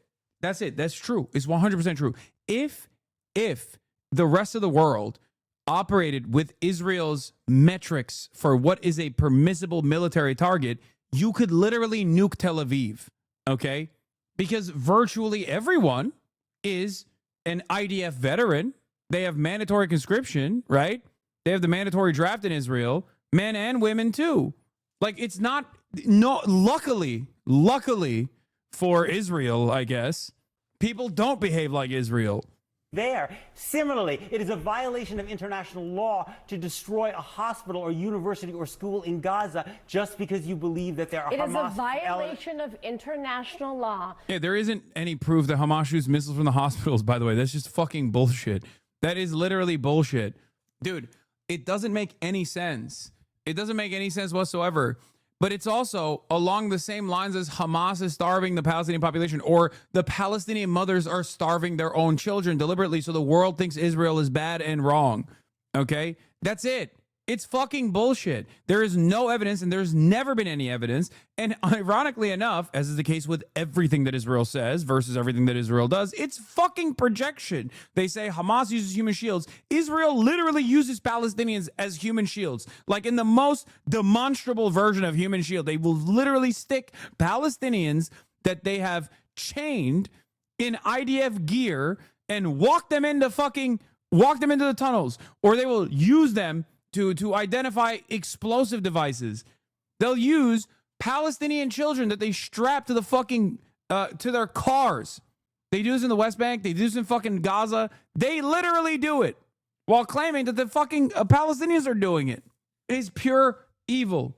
To use civilians as human shields. Can we agree on that? Yes, and that and is... do you and support that, and, the it is temporary also a violation. relocation It is, of Gazans no, so that they're not God forbid I do not. I don't want Palestinians expelled again. The Palestinians were expelled in 1948. You want to expel them again? No. That's a war crime, bro. That's not what I said. Hang on one sec. Temporary. You think Israel's going to allow them back if they leave? Come on. All right. I want to bring others into this discussion if you want to be part of this discussion. But the question at hand is, given where things are now, this stalemate, would things be better if Israel took over Gaza, complete occupation? No, I actually think I think this issue is more nuanced than people give it credit for. No! A lot of times we debate this issue. Bakari sellout. Guys, let me be the voice of reason here. It's a little bit more nuanced, okay? It's a little bit more nuanced and more complex. There is nothing complex about genocide, Bakari. Shut the fuck up. On X or on Twitter. And you just saw these two individuals who are dug in, who believe with all their heart and all their might, their particular... Yeah, come on. Give us some fucking reasonable centrism. Come on, Bakari. Interesting. Also, another fucking paid actor for Israel presenting himself as the reasonable third party here that's far removed from the equation. Let me be the nuanced voice points, and people try to debate this on Fox News or they try to debate it on X, and they miss it in totality. For example, Democrats, what I would go with is Democrats have to be able to say that, you know, it's very difficult for Israel, and I'm a very... So where's Hamas getting all the ammunition from? Is Israel needs to supply American weapons? Who's supplying Hamas with all the stuff to attack Israel? Great question. They don't. You think they have used even a fraction of the fucking munitions that Israel's deployed? Israel has dropped numerous atom bombs worth of munitions on Gaza. Hamas has not done that. There's no capability there. They don't have the capability. At most, they got a bunch of fucking 18-year-olds wearing sandals running up to $30 million fucking pieces of equipment and dumping an IED in there going, Kobe, because the Israeli diaper force is too fucking worried about standing outside of their goddamn tanks. That's it. Ironically enough, also, they do actually make weapons off of the unexploded ordinances that Israel deploys in Gaza, too. Yeah, Al-Qassam uses the failed munitions dropped on them to create munitions that do work. That is that, too. Yeah. Fucking farm the table, baby. That's right. Locally grown, organic bathtub RPGs that they fucking use on the Israeli tanks. Thank God the diaper force is just so fucking ass. Oh my Lord, dude. Fucking baby killers. Yeah, they've dropped, at this point, 70,000 tons of explosives, 6 Hiroshima nukes. Yeah, defining Peter pushing back on genocide denial as dug into his position is so bad faith. Kobe is crazy law. Love that one, man. Have you not seen the videos? Electronic Intifada does an assessment report every fucking day almost. I, of course, can't play them on the broadcast. Even though it is legally appropriate, it is literally legal for any Palestinian to do that to an Israeli occupying force soldier that is illegally occupying the Gaza Strip. But unfortunately, it doesn't work that way in the Western world. It is literally not only the legal thing for the Palestinians to do, which is to smoke the Israeli occupying force soldiers that are sitting inside of their fucking armored personnel carriers, okay, that are currently conducting a fucking ethnic cleansing campaign. It is also the moral thing for them to do. The double Monty, both legal and moral. Pro-Israel Democrat, for Democrats to be able to simply say that Bibi Netanyahu, yes, he's an impediment to peace, but you also cannot negotiate with Hamas, who doesn't believe you have a right to exist. Occupation is something that we can't stand for. Starving Gazans are something that we cannot stand for. However, we have to be able to say that we need to bring every hostage home. It shouldn't be that difficult. It's not that hard. It's for us to have this debate. We're losing our humanity. There's a lot that Brooke said there. I don't have time to challenge it. I'm also not a Middle East relations guy. This is not going to be Ben Affleck and Sam Steen on Real Time with Bill Maher arguing about that years ago. Look, at the end of the day, I've been working with Project Unite Humanity, projectuh.org. They're helping with the relief efforts. My friend Dr. Robert Lowry, who went to the great school of Rutgers University here. This is something that's very personal to me. As I was telling you off air, that my niece is Palestinian that lives out in Colorado. But that doesn't absolve the fact that October 7th was horrific. That doesn't absolve the fact of what happened in those kibbutzes. That doesn't absolve the fact of that video that came out today of that person that looked like he was about 68 pounds or so walking through those tunnels, as well as my fucking Lord, brother. That look exactly. Oh my fucking Lord, brother. It is crazy. Still doing this shit. What do you mean, dude? What do you mean? What do you mean? There has been an October 7 3 times every fucking week in Gaza. Like, how can people still hold on to this shit? You just genuinely don't think Palestinians are human beings. Even if you have a fucking Palestinian niece, okay, you must not think that your Palestinian niece is a human. Like, what are we talking about? It's like, if you are still talking about October 7 at this stage, you just want to give permission to Israel to do the genocide, but you're too ashamed to stand 10 toes down and say it, okay? Ever since then, Israel committed 1,000 7th of October. You understand it? 1,000 7th of October Israel committed. The children, if you take the numbers, the figures, the way that they are being killed, you see that we cannot claim again and again about the 7th of October and justify with the 7th of October all those horrible crimes against humanity which are taking place. There is a stage in which this is unacceptable anymore. You cannot again and again try to remind us about the terrible things that happened on the 7th of October and the 20 living hostages. You know that every 6 minutes, every 6 hours, Israel is killing 20 people, and they are as innocent as the hostages, among them many children. So stop with the 7th of October. It's unacceptable to rely only on this and to say the 7th of October enable us to go crazy and to do those crimes. And second point, stop speaking about Smotrich. The concentration camp in Rafiah is the idea of Israel Katz, Minister of Defense, nothing to do with Smotrich. Netanyahu let all this happen. It's not Smotrich. The idea of the humanitarian center or city, whatever, is clearly a stage on the way to transfer them. They say it, not I say. They say that they will be able to get out of this concentration camp only if they move to another country. This is ethnic cleansing, and it's not Smotrich. It is the Israeli government, the whole government behind it. Yeah, I mean, look, the more this goes on, the more people come to the recognition that Israel is a Nazi society and the Israeli occupying force is a Nazi force, is the SS, and that Israel's defenders are Holocaust enjoyers, Holocaust defenders. That's it. You might have thought that that was a deeply, deeply anti-Semitic thing to say, a deeply anti-Semitic comparison, and there were plenty of people who tried to fucking fight that, you know? There were plenty of people who tried to fight that reality. Where are they now? Like that human being. You should have the same level of ire for who's causing both. I know that Hamas is a terrorist organization, how they came into power in 2007 and took over in that region, even though they were duly elected at first. I know all of that. The West has already admitted that Hamas is a terrorist organization. If we're admitting that we can't negotiate with terrorists, we can't expect the terrorists to be on the up and up. It's Israel that has to do this. And there's only one common denominator in these last 38 years in that entire region. His name is Benjamin Netanyahu. He's the one common denominator in all of this. He's from the PLA to every...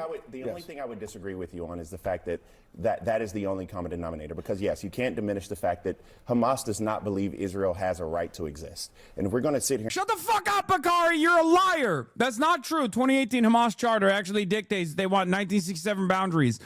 In more than 30 different negotiations processes, Hamas has actively said over and over and over again that they want 1967 boundaries and 2 states with full sovereignty for the Palestinian states. That's it. Shut the fuck up. You're lying. These people are just lying. That's all they're doing. Okay? They're just liars. And the only reason why this kind of lie works is because people are not knowledgeable of the actual situation, because everyone else in the fucking media is lying as well. Okay? Yeah. It's not Hamas that thinks that. I think that, okay? I think that Israel has no right to exist as a fucking apartheid state, okay? I think that, not Hamas. Hamas wants a 2-state solution. Fuck. I don't even know how we're going to get to the process of denazification. Like, how do we do re-education, rehabilitation? How do we do that? How do we do that for Israel? How do we do that for the 79% of Israeli Jews that look to the starvation in Gaza right now to this day, okay, that's happening, that's unfolding in real time, and with the full knowledge of that starvation, still say, we don't care. What do you do? What do you do with that? What do you do with that? That's the real question that we should be asking ourselves. What do we do? We're going to have this conversation. We have to acknowledge that Israel does have a right to exist. But they only exist. And my only point is, I hear you. And they exist. We know that. And I hear you. And all I'm saying is that, like, I feel, for me, someone who simply says that Israel has the right to exist, and I believe Israel being an American value, but to watch those pictures of Palestinian children... it's not an American value in the way that you want to present it, though. If you think... I mean, it is, in some respects, an American value. We did do the genocide of the indigenous population when we were fucking designing this nation state, you know, Manifest Destiny and the like. It's also ridiculous because Bakari Sellers is a black man in the United States of America, and he is lapping up this like pro-American propaganda because he is so fucking predisposed with eating Israel's dick all the way to completion that he has to fucking forget about this country's own history, I guess, in that moment. But yeah, it is actually American values or American culture, if you think about it from that perspective. Yeah, also, obviously, Bakari sellout, you know, being a hack who sucks up billionaire dollars and throws progressives under the bus. Where could they have possibly gotten that from? New super PAC aims to elect pro-Israel black Democrats, including challenger to Rashida Tlaib. Bakari Sells, a political commentator who appears in the PAC's literature as a spokesman, told Politico that Israel was definitely high up on the list in the decision by the super PAC to endorse Janice, whatever, I can't read the fucking last name, the Detroit city clerk who's challenging incumbent Democrat Representative Rashida Tlaib. Tlaib is Israel's most strident critic in Congress and the only one who openly says it should not exist as a Jewish state. Oh, so she's been right all along. Oh, wow. Wonder how that happened. Yeah, look, you may not like Bakari's those pragmatic ways, but at least he's electable. Oh, no, never mind. It bothers me, right, to my core. And I can't empathize with these two. I can't empathize with these two. You can't empathize with Peter Beinart. Like, I understand why someone would, even an Israel defender would try to distance themselves from the fucking psychotic freak sitting next to you. But you can't say first of all, you're not even Jewish, okay? Bakari Sellers is not Jewish, okay? He is a Christian, I believe. I think he's Christian. Bakari Sellers is not Jewish, okay? He is a Christian, I believe. I think he's Christian. Doesn't really matter here. He's there on the panel to defend Israel, okay? Bakari Sellout is there to defend Israel, okay? But the guy you're yelling at is a former liberal Zionist who is Jewish. Peter Beinart is Jewish, and he used to be a liberal Zionist. What are we doing? The fuck? Hang on. Can I just put a bow on this real quick? And all I'm saying is that there is a space for all of us to simply say that we want this to come to a peaceful resolution where there should not be a decision between inhumanity and cruelty. Correct. And I should be able to say that Benjamin Netanyahu is an impediment to peace, and I should also be able to say that Hamas can go to hell. I should be able to say both of those. Why? Why? I should be able to say Hamas can go to hell? Okay, if you want peace, they are the motherfuckers that have been trying to do peace. They are. They 100% are. They have tried actively, desperately, over and over again, in spite of the starvation, in spite of the fucking genocide. They are the ones who are the reasonable party here. 100%. You will never hear that in mainstream news. Peter Beinart will not say that, or maybe give it a couple months. Maybe he'll start saying it too. But ultimately, no one on a fucking CNN panel is going to sit there and literally tell you the truth. That's what's so crazy about this, because this is not an exaggeration, okay? This is not an exaggeration. It is just an accurate reflection of events. That's what's so crazy about it. I am not demanding that these guys become biased in the direction of the Palestinians. I'm just saying, be biased in the direction of the truth, please. Just a little bit, just a fucking crumb of real analysis of the events that have unfolded after 22 fucking months.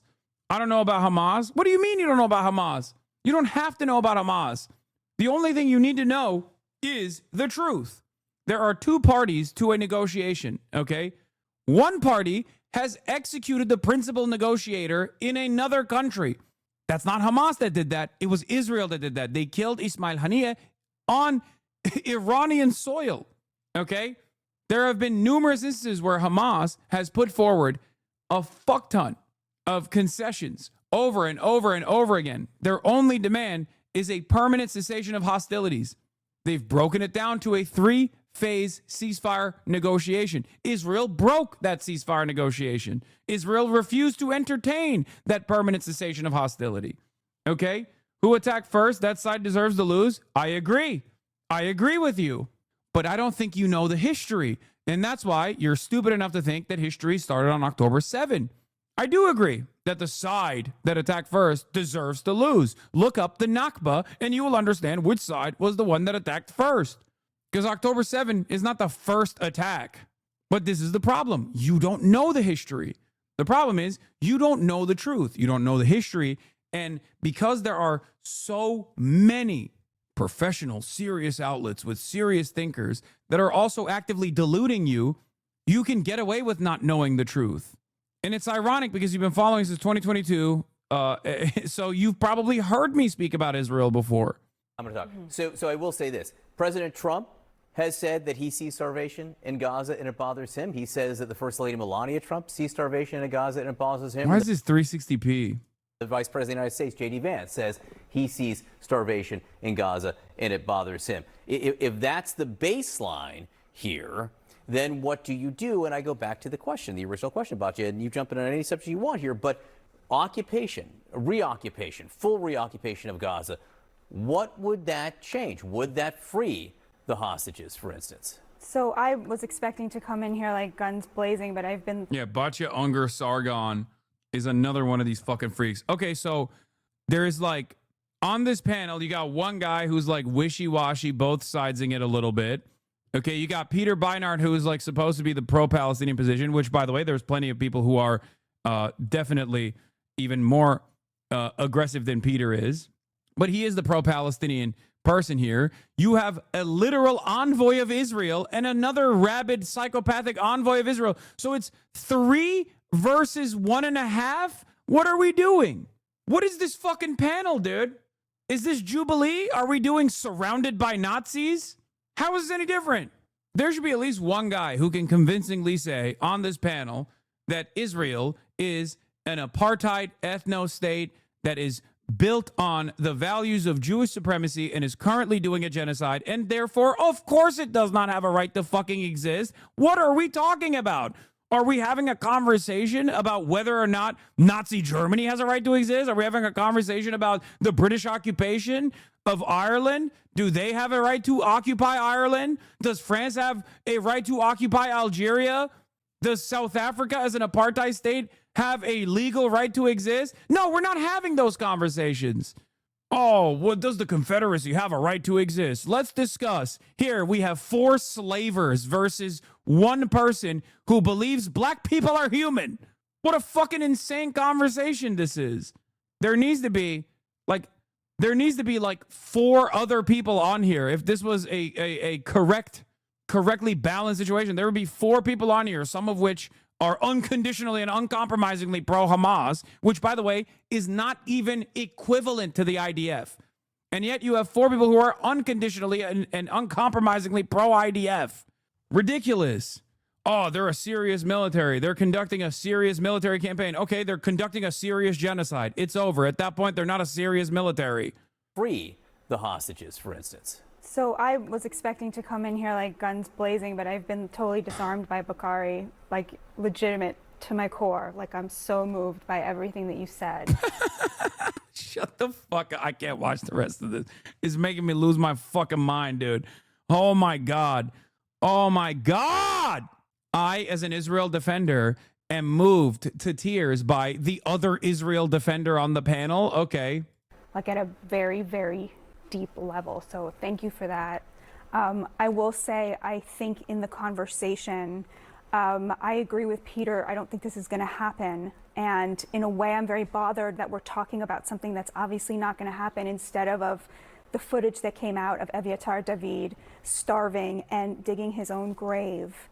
And it seems to me that that was a ploy on Hamas's behalf to show that they controlled the media narrative, that they could get the media to talk about the horrific hunger conditions in Gaza and then get the media not to talk about this starving young man, this innocent life who's literally being starved day by day because they control the mainstream liberal media. And what they've done is they've made it such, they've cut themselves out of the story. And so people don't, there's a fundamental inability to blame Hamas. People will say, I condemn Hamas, but they never blame them because I don't know what to say. I can't.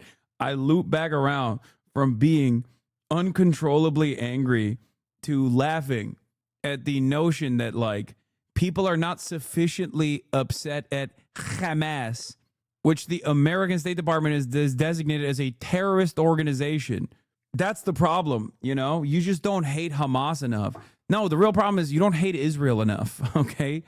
Hamas is not the one doing a genocide. Israel is. What the fuck are we talking about? This is Sargon of Akkad. She actually went through gender confirmation. Yeah, Sargon of Mossad. Yeah, we all know how much good press Hamas has gotten. She'd say Hamas did a genocide on 10/7. Okay, then we need to reconsider the term genocide then, because if 10/7 is a genocide, then what Israel has done is something different. Like it's something far worse than a genocide. And there is nothing worse than a genocide. There's this view that the party with less power has zero moral responsibility. Yes, they do not. They do not have a moral responsibility for the genocide that Israel is committing. They don't. No matter how hard you say, oh, but Hamas, but Hamas, but Hamas.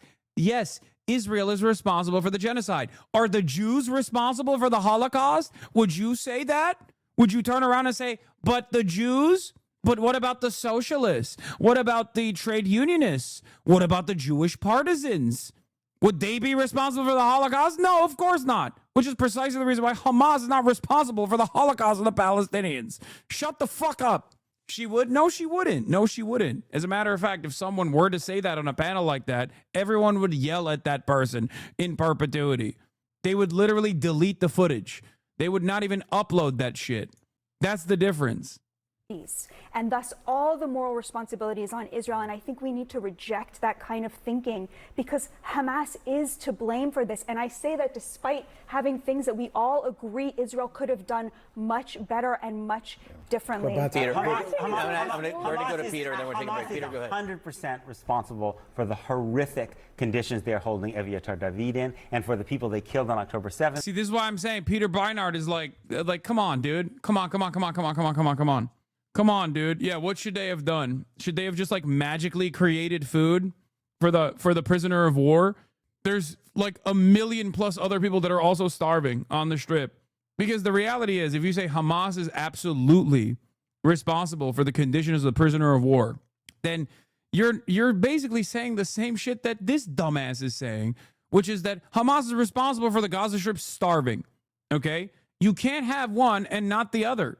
And for everyone they kidnapped, absolutely. But Hamas is not responsible for the fact that Israel cut off all food, water, and fuel. Why is Israel starving its own hostages? Because they're fucking freaks, big dog. What do you mean? Because they just only care about doing genocide. Because Israel wants to do genocide. That's it. That's the reason why they are starving the Israelis that are still held in captivity. That is why they shot the Israelis in captivity that had escaped. Literally, they did that. They did that a year ago. That's the same reason why they've bombed Israeli hostages and prisoners of war alike, because they do not give a fuck about the hostages. The hostages are simply a distraction that takes away from the actual genocide campaign that they are committed to. Okay? To Gaza for almost 3 months this year. Israel has to take responsibility for its war crimes, just as Hamas has to take responsibility for its. I don't think they should have done that, but when if you want to learn more, Google the Hannibal Directive. Or better yet, after you're done Googling the Hannibal Directive, Google Yoav Gallant Hannibal Directive. Yoav Gallant was the defense minister at the time, war criminal, by the way.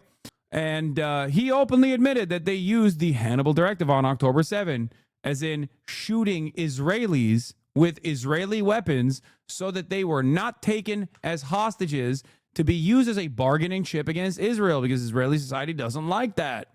Israeli society wants the hostages to be freed. Even those who want the genocide to continue still want their friends to come back home. That's kind of the, that's kind of the problem with, having a supremacist ideology. When members of the supreme in-group are captured, all of a sudden, you have to do your very best to at least quash the fucking discontent that is brewing in society that want their neighbors to return home. And they did do that. There was a store of 4 to 6 months worth of aid. Well, evidently not. Gaza. Evidently not. It was poorly handled. I totally think it was poorly. Wasn't he the moderating voice in the war cabinet? Shut the fuck up. No, he wasn't. He's literally a war criminal who literally said on October 9th, we are fighting human animals. We must starve them. We must shut off their electricity, their water, and their food. We are fighting human animals. Okay? I assume you were trying to do the Ethan Klein joke or something. I was joking. Ethan Klein said that. Okay, well, Don't even fucking meme about that shit. handled, but they believed that there was enough food there. The distribution broke down. I think horrifically. Do you think Bezalel Smotrich and Itamar Ben-Gvir, who are both key positions in this government, really cared that much whether there was enough food? They're important people in this. They matter a lot. I don't think this government cared very much about whether there was enough food. All right, Mike, you're gonna have the last word here, then we go to break. I mean, I just want to echo what a friend of mine who's a war correspondent for another network that I used to work at down the street, we're not going to mention them, Fox News, but he said this on Twitter. And yeah, here is Batya Unger Sargon of Mossad. In an absolutely unhinged meltdown, MAGA columnist Batya Unger Sargon of Mossad, I don't even know what I'm saying anymore, shouts about undocumented immigrants having too many rights. At what point do we ask if giving these right-wing lunatics a platform on CNN is a good idea? Too many rights. The undocumented migrants have too many rights. As he's done his reporting, we're losing our humanity. We're legitimately losing our humanity in all this argument. The images that you see of one person that looks exactly like the other person. Brooke, for so long. Hamas has been in power. The irony is I'm the only person at this table who's actually risked my life to advocate for Palestinian children. I spent 2 years in and out of Jenin, Ramallah, Tulkarm, and Nablus. I'm the one who interviewed Hamas firsthand. I interviewed Islamic Jihad firsthand. I sat with the Al-Aqsa Martyr Brigades, and they told me, you are a Nazi, okay? You are a fucking Nazi. I interviewed Hamas so I could come here and tell you they are barbaric apes that must be killed. That's why I interviewed Hamas. I risked my life talking to Hamas. I risked my life. Were you risking your life defending Palestinian children from the Israeli military? Is that who you were risking your life against? to my face that they want war. This is not about Hamas. This is about an ideology. And I interviewed Hamas and they told me, I hate Jews. I hate Jews. I want to kill Jews, said Hamas. Yeah. This is the same lady that last year, as I showed you earlier, said, there's no such thing as a Palestinian human, a Palestinian person. Why are we saying Palestinian?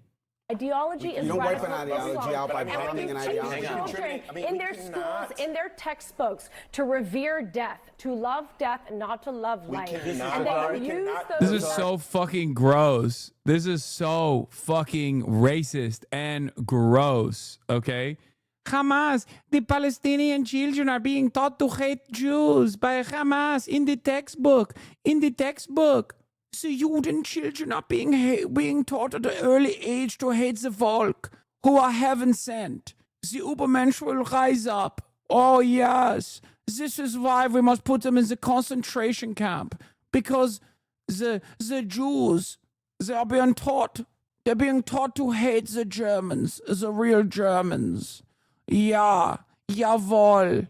Population, human shields. This is what you get, a terrorist state and a democracy fighting on an asymmetric battlefield and a completely impossible place. Because how are they supposed to defeat Hamas when there's no food shortages, but there is starvation? They've destroyed Gaza and they have not defeated Hamas. All right, here's what we're going to do. Bakari Sellers, you got 10 seconds, then go on a break. I don't even need 10 seconds. What I wish is that we did not make this a political football. And what's happened since 2008, since the election of Barack Obama, we've made this Democrat and Republican. This isn't about, how do we have peace here? It's not about the images that we see. It's about who can make Bibi Netanyahu or whatever and right and left. And this cannot be that if we're going to find a place where we can coexist. I mean, pardon me for being just naive. Well, not naive. I'm not sure there's much reason for optimism, though. Peter, thank you for being with us tonight. I appreciate it.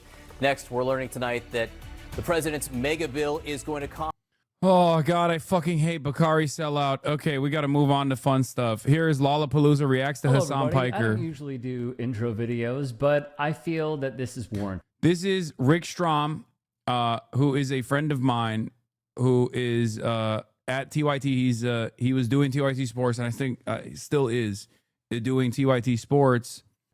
He went to Lollapalooza and apparently had a Hassan Piker placard. So I decided, because of how divided we are when it comes to our politics, to ask Gen Z, Millennials, Gen Alpha, essentially the base of who attends Chicago's music festival, Lollapalooza, how they felt about class politics, the top 1%.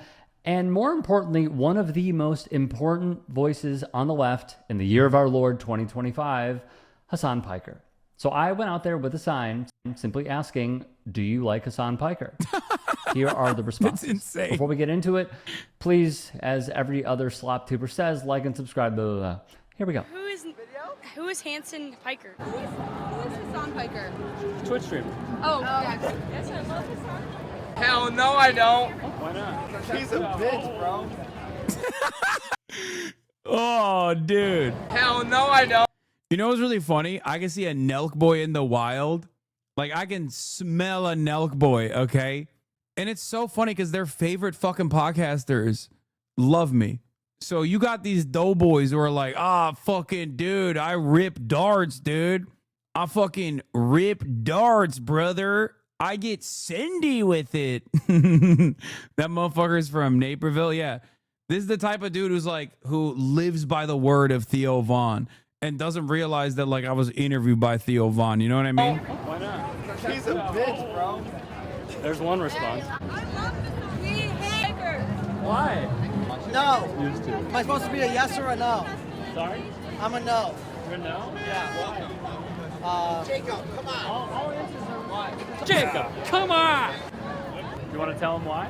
He's out there telling the truth every day about, Palestine and shit like that. I know he's a Twitch streamer, and I know he's a self-proclaimed socialist. I think Hasan Piker is a bit of a performative socialist.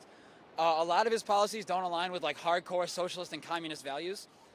I think he's pretty good because he is bringing those ideas to the mainstream, but he's not doing it in a way that's true to, like, socialist and communist values. In the end, he's a liberal. That's it. He's a liberal. That's awesome. Oh, that's great. He's right. This is a real socialist. Are you listening? I'm listening. I'm fucking tuned in. I'm locked in, baby. Can I ask one follow-up? Where do you think he's fallen short, in your opinion? What specific? Not radical enough. So what does radical mean to you? Genuine, like, change in the system, because all of his proposed policies aren't bad. They would help people, but he's doing those within the confines of the system that we already have. He's not looking outside of the system and saying what needs to be changed within it, which is the problem with a lot of liberals. I'm a communist. So the people that are further to the center, they don't imagine. They don't have hope. They A don't. real socialist is talking, listen and learn. I know. I'm fucking muted. I'm muted. He's like, I'm a communist. Why is Hasan not leading the vanguard in an armed revolution? They're not. People in the 60s thought of peace and utopia and hope and all of those things. Those were the people you look for ideals. Hasan Piker is he's a Twitch streamer who makes money. He's fine. He's okay. I love Hasan Piker. Why do you love Hasan Piker? I'm a HasanAbi head 100%. I love him because I feel like he's so accessible to people who aren't, like, usually into politics a lot. And, like, I just love, like, the way that he... Let's go! I don't know, the way he focuses on, like, what's important to him. And, like, he doesn't, like, falter on that. I love Hasan. I used to watch H3 podcast. I don't know about Hasan Piker, but I am team Trisha Paytas. So, frenemies. Why is that? She's just an icon, and I feel like Ethan's a little too controversial nowadays. I don't know, but Yila's a queen. And if you had a message for Ethan, what would it be? Lock in, start making jokes, funny content again.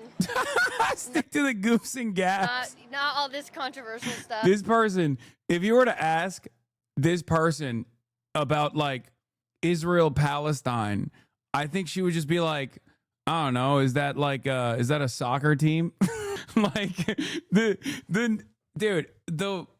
way that some people live, the way that some people exist in our universe, like, we're living on the same planet, and they are so happy and so oblivious to everything else that's going on. It's got to be awesome. Like, yeah, same server, but I guess they got crazy ping. I'm just trying to, like, listen to you while I drive. I don't need all this education, you know? I'm just trying to laugh. I hope Ethan sees it. Honestly, I used to think that, online presence, streaming and all of that was kind of pointless for any kind of leftist praxis. But after seeing the rise of people like Asmongold and all these other major streamers that are just peddling really staunchly far-right opinions and seeing how quickly younger Gen Z and Gen Alpha are being radicalized, I started to understand the importance of vaguely like, social democrat, just any kind of somewhat left and liberal. Thank God, dude.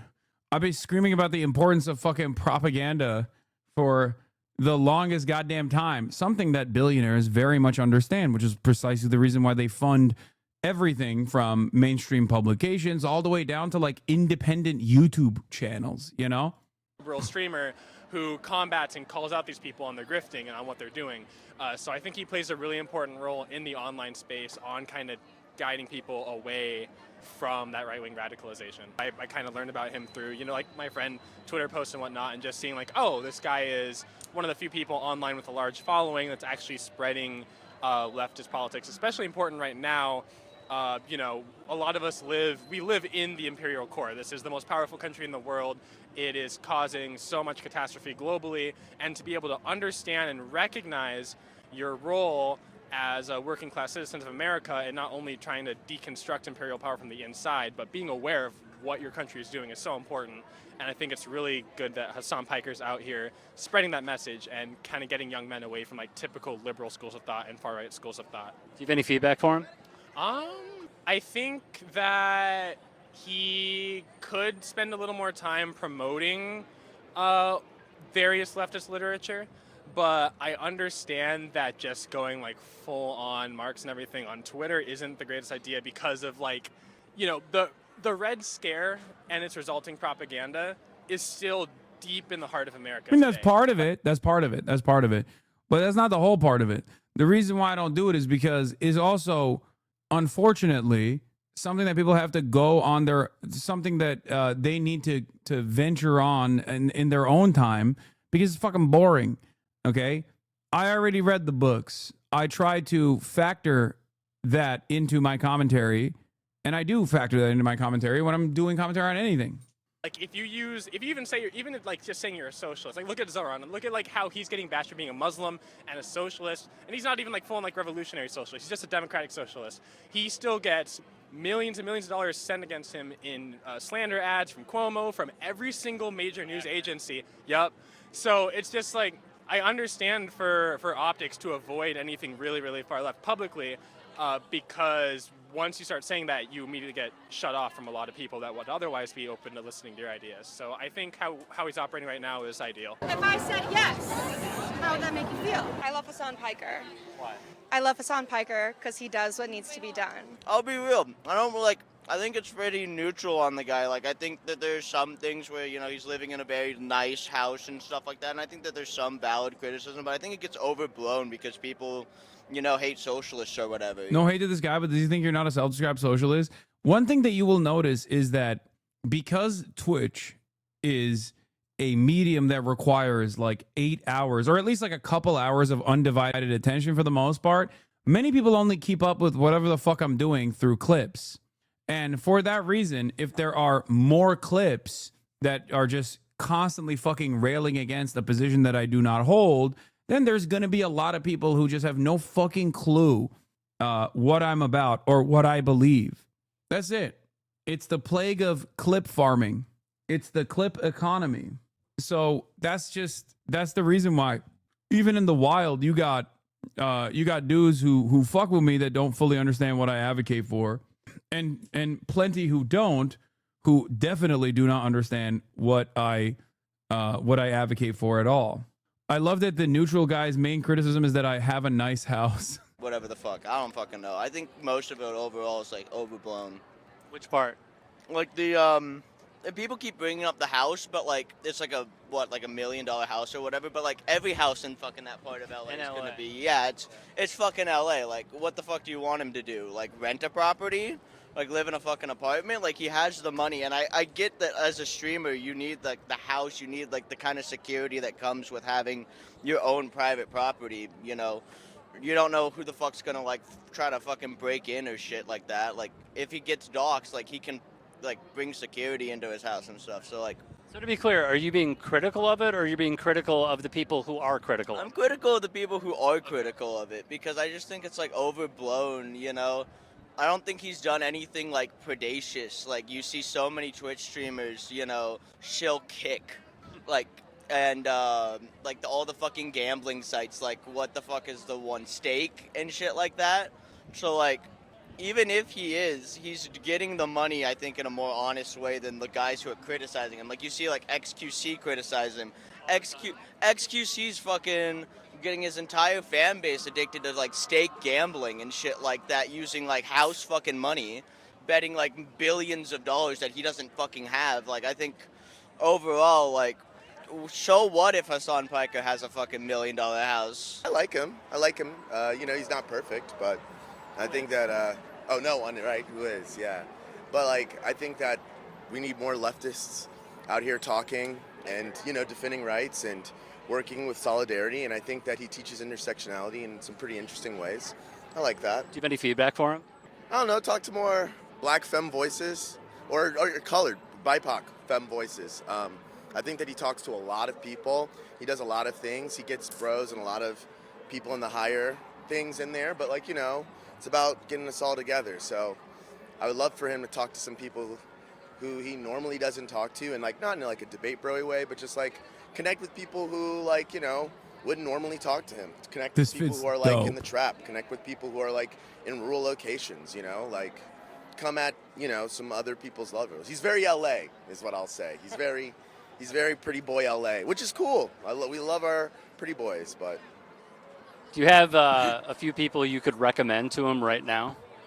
I think I'm going to collaborate with, when I'm in Chicago, speaking of which, I'm going to be collaborating with the Jam podcast. Most likely going to go on the Jam podcast. I think we secured some time to do it together as well. You guys might remember JJ from the DNC. They're doing a great job. Princess Weeks is pretty cool. I think if I'm saying like, you know, JD Signifier is pretty rad. There's also Chicano. JD Signifier. JD. That's funny. Close enough. Voices. There's also indigenous voices. He's just rad. He's rad. He's big time. He's LA. He's pretty. But, you know, get to some low time, dirty, not so homely folks. Get to all of us. But thanks for what you do. I love Hasan Piker. Why do you love Hasan Piker? I like watching his streams while I work because it keeps me company. Do you have any feedback for him? Ooh, he could do better gaming commentary. I feel like he gets a little boring when he plays games. How did you first discover it? Oh, I used to be an H3 podcast fan. When did you defect? He started being like super negative towards Hasan, and I was like, your arguments don't make any sense. You're incorrect. I feel like he doesn't like America. I feel like he is Whoa, brother. Bro's wearing a MASH shirt while saying, I feel like he doesn't like America. Dog, you're wearing a MASH shirt. That's amazing. That's awesome. constantly supporting the the anti-American part, like anti-America stuff. He consistently fights against the left. It feels like he called like Pete Buttigieg like a rat or something just recently. Recently? Okay, this gotta be a fucking Epstein fan. There's no shot, dude. I call Pete Buttigieg a rat, la rata, literally, what, 5 years ago at this point? 6 years ago? God damn. A rat. Also, Pete Buttigieg is the left. And so like stuff like that continues to persist throughout his viewing stuff. I don't watch too much like online media, alternative media. I watch more like mainstream stuff, but from what I see from that's my opinion. You don't get it. MASH is now post-ironic and is now a call to patriotism. Yeah, like how the fuck is this guy wearing a MASH t-shirt and is like Hasan hates America? Why, dude? Is it because I think the Vietnam War was bad and wrong? Much to consider here. Bro, you weren't alive when MASH was a thing? I mean, I wasn't either, but like I know what it is. It's just like funny. It's funny to have like Korean War, sorry. It's just like it sounds like it comes across like a bit.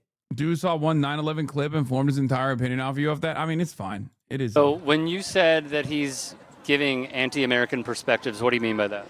I mean, he's definitely like he's against what any party that runs America, he's against. So, I mean, in Joe Biden's presidency, he was consistently shitting on the Democrats or... Wait, this guy says he doesn't follow a lot of online content, but it feels like he's regurgitating some of the most hyper online community's criticisms of me. So I don't really understand. Also, he's talking to Rick, who knows what my opinions are and has known me for years and years. The party who's running the America, which would be against America, in my opinion. And then, I mean, obviously with Donald Trump, he's against that, which I think a lot of us are, which makes sense. But I think there's more... Oh, I'm shitting on Donald Trump, but not in like the right way. I'm shitting on Donald Trump in like a anti-American kind of way.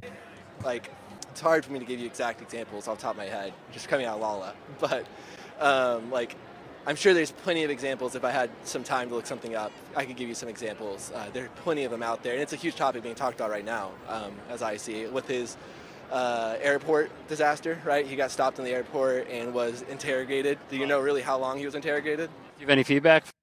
Okay, yeah, no, he's definitely okay. Yeah, he's a Sex Destiny fan, 100%. Oh yeah, no, he's either a Sex Destiny fan or a Slop Tube fan, 1000%. This dude is probably in the chat watching right now. The airport disaster that the fucking Department of Homeland Security admitted took place, that was covered. He said he's not extremely online. If you were to ask a bus driver if they tuned into one of the slop tubers that covered it and said he lied about being detained at the airport versus the international press, including every single American news outlet that covered it, I wonder if the bus driver would be aware of me as a person who was detained as a political dissident or as a person who was lying about their detention. Yeah, only one community does this talking point. Exactly. He's like, I'm not very online, but like, remember when I don't even know it was disputed. It's not a disputed thing. It's only, these people live in their own fucking bubble. They live in their own bubble. They get all the information from Reddit. Yeah, bro, my grandmother knows about your airport story from mainstream. This is when you're existing in this like incredibly tight-knit echo chamber. For him, that could be more aligned with your politics? That's a great question. I think like I believe in having like a view of socialism in that side of point and like stuff like that. But I think like they need to be able to, I guess, come a little bit more to the center or more, I guess, right in a way, because they're so far left, to incorporate more views of what I would believe in, I guess, personally.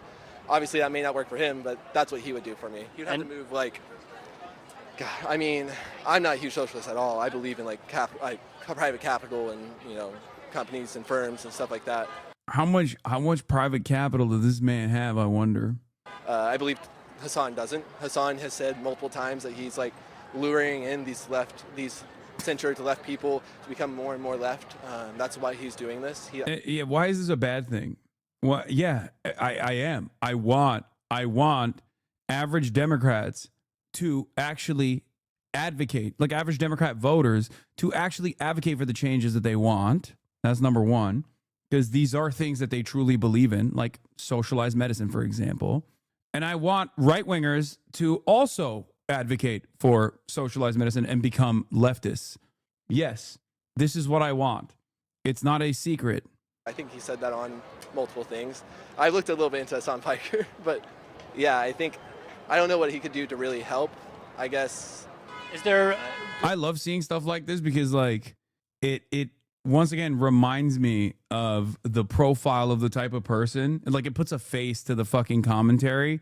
Like the Norman or Norman adjacent people that are out in the real world that are willing to go on camera and say these things and like what their worldview looks like. Because this has been 3 minutes of just him being like, I don't really like him because I saw clips and I don't really know much about him. But also here are my favorite clips that I've seen from my favorite content creator who I will not name because if you Google him, it's going to come up that he is a sex pest, and that makes me embarrassed. Allow me to interject. Is there something that he said that you thought was too far left? I think, like, a lot of things are too far left. I mean, like to re-educate like capitalists, like to if he was to have his government, he would have to do re-education camps, meaning. This is your brain on the online debate sphere. If this is all you fucking consume, this is what you're going to come across as in broad daylight in the real world.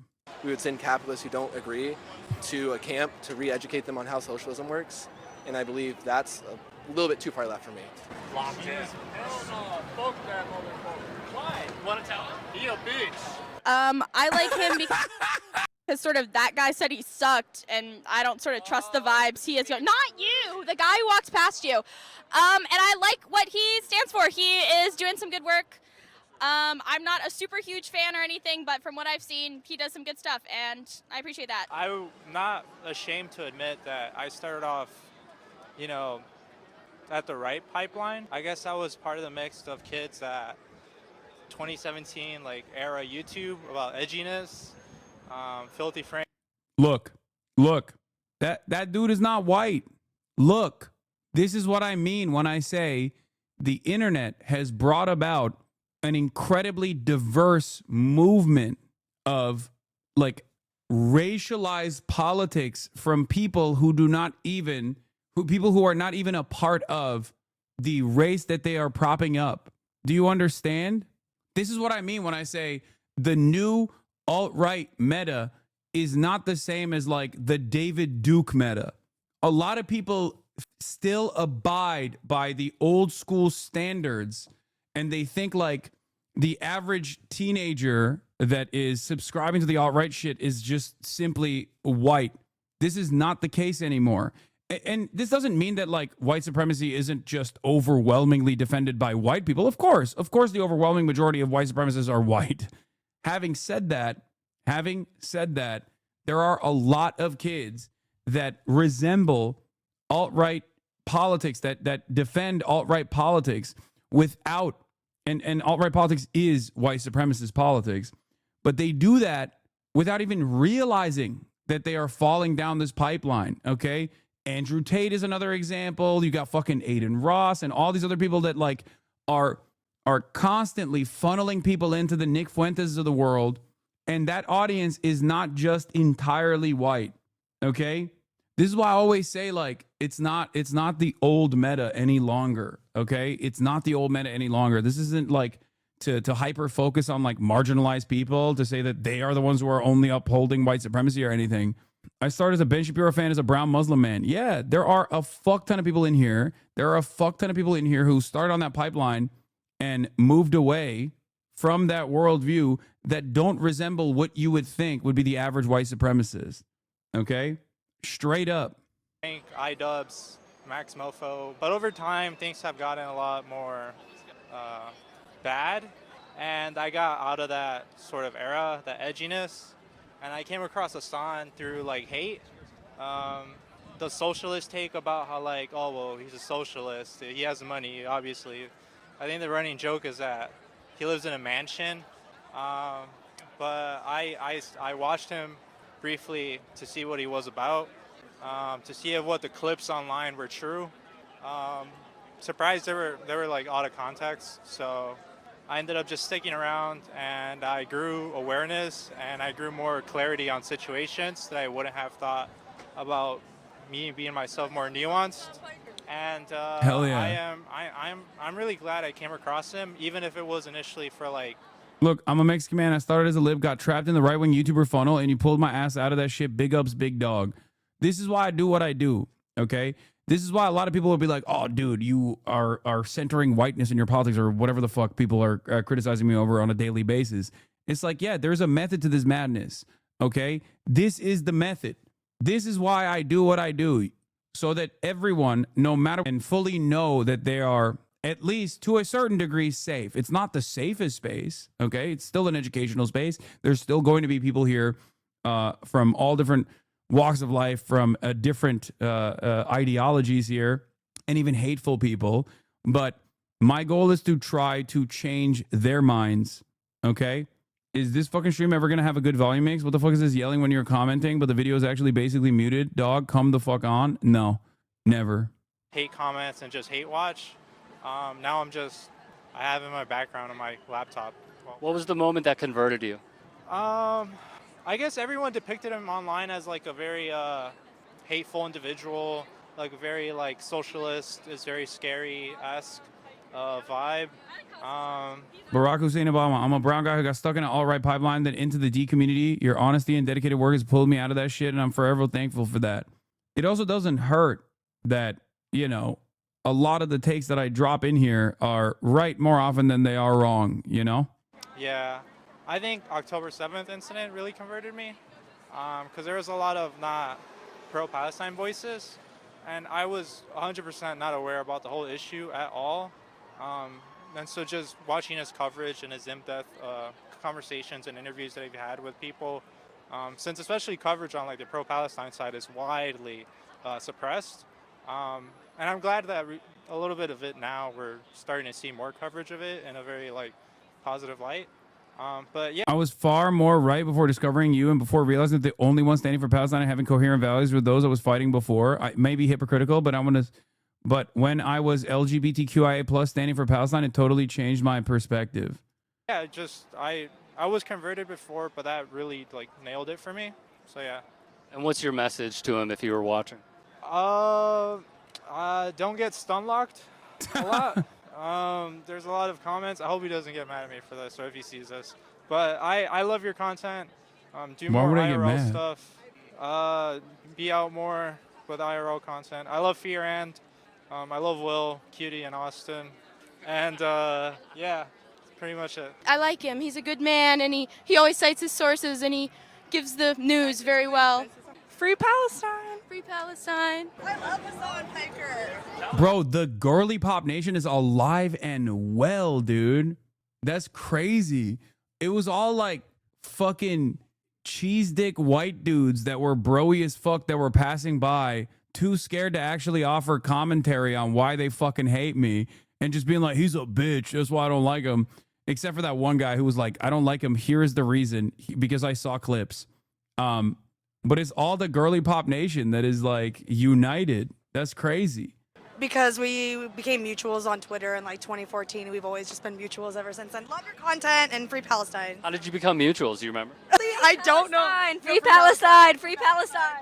I think he did like a follow spree. I think I followed him and then he just followed me back. So love your content, King. Keep doing what you're doing. We love you, Hasan. Love you, Hasan. Thank you, guys. Who's Hasan Piker? Twitch streamer and an activist. I don't know Hasan Piker. Oh, okay. I love Hasan Piker. Fill me in. Let's go. Oh, he sounds like a cool guy. Do you know Hasan who he is? Piker. No. That's a tough last name. He's a Twitch streamer and an activist. Twitch streamer and activist. What does he activate for? Palestine. Advocate for. Socialist practices. Socialist practices. Medicare for all. Money out of politics. Theoretically, that would be great. Oh, so wait. Is this bait? Am I? No, it's not bait.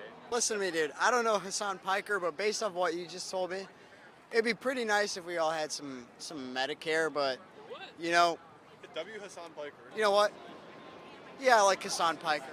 I like Hasan Piker. I think he's hot. Hasan Piker. I like that he just keeps it real, and I think he tells the truth a lot more W's. than others. He exposes a lot of things that we don't see in mass media or competitors. Plus, he has a great personality, in my opinion. Has he changed your idea of American politics? Yeah. I think he shows a lot of the news. He obviously gives his own opinion, but also, you know, allows the viewers to kind of see for themselves and form their own opinions a little bit. I like Hasan Piker because I identify with his values a lot. He's no bullshit. He criticizes the Democrats and the Republicans. I mean, I'm no Republican, but I really appreciate his part in the space. That's it. All right. And how did you first discover him? During COVID, I just hopped on his stream, I guess. Yeah. You've been a listener ever since? Ever since. Do you have any feedback for him? No, I don't. No, it's hard to criticize him from where I stand. I like I'm the number one apolitical top centrist streamer, baby. Let's go. him a lot. Oh shit, you got a sub? What do we say? Hasan Piker, we love Piker, you. we love you so much, Hasan bro. Piker. I'm so proud of everything that you're doing. Hasan Piker. Hey, Hasan Piker, I mean, I think we should definitely tax the rich. I mean, Elon Musk. I mean, Okay. richest person in the world. I mean, what do you think? I was not expecting that from this crowd, bro. What the fuck? Dudes wearing jerseys with Oakleys to a fucking festival being like, we gotta fucking tax the rich, big dog. Hell yeah. I think fuck Hazan Piker. Wait, what about Hasan Piker? He's cool. You like him? Yeah, I do. Why do you like him? What do you want to see out of American politics? Out of American politics, I want to see the modern American politics help the people and help. Like this is expected. Okay. The Bradley Martin collabs tapped in that audience. The general community instead of helping the rich fucks. I think he does a really great job at introducing like just some very general level leftist ideas to kind of normie people, you know, people who might not otherwise find themselves engaged in politics, kind of realize that they align with the progressive movement a lot more than they might have thought originally, and I think we need more of that.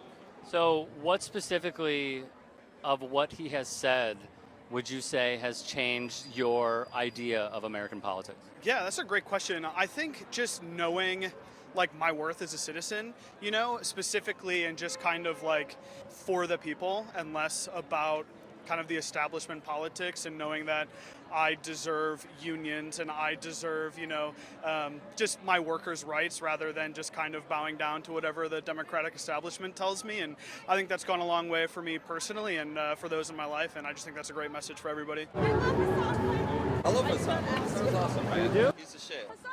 Do you like Wait, him? what did he say? I love Hasan. Hasan's awesome, man. You do? He's the shit. Oh, he said he's the shit. I thought he said, I love Hasan, man. He's a piece of shit.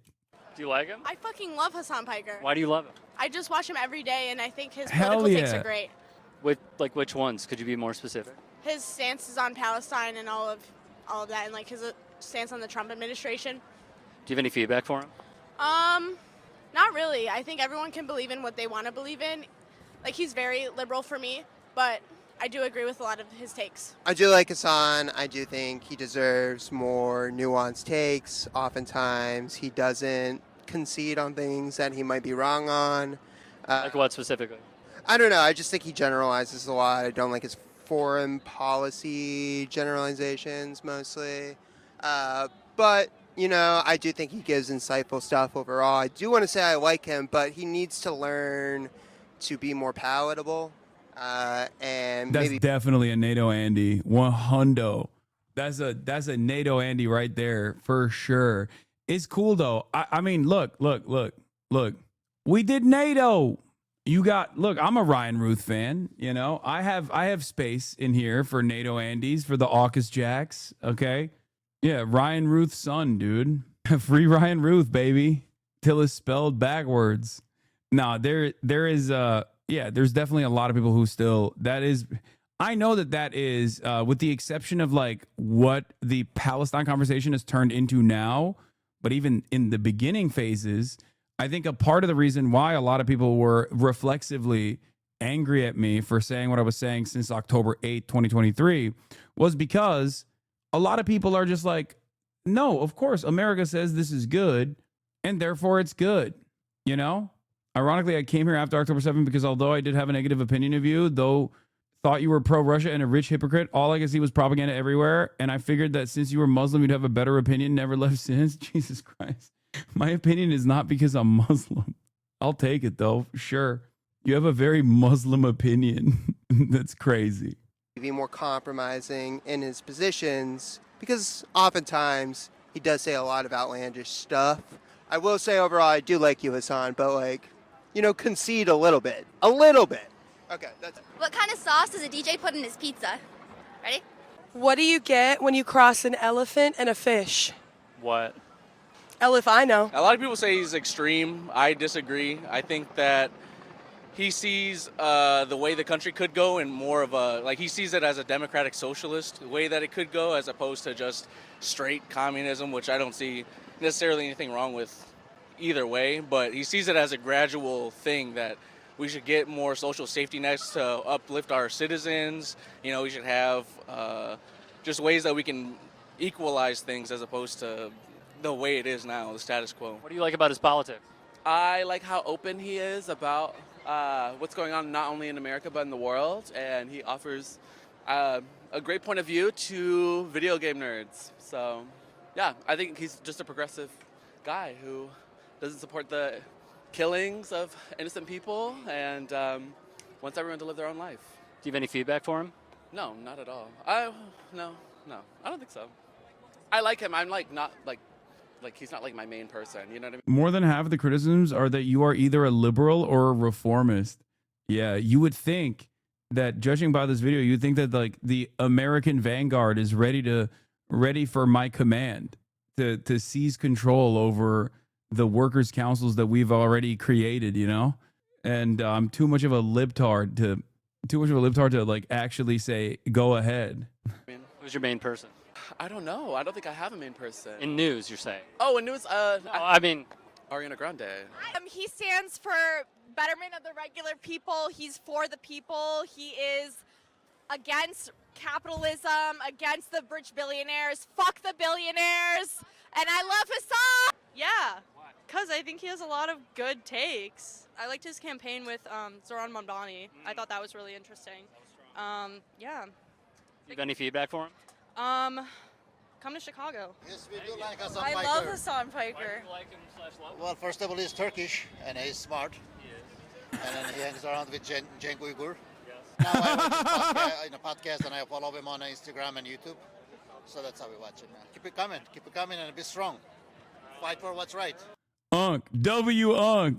That was crazy. That was Rick Strom. Lollapalooza reacts to Hasan Piker.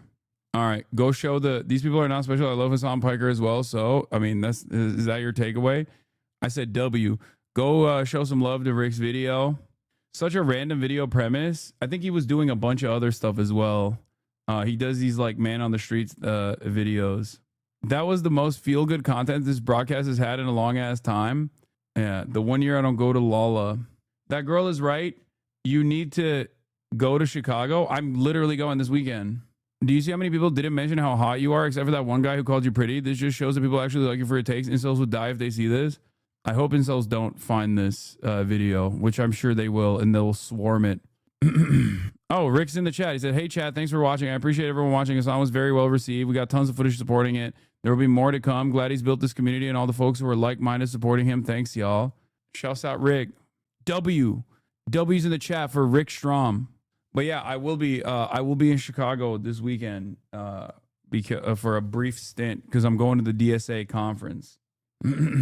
I know Big Joel's got a teardown of Bill Maher as well, and then there's the Mudahar has been a fake engineer for 10 years video, which I wish there was like a summarization because I don't want to watch like 38 minutes of Mudahar talking about Mudahar. Are you live streaming it? Yeah, I will. There's also the TikTok lady that's in love with her psychiatrist. There's also an insane civil war right now among like 5 right-wing influencer women. I do want to cover this. I do have to cover this. Okay. There's an insane civil war brewing among 5 right-wing influencer women because one of them posted an engagement pic and another had a rude comment about her finger size. Interesting.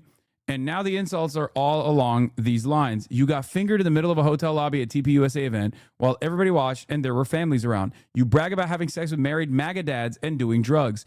You have been completely ran through by both single and married men in the right wing. You call young virgins losers and encourage them to have premarital sex, and you're pro-abortion. This is what kicked off the right-wing influencer women feud for those who asked. Pearl, I guess this is this Pearly thing, says hottest right-wing e-girl taken off the market. In parentheses, conservative women will always use their marriage and family to build their brand. Okay? To Sarah Stock. To which Sarah Stock responds with, once you stop getting ran through by black guys, it could happen to you too. Apparently it wasn't about the finger size. It was the diamond size, saying that the diamond is small, not the finger. Sarah Stock is the insane racist that's at every Jubilee debate. The Nazi ladies are infighting once again, which of course is entertaining. If you guys have more info on this, I remember I looked at like some Twitter threads. I feel like I saw some Twitter shit. What is this? I found a 1-minute version of the Mudahar Drama Slot video, but 1 minute might still be a waste of time. Okay, let's hear it. 38 minutes. Mudahar has allegedly been lying about being an engineer for over a decade. Creator Nick Andrews dug through Mudahar's old videos and exposed that Mudahar never finished university. He dropped out after just one semester and has no engineering or computer science degree. He showed clips where Mudahar admits it himself. In one video, Mudahar said, "I'm a dropout myself. I've never finished university." And Mudahar also said in another video, "People think I'm like some effing crazy degree holder. It's like, no. I would have been way more in university depth if I went that effing route." He had constantly called himself a computer engineer, cybersecurity expert, and over the years, he's contradicted himself a lot, sometimes saying he was a video engineer. He said in one video, "I'm a video engineer now." Other times, investor or CEO. Yeah. But in reality, he's just a self-learned tech guy and a full-time YouTuber who uploads daily. And in Canada, where Mudahar lives, it's allegedly illegal to call yourself an engineer if you're not licensed, which Mudahar allegedly isn't. "I'm a computer engineer." Reminds me of another quote. "I used to work at Blizzard for 7 years. Oh no. Oh no. Wait. You can't just like lie about being an engineer in Canada? That's kind of crazy that's illegal in Canada. What the fuck? I mean, great. That's funny. I mean, there was a time where computer people were getting hired up the ass without degrees. Canada's pretty weird about engineering. They have like a ceremony where you graduate. It's like that for many professions. I would give it a watch. Hasan, he lied about having an engineering job. I heard that he lied about being an engineer. I heard he lied about like his degree. I heard he also, I heard he was like lying about like how much he was working in general. Like it was an impossible amount. Like he was just basically saying that like he was basically presenting this reality that is impossible to exist. Even that time, he disavowed his longtime friend, Naxtaku. But then he took the video down and apologized. Apparently, he overreacted to a video criticizing him for watching lowly hentai with Naxtaku, and not for anything else. Wait, you showed porn in those videos? That's a video I'm still working on, and this video you're about to watch right now is a little appetizer I've cut out of its body of research, because it was getting too bloated, as it is. Anyway, despite saying he would quit drama, not only did Mutahar return to drama, he decided I get watching other people's videos all you're good at. I've never defended or backed the Israeli genocide or innocent to Gaza. join forces with Ethan Klein to go after Hasan Piker. It's an odd choice because Ethan doesn't exactly have the highest opinion of Mutahar. Do you have the part where Mutahar runs outside with a gun? I don't, but I'm like, dude, these people are insane. Boogie's not even the craziest one in that room still. There's a point where Mutahar goes, "Oh shit, is someone stealing my car?" And he runs outside with a gun. And then he comes in 30 seconds later and goes, "Oh no, it's chill, it's just my brother." Wait, he just walked into a corner of his room that wasn't visible on camera and cocked an airsoft pistol? Wait a minute. These guys hated when I responded to a fucking hater that was doing a death threat to me in kind, though. They farmed that shit into oblivion. Oh my God. This pseudo badass weird fucking shtick he's doing is not it. And frankly, he's so mean-spirited and nasty, and he has this weird thing where he needs to act like cool and that he's so successful and rich. He tells Boogie, "Dude, why don't you upload more? I upload every day and YouTube's not even my job." I was like, shut the fuck up, bro. I think he thinks his real job is being a day trader. I might be wrong about that, but I mean, that's pretty funny. But like, yes, it is. Shut up, bro. Uploading every day. Ugh, I really got turned off by Mutahar in that one, man. Really did. So Mutahar is a poser, and he lies about having a job outside of YouTube. No, Those he's talking are about pretty heavy Mutahar. accusations. But who he's now good friends with. Who has the time to watch through over a decade of videos and streams to check if he's telling a consistent story? I certainly don't, but I know a much faster way of achieving the same end result with only a few hours of effort. I can just search all of his video transcripts at once for certain keywords and timeline the claims he's made. I play video games and scratch my balls most days when I'm not working. I wake up, I scratch my balls, I do my job, and then I fucking play some video games. I wake up, scratch my balls, play some Mass Effect, make a video. That's me! And, I do was some on of this my pod! stock work, and that's it. I wake up, I scratch my balls, and I play some Mass Effect, okay? I wake up every day, I do my job, I scratch my balls, I play around with Linux, some video games, and that's my life, dude. Before we get into it, isn't this stalking? Isn't this a violation of privacy? No, I am going by information. When is that gun threat trial the real YouTube lawyer said was going to happen? How are you going to react to that one? Yeah, I don't know. do those people that like constantly fucking farm drama or go to the drama farms like the slop tubers and shit, do they ever go, hey man, remember when you said this is like your profession, like you're a lawyer, and then like you said that there would be criminal repercussions for this, and then like that never happened? Do they ever fucking call into question the authority that these guys have? Because get your balls checked out, man. Holy shit. I'm big balls. Mutaha has made public through pieces of media he's voluntarily published on his YouTube channel, or public media appearances he has consented to. I'm also using information from a video that shows his LinkedIn page, which is something he seems to be cool with. He can do whatever he wants in his private life, but if he's claiming to be a doctor or an engineer to make his perspectives more valuable to an audience, validating the truthfulness of these claims about his life become a matter of public interest. If a history channel was receiving undisclosed funding from a foreign state, publishing that information would be in the public interest, even if that knowledge was gained through violations of privacy. Violating someone's privacy to humiliate them by exposing their porn browsing habits would not be in the public interest. But I haven't gone there, and I don't need to. I also completely disavow and denounce any kind of harassment or actual stalking behavior. Based on my findings, Mutaha has consistently claimed that YouTube isn't his job. Hey, YouTube isn't my job. Thank God my job isn't YouTube. YouTube is not my job. YouTube is not my job. YouTube is not my job. YouTube is not my job. YouTube is not my job. I use YouTube as a hobby. This is not a job for me, okay? He works a regular 9 to 5. Like, I work a regular job every day. I go to my office, I work, I come home, I cut together the video that I recorded the night, or 2 nights or whatever before, and I post that on the internet. It is a therapeutic, fun thing for me. So what is that job? Oh my God, remember when you were getting flagged for the social battery thing and he doubled down on Twitter after finding out the context, talking about how YouTube isn't his job? You said he was being contrarian for the sake of it? Wait, Mutahar did that? I don't even fucking remember. He jumped on that too? Oh, hell yeah. Hell yeah, Mr. 9 to 5, dude. If you ask Mutaha's fans, they think he's a cybersecurity expert, an IT professional, a video editor. Ethan said day trader. There seems to be an awful lot of uncertainty about this definitely Clearly real he has job level 100 OPSEC and has successfully hidden his true job through multiple VMs. that Mutaha has. Mutaha's also insisted throughout his career that he is an engineer. I'm an engineer. I'm a fucking engineer. I'm a goddamn engineer. I'm an engineer. I'm a fucking engineer. I'm an engineer. I'm only an engineer. Okay, I'm an engineer. So I'm an engineer. I'm just an engineer. I'm an engineer. I'm just a fucking engineer. I'm a goddamn engineer. I'm a fucking engineer. I'm an engineer. I'm an engineer. As an engineer, being an engineer, I don't have to tell you as an engineer. I'm just a dumb engineer as an engineer. My engineer has, but as an engineer, so I'm just a fucking dumb fucking engineer. Like I can pull it over, like I'm an engineer. But I'm an engineer. As an engineer, I'm an engineer. As somebody that is an engineer, as an engineer. I'm saying I'm the number one engineer as an engineer. As an engineer. All right, as an engineer, I'm just an engineer. Speaking as somebody that is an engineer, I'm an engineer. I'm an engineer. But there's multiple types of engineers, so what kind of engineer is he? I'm a fucking computer engineer. I'm a computer engineer. Dude, I'm a fucking computer engineer. I'm a YouTuber. Why are you asking me? And I'm just like a computer engineer by default. Like, I'm a fucking computer engineer. I'm a fucking computer engineer. You want to talk about cyber warfare? I'm a computer engineer by trade. I'm a computer engineer. I'm a computer engineer. I think he's a computer engineer.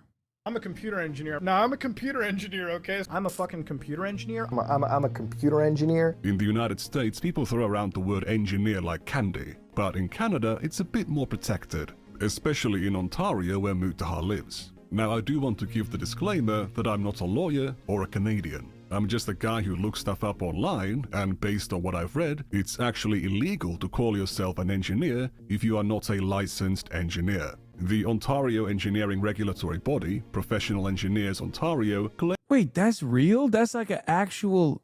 Bro, Canada is fucking nutty, dude. I think he's a computer engineer. Buddy, you're going to want to keep watching the video. I mean, he said it so many times. What would lead you into believing that he's not a real engineer? I think he's calling the people that he's talking to engineer, and he's claiming to be a computer. Here's a clip of him calling you out. So this was a period when like Hasan Piker, a big popular communist socialist commentator, he made a take where he was like, after streaming for like 12 hours, my batteries get drained. And I was just like, I don't really agree. Like I worked in a fucking 60-hour work week where it was like, bro, you come home from work, it's like, dude, I want to out, right? Like to be a YouTuber and streamer, like a podcaster, bro, we have like the most blessed. Yeah, I mean, I agree. Best job in existence. Best job I ever had. Best job You know, ever had. you know what my days are like? Like it's literally, and it's thankful to a lot of people that watch me. It's waking up, scratching my fucking ass, and going like, "Damn, I want to talk Bro, he's always scratching his balls and his ass. What? Why is his balls and his asshole so scratchy? He just seemingly shoves that in to every conversation, even this 50-second video. Why the fuck's he always scratching his dick and balls, brother? Talk about some crazy shit today, right? Like, that's the best job in existence, right? So I agree with this, by the way. I get it. You're streaming for 12 hours a day. You probably don't want to fucking say hi to anybody afterwards, right? But it's like, dude, that is the kind of social optics you probably never want to have. I like that even when he understood the context of it, he was still clapping. Aims to take offense to even titles like software engineer being used instead of software developer, but they do make an exception for terms like train engineer, broadcast. It's illegal. It's also illegal to call yourself an interior designer in Ontario if you aren't registered with the DDA, which is weirder. What the fuck? Bro, Canada is crazy, dude. I guess like they have that degree of regulation in order to like avoid people conning people. You know what I mean? Oh, ironically enough, it's literally because people like Mudahar claim that they're an engineer and then try to convince people about whatever the fuck they're convincing them about.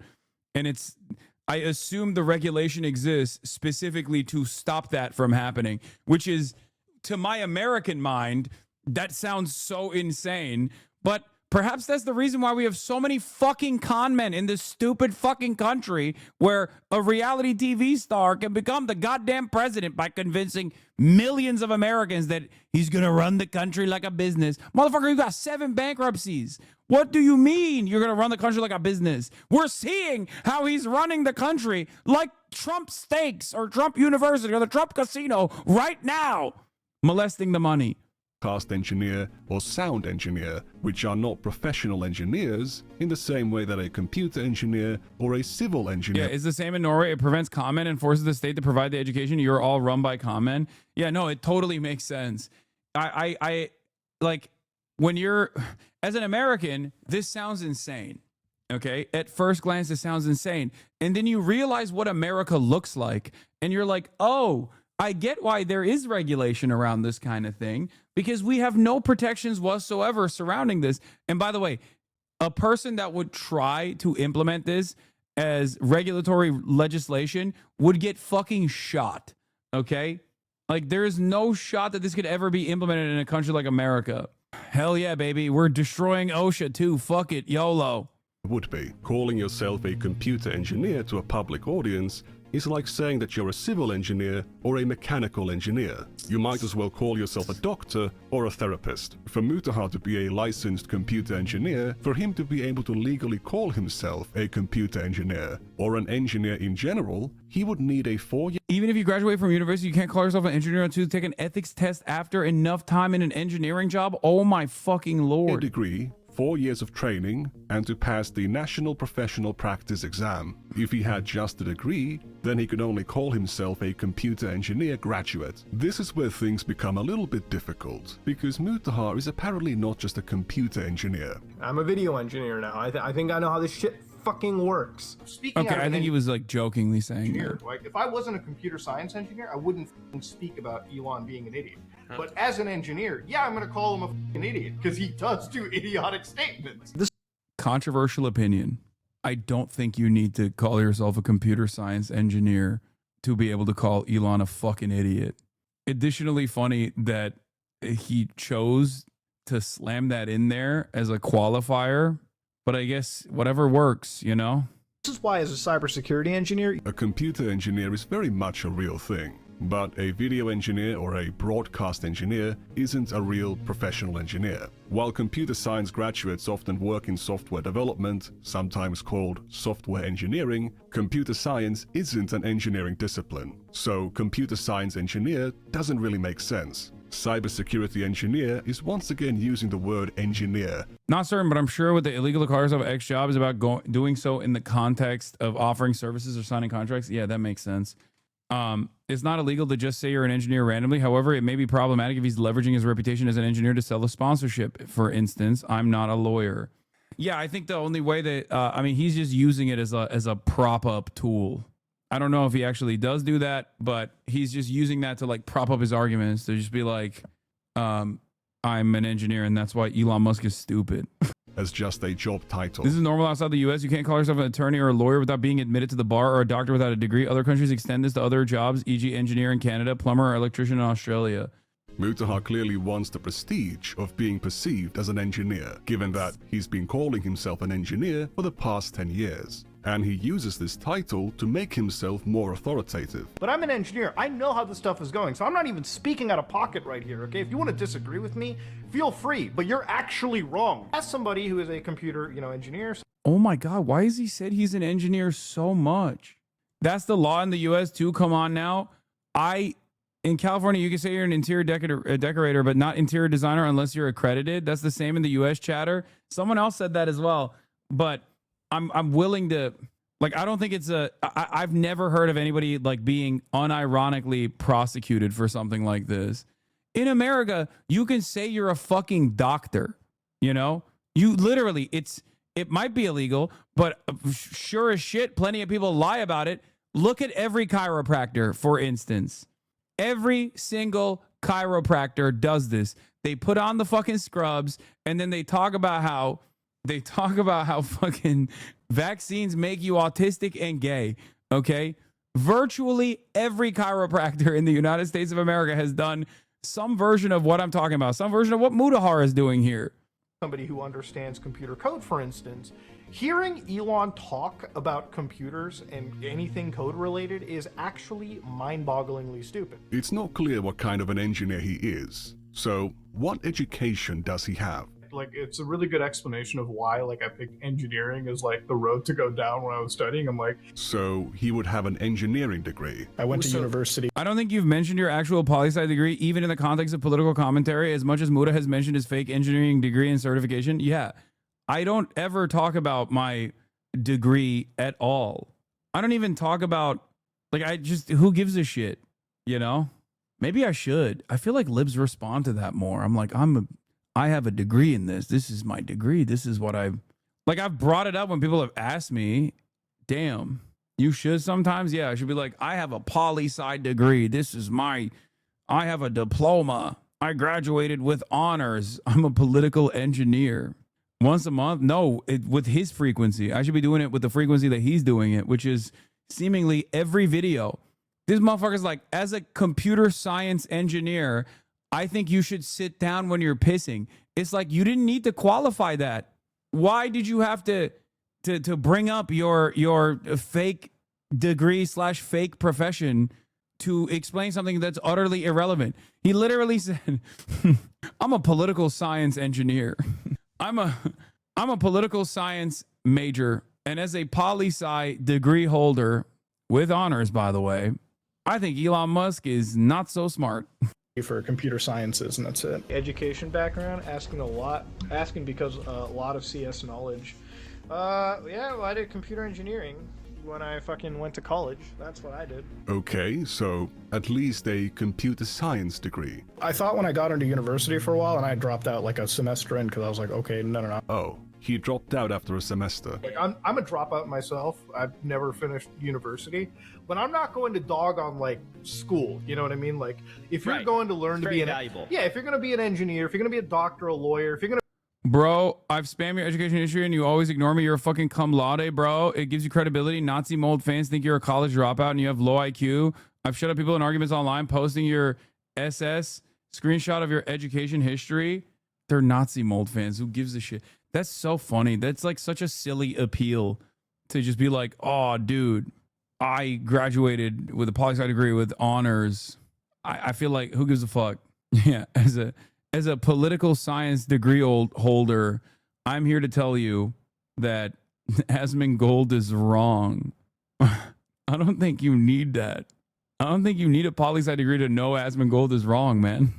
be in the STEM field, you need to go to university, okay? I think part of the reason why is also because I'm the only person with just an undergraduate degree in my immediate family. So I'm a little bit degree cucked in comparison to my dad, my mom, both PhDs, and also my brother who has I think 2 masters at this point in engineering. He is a real engineer, by the way, unlike Mutahar. So yeah, even Will has a master's in horror. Yeah, I'm a BAS cuck. Bachelor of Arts and Sciences. That's all I got. And for years and years, my in horror, like the movie, like the genre, law, both parents PhDs, but you're taking care of them, so does it really matter? I mean, yeah, that's why it doesn't matter anymore. You need to go to university to be an engineer, but Mutahar is a dropout. He has no degree. Were you a computer science major? Yeah, that's what I went to for college for a little bit, dropped out of it, you know. I feel like there's a weird misconception. People think I'm like some fucking crazy degree holder. It's like, no. No, I would have been way more in fucking university debt if I went down that fucking route. I sure wonder why people might have that impression.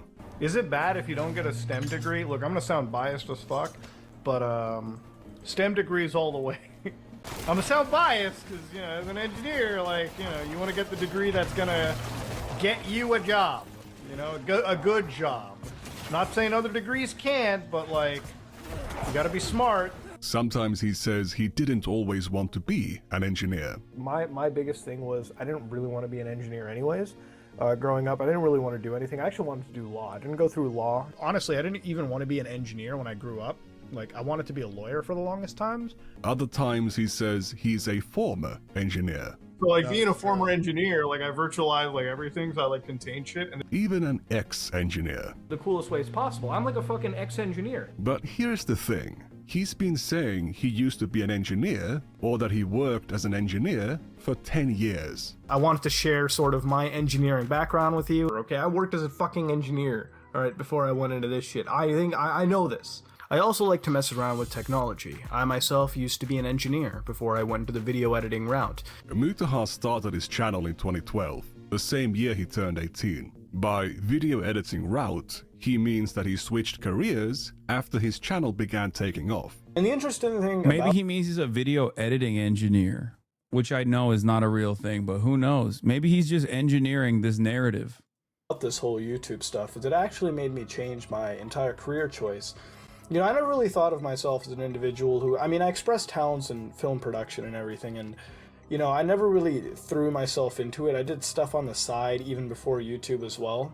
But this really changed me, and it made me more passionate in the whole, you know, video production side too. So now that is my field of choice. Now I work as a video editor. For those of you who don't know what I do outside of YouTube, I do that. I work as a video editor for my own post stuff. All the programming, cybersecurity, penetration testing work he talks about early on are jobs he supposedly did before he did YouTube, and he didn't like doing it. Before this, I was a depressed individual, and I was going to go through a certain set path in my career and just go through that and move on, right? And there was a point where I really didn't think there was much else. I was going to go through the motions and everything. And then, you know, to cut down on the stress, and I still have stress issues nowadays, but, you know, back then I had a crazy amount of depression and stress issues. And so to counteract that, I decided, you know, why not do YouTube? And so, you know, one night I went onto the Google Create account and did it, and, you know, and then we started making videos. I told you guys, I'm a guy who used to code bank applications, really boring shit. Now I'm a dude who cuts stuff together, alright? Who edits stuff, you know, who does stuff for film, TV, all that stuff. And I can't stress to you all how important that is to me. And you all have inspired me to go out and chase that dream. You all inspired me to fucking sit in front of my computer and make a video when I have some off time, and I fucking love doing it. Baby Mutahar liked to edit videos, and after starting YouTube, he switched careers from computer engineering to film and television, and this is where his actual education comes in. I worked in film and TV before I still don't have a fancy fucking degree, okay? And there you go, I filmed it, alright? I used my film degree to something. He calls it a film degree, but it's actually a 2-year broadcasting/videography diploma he got from Humber College between 2013 and 2015. If he went back to studying to get an actual engineering degree, he never mentioned anything about it. Not a single slip. Mutahar was never a real engineer, but he's been calling himself one for a decade because of tech jobs he supposedly had before 2013 or 2012. Because I never tell people like what I do. Like I never tell people anything, right? Like I don't even tell people I'm not an engineer. I haven't been one for like years, like fucking for eons at this point, right? Like in internet time. What he calls him being an engineer is something he did for only a little bit. I could imagine, like, for families, like, I mean, just an Indian family alone, it's like, son, you've got 3 choices for what you're doing, all right? You got 3 character classes, doctor, engineer, or maybe a lawyer, all right? Like, that's it. So, you know, I did one of them for a little bit, and then I just pretty much stuck to, you know, this life now. Imagine if you worked as a mechanic in high school, and 10 years after quitting that job, you're still introducing yourself as a mechanical engineer. From 2015 to 2020, he claimed to primarily work as a video editor. Because I'm a fucking editor in real life anyways, so. Ever since I became a video editor, and that was my job in life, I work as a video editor. You know, that's my job. By trade, what I do for a living is video editing. I wasn't always a fucking video editor. Am I a fucking passionate video editor? Do I like my job? Yes, I do. My job is video editing. I'm a video editor by trade. No, I'm video editor. You know, that's how I pay for the strip club and the home. And initially called himself a video engineer. I'm a video engineer now. I think I know how this shit fucking works. It's not a real engineering job, but he was still calling himself an engineer. Not a real engineering job, but he was still calling himself an engineer. In 2019, he conflated being a video engineer with being a computer engineer. I'm a computer engineer, so I guess, like, I'm trying to understand why he did this. Like, maybe he just didn't give a shit. Like, I ultimately don't think it's like the most consequential thing, but I know this is exactly the type of shit that people who normally watch commentary channels would love as like drama, you know?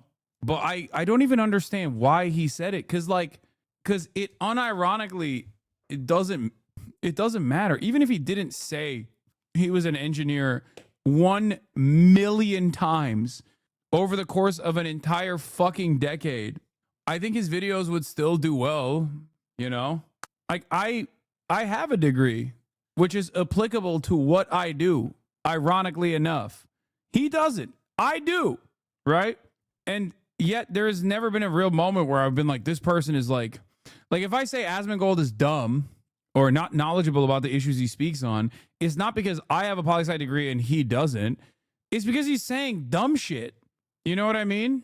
Like, that's what I care about. You know, I don't really care about a guy who is talking about how to, I don't know, do Linux stuff or whatever, in between talking about how he scratches his balls, like if he's a fucking engineer or not.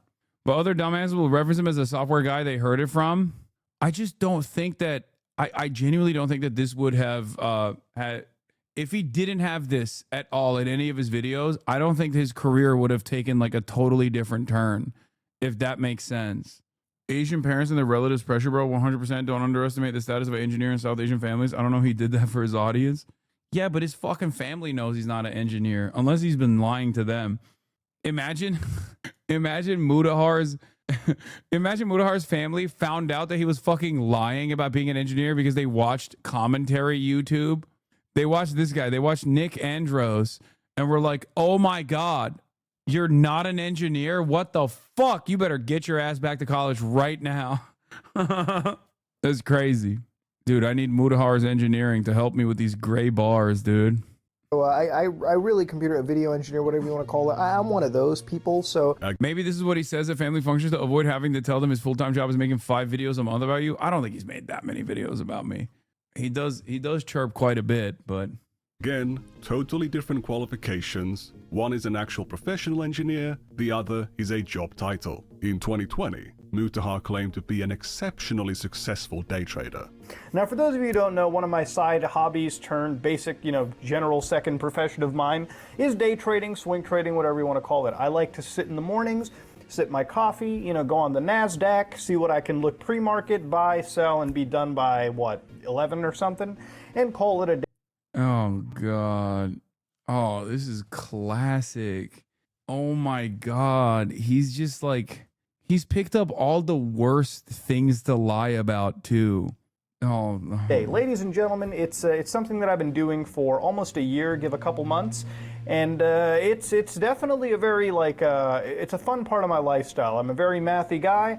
I do a lot of calculations in my head. I lose money, but I generally have an 80-85% success rate, and that's just the nature of this stuff. In 2021, he claimed his job was trading and investing. My job right now, I just sit around and trade and invest. That's what my job is. But he was still an engineer or a computer engineer. Apparently his dad calls him an engineer who knows computers. I'm sitting in the room, it's like, when it comes to computers, do you talk about it with my son? Do you act like an intelligent person? Because my son's a fucking engineer, okay? If I'm wrong about computers, I'm gonna believe what my son— If he didn't have this many instances where he has just like brought this up voluntarily, this video wouldn't even exist. If he just said it a couple times, like offhandedly, there would be no reason to make this video. But it seems like he said it so much. Why was he saying it so much? And by the way, the family function aspect kind of leans into the suspicion that I had, which is that he probably is he lying to his family about it? Is that what it is? Bro, imagine one of his cousins shows his parents this. He's like, yeah, Mudahar's been lying about being an engineer this whole time. Did you know that? That's like, chat, is this real? says, because he's the fucking engineer, not a doctor. Like, fucking insane, dude. But he also just sits at home and invests money. I invest, that's my job now. I just sort of sit home and invest money. Now, if I was ashamed of only being a YouTuber, that is the job I'd be claiming to have. When asked by guests on his podcast about his computer work, he claimed— Bro is a straight up slop tuber. Why the fuck is he embarrassed about being called a YouTuber?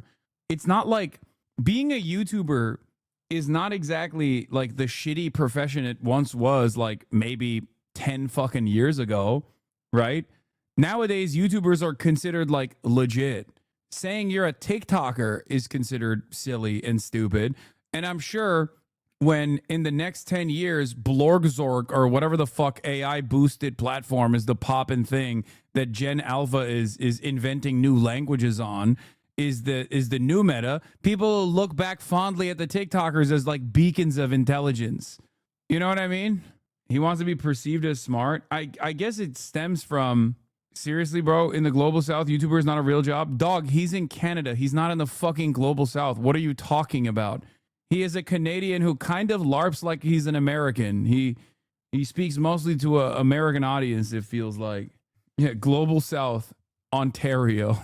It's the most global north you can get. It's only a hobby now. I don't know how much you want to delve into this, but like you do, so do you do computer stuff on the side, or that's your main thing? I literally just invest money. Like I buy property and I invest, and that's all I do now. He's a landlord? At that point now, you're that big of a baller, Buddha? I wouldn't say it's like baller. It's just like I. Do you do programming? I don't know why that took me 3 different ways to ask that. I do it it's more of a hobbyist thing now for me personally. I'm trying to like work around with consoles at this point, like reverse engineer shit that I have. Oh, gotcha. So that's what I'm into now. It's just like it all has become like a hobbyist thing for me at this point. Mm-hmm. Like just like for me, I look at it, it's like woodworking and shit. Mm-hmm. Like those woodworking channels. I'm like, this is just like me sitting down for 2 hours, like killing time and like working on a long form project, but not something that I would ever care to ever be bothering doing again, even as a career path. It's just too stressful. Sure. It's like, yeah, his real job is the most difficult one, which is accumulating capital. No, you don't understand. My job is YouTubing is an easy job. Okay, being an influencer is an easy job. You know what the most difficult job is? Being a fucking landlord, which is what? Just owning property and refusing to listen to my tenants when they go, please fix the AC. That's the real most difficult job of all. Boring. Well, compared to anything that we do now, you know? In 2023, he's calling himself an engineer a lot, just like before. But in March, he claims he just invests money again. Were you into business before doing YouTube? No. After, like, you know, I worked and then... Aren't these the same guys making fun of private software? Yeah, that's why that's why this guy's cooking them. Because one of the... Dude, I don't even know enough about the pirate software thing, but like... It is crazy how much that's like captivated the attention of so many people online, because like randomly I'll see someone, what's the thing that they say to like shit on him? I worked at Blizzard for 25 years or something. What is it? Or like I am funny image. Internet, man, streamers literally do nothing and people give them money. Landlords, hold my fucking beer. It's called a solid investment. Property is the best way to grow your wealth. Oh my Lord. Did you watch the Meat Canyon on Pirate? No. The pirate, you know what's crazy? The pirate software stuff just, I did not maybe it was because it was like the peak of like Israel's genocide or whatever, but like I didn't even see any of it. And now it's like, now I just see like remnants of it online. I see remnants of it online of people just like randomly posting it under like irrelevant shit. And didn't all of this happen because he ran away from a WoW raid or something? XQC L Omega Law says, I used to work at Axios. Can I spill the tea about how it's gone right-wing MAGA mode? With that username, buddy, you can say whatever you want in this chat, okay? Motherfucker, your name is XQC L Omega Law. What do you mean you worked at Axios? Also, it was always a center-right publication. Leak the fucking secrets about Israel. Give me all the deets about Barack Ravid, okay? My juicer. Leak the files.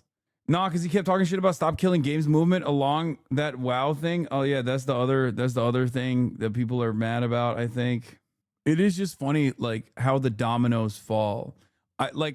For me, my dominoes fell because I bought a house to live in with my family. But I guess there's a dumber way for people to yell at you over like a WoW raid. Don't get mad at me. I just personally, I'm 34. I never played WoW. So to me, it's just like, seems like such a funny thing for the entire internet to turn on you and hold on to that anger and resentment. It's not the WoW raid, it's his behavior after. It usually is the behavior after. I'm just saying like the inflection point was the raid. You know what I mean? I get it. Because if he was just like, I fucked up, I'm so stupid, I'm so sorry, this was messed up, and then moved on, I think like there just wouldn't be that much. But it was not a raid, it was just a dungeon. I don't even know the details. Your haters genuinely think socialism would be you moving to Oklahoma and bumming it out? No, they would find another thing to get mad at. My haters have ideological commitments to what they perceive as the best possible economic organization of society that benefits them. And they are genuinely fearful of ever even closing their eyes and entertaining an evolution away from the current economic organization of society. What is this? The top execs hold meetings with the Trump admin regularly. The top reporter has full access to the admin. That's the leak. XQCL Omega Law. That's, I mean, not surprising. But thank you. It's pretty much like my job. Like I worked, and then now I have enough money to like, you know, buy property and like invest, and that's pretty much what I do. In August, he gave the impression he still worked as an engineer. All right, as an engineer, if I show up to my office and I fuck up, okay, I don't have a job anymore. But then he also mentions working at his own company that does asset management and property development. At our company, like not YouTube, but outside YouTube, like when it comes to our main work, property and everything, like our like asset management, property development, stuff like that. So before YouTube, Mutahar did the computer, programming, cybersecurity work he thinks entitles him to call himself an engineer. Between 2013 and 2015, he Bro, this is a crazy effort post. His videography diploma. Just look at from this. 2015 to 2020. Bro busted out the ruler. He's a video editor, and from 2021 onwards, he's a day trader, investor, and eventually the CEO of his own company that does asset management and property development. He's also calling himself an engineer the whole time. We already know he's not an actual engineer, but is he actually a business owner? Because there's some weird inconsistencies in the things he says about it as well. As a boss, and I don't know, like, this is gonna sound like kind of I too am an engineer. I don't make jokes at the office. I don't make any fucking jokes at an office. I am not this kind of Mutahar, okay? So to explain what kind of person I am, like at the office, I'm just like, how's work? What are we doing? What's the plan for today? Like literally, it's as matter of frank as I can be. I don't partake in jokes. I don't do any of that fucking shit. And if I see fucked up jokes, you know, which I haven't seen, I stop that shit right there. I always have to, like, you always have to be professional at your office. And sometimes you come across as like a deadpan motherfucker, but it's better to be deadpan than, you know, turn your office into like, what I mean is like, I never would have my office turn into like frat house workplace. Like it would never be a frat house. He would never allow his office to turn into a frat house. But 8 months later, To be fair, like there is a betting pool in amongst like my office friends because we do talk about yeah. like which gig streamers dying first. Yeah, and isn't that pretty fratty? Isn't that a fucked up joke? And if I see fucked up jokes, Does he even have an office? Is this real? Is he making that shit up too? Why does he have an office? I feel like a lot of this is just like him trying to it's just him trying to make it seem like he's a more serious person or something. But I don't know, maybe. Yeah, I'm in the office right now. I'm in my office. you know, which I haven't seen. I stopped that shit right there. Maybe he just sucks at maintaining a professional culture. Could it be possible that Mutaha has been faking having a job all along? Doing daily uploads while being a CEO 9 to 5 is a pretty busy schedule, as Ethan said. When he was on the Unsubscribed podcast, Mutaha made sure to let everyone know he works 9 to 5 and that he's a very serious businessman. Legitimately still have a 9 to 5. Yeah, I have a 9 to 5. Dude, he works in hours and hours. That's what, like, this is why I respect it. How many subs do you have on YouTube? I think like 3.4 or 5 million or something. I don't know. I don't know the exact amount. 3.5, like 3.5 million. We'll say that. And you're still doing multiple 9 to 5s where you're running different businesses. You were talking about Q4 yeah, I'm the being CEO of our own busy. company. Like I'm the CEO of like our own group. We do a lot of like property and like asset investment around where we live. We're getting into construction and everything too. So it's like for us, like my job is a 9 to 5 every day. You upload how many videos a week? A day. Like I upload it every day. Jesus. This is why exactly, and why I always He really loves bathing in that praise, but it's not enough. He needs. It's kind of funny because, like, I think I work more than he does. Like, I wake up at 6 a.m. every morning. I don't scratch my balls. I slam a fucking espresso shot. I take a shit. The entire time, I'm like trying to download as much fucking news and information into my brain as possible. I go work out, or I take Kai to the park and I play basketball. And then I'm just live for, well, it used to be 8 to 10 hours a day. Nowadays, more so 7 hours a day. Okay? And then after that, I just fucking watch anime and I pass out. I know, half-day piker is what they've been calling me. Half-day HasanAbi. Fucking part-timer. I do, like, Ted is right. When Ted was like, when Ted clocked me as the most Ashton Hall-coded friend he has, he wasn't wrong. I am a little bit Ashton Hall coded in that, like, I am so Sigma grindset coded in the way that I exist. Dip your face in ice water now. Unk 2-0 for the full days, more like half the Nabi owned. Okay, chill. To flex more. Well, that's like the algorithm like, tell, what? right? Like when you're like an engineer and somebody's like, "Man, why does the algorithm keep feeding me?" I'm like, "Bro, what's the last 10 things you watched? Gay porn? It's probably going to give you the." As an engineer, I know how the algorithm works. Why did you have to say as an engineer here, man? Like, you can just say that's just how the algorithm works. It feels like he just slams it into everything. What the fuck? Maybe, I don't know. Maybe I'm being biased because Muda has like shit on me so much for fucking no real reason when I was nothing but nice to him always. And he just chose to weirdly become like Destiny's bestie, perhaps at the worst, most inopportune time in Destiny's career. And he also is like aligned with that fucking Israel defending lolly enjoyer VTuber. But like, and I'm watching a video that just like keeps showing that he keeps saying he's an engineer over and over and over again. But like, I don't understand why he just said that he's an engineer. He could have just said like, that's just how the algorithm works. Like, there is no, like, him qualifying that he's an engineer in that conversation does not make any sense, bro. I'm an engineer, and that's why I think hot dogs are sandwiches. As an engineer, I think like he just, as an engineer, I believe a taco could be considered a hot dog. Why did you say that? You didn't have to say that.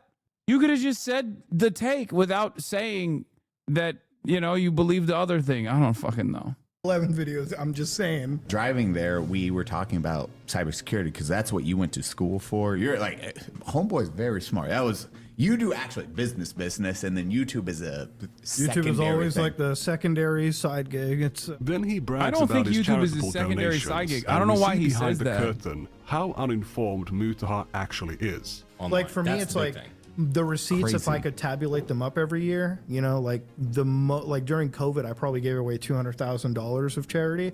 And it was like out of my personal accounts. I don't write any of this off for taxes because I don't believe in writing off charity for taxes. I think it's a pretty shitty thing to do. Writing off charitable donations is a shitty thing to do. How? Why? All that means is that the money you donated is tax exempt. It means you can donate more money to charity, as Brandon Herrera says. It's a pretty shitty thing to do. Well, for me, it's like the some more people, money yeah. you can write off, the more money you can keep from the government and spend it better, you know, putting it toward more charity. The money that I How can you be the CEO of a company, a serious businessman who knows his shit, but you don't understand? 200 grand is tiny, by the way. I'm just saying. For all these guys, again, another thing I don't fucking regularly boast about is my charitable contributions. And basic accounting. You want to talk about social battery? Like 7 is when I get up. I got to be in meetings every fucking day. My work day doesn't end until like 4 p.m. That's when I get like a chance to open up the Premiere Pro project file for the video, and I get to work on that, and then I get to upload that a day later. Like, I don't believe in days off. Like, I literally can't believe in a day off. Like, I'm always like jittery because I'm like, I want to do work. Like, I really do like enjoy doing work. Like, any day that I don't feel like I do my job, fucking cry about it. I'm like, this fucking sucks. He works till 4 p.m. every day and cannot take a day off. However, he seemed pretty happy to take a day off to watch a video game commercial from 1 p.m. to 3 p.m. on a Thursday. I love to read comment sections in videos. That is probably the best part of doing YouTube content creation, is reading the comment sections of what a video has to offer. You know, as a content creator... That's definitely a lie. That's bullshit. No YouTuber does this. No, that's absolutely a fucking lie. It's impossible. Like, the only way you can actually do something close to that is if you're Twitch streaming and you have chat up all the time.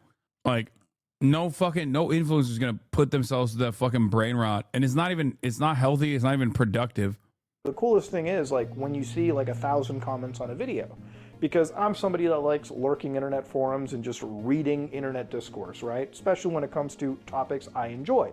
So when you read 1,000 comments, you're like, all right, shit, let me line up and get ready, boys. Let me read that shit all day. This guy has a wife, he's a CEO, he works 9 to 5, and he uploads daily. How do you have the time to read YouTube comments from random people? Check this out. You should be an upstanding, good citizen, okay? I wake up, I do my job, I come home. Many of the instances where Mutaha says YouTube isn't his job are from videos where he rants about how unstable YouTube is as a job because of their never-ending policy changes. These things supposedly don't impact him. He does YouTube to relax, but he's always obviously upset in these videos. He consistently paints himself as a hard worker. It sounds like you worked really hard in high school. You're talking about taking night classes, doing community service, like side jobs on the side, like. Yeah, no, it's blurred. I'll help you understand. He has this insane work ethic, but he's also curious about how Destiny can get so many things done. I noticed that you do like a lot of canvassing, like you actually go out of your way. You've launched your own like podcast with like other people, The Bridges, and it's like, what is next really? Like, how do you kind of manage all that too? That's the other big thing that I kind of wanted to come into, because it's like, it really feels like you're a one-man show, but you're doing like a lot of Yeah, how do you slam so much sex pest behavior into your day-to-day activities? Glaze, brother. Holy fuck. shit, and you're managing it pretty well. Destiny's too lazy to cook for himself. He's not the workaholic with an excessively tight schedule he can never pull back. If Mutaha's stories about himself are true, he should not be impressed by Destiny at all. Mutaha also often claims that he's an immigrant and equates that to him being poor or his family being poor. He will say his father had to go through medical school twice, not recognizing the privilege of being able to go through it even once. You don't need to come up with all these hardships you've been through. Everyone can already see your life is a struggle. You're not white, and you still can't say the N-word. He's got this other laugh about not buying anything expensive. Very rarely am I trying to pay full price for any of this computer crap. You don't need to, all right? I don't overspend my money on crazy computer chairs. I think whatever I can get at Costco fits me fine enough. As far as my peripherals go, I have some SteelSeries headsets, keyboards, and a Logitech mouse, which I think is really awesome. If anything, I overspend on my monitors. He's so frugal, but he also owns a luxury diving watch worth almost 10 grand. If you have an easy life because you were born to a rich family, just enjoy it. If you're rich, just enjoy being rich. Improve your production value. Get some acoustic treatment. Get some monitor arms. Show your audience that if you... True. I mean, this is definitely like, I don't know, launder your t-shirts. How many watches you got? I got an Apple Watch. I do not have an expensive watch. I'm not a big watch guy. I don't really fuck with that. Work hard and succeed in life, you can have nice things. Why not? So Bitch, Apple Watches are expensive? Apple Watches are expensive, but these guys are talking about something entirely different. Like they're talking about like watches that are like 10 grand, 20 grand. You know what I mean? Like they're literally talking about like not even 10 grand, 20 grand. They're talking about like actually fucking, like they're talking about Patek Philippe, Rolly, shit like that. Like more than that. Yeah, it's like 50 to 100 grand. Ethan Klein writes all along. I upload every day and YouTube's not even my job. I was like, shut the fuck up, bro. But like, yes it is. Shut up, bro. I'm not going to claim that Mutaha has absolutely no jobs beyond YouTube, even though the things he says about his business are very vague and inconsistent. However, he has I thought someone gifted you a Rolex? No. Someone gave me a free Rolex hat that I wear a lot, or I used to wear a lot. I haven't really worn it that much. I haven't worn a I have a Rolex hat that someone gave me. I love that hat.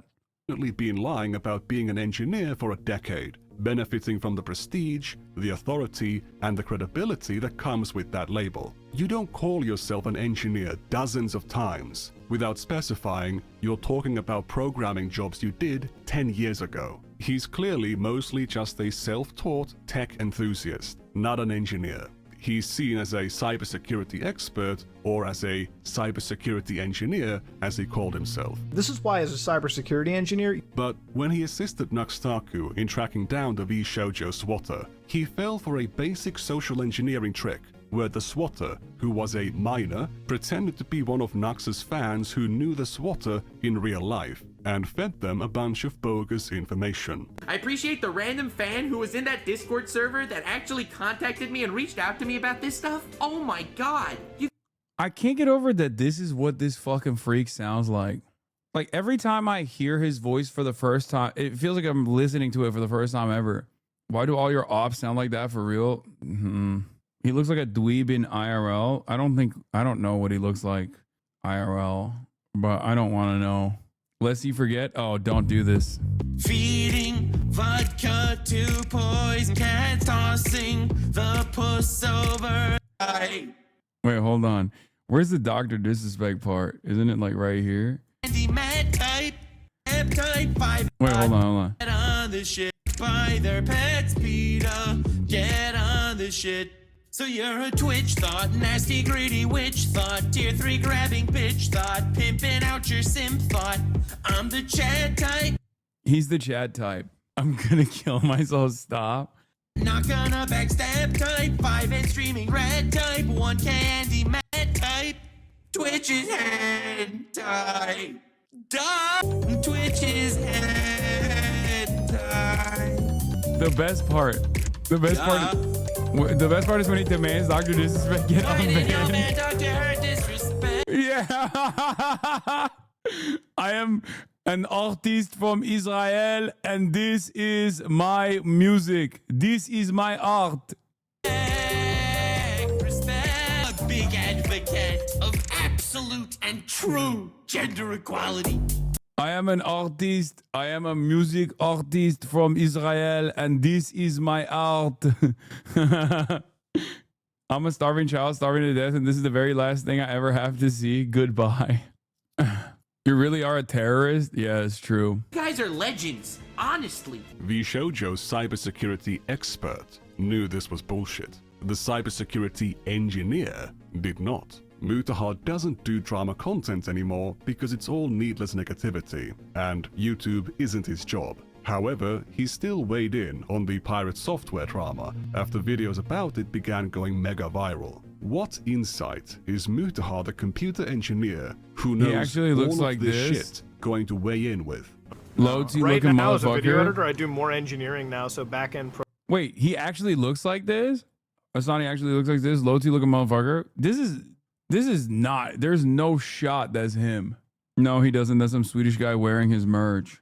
The voice doesn't fit that. And also, that dude looks like a normal guy. programming for effects work. I'm working on a new codec for video right now for H.265, so we can actually transmit better video quality at higher resolutions. I'm actually doing something which I want to sell to Microsoft at some point later on.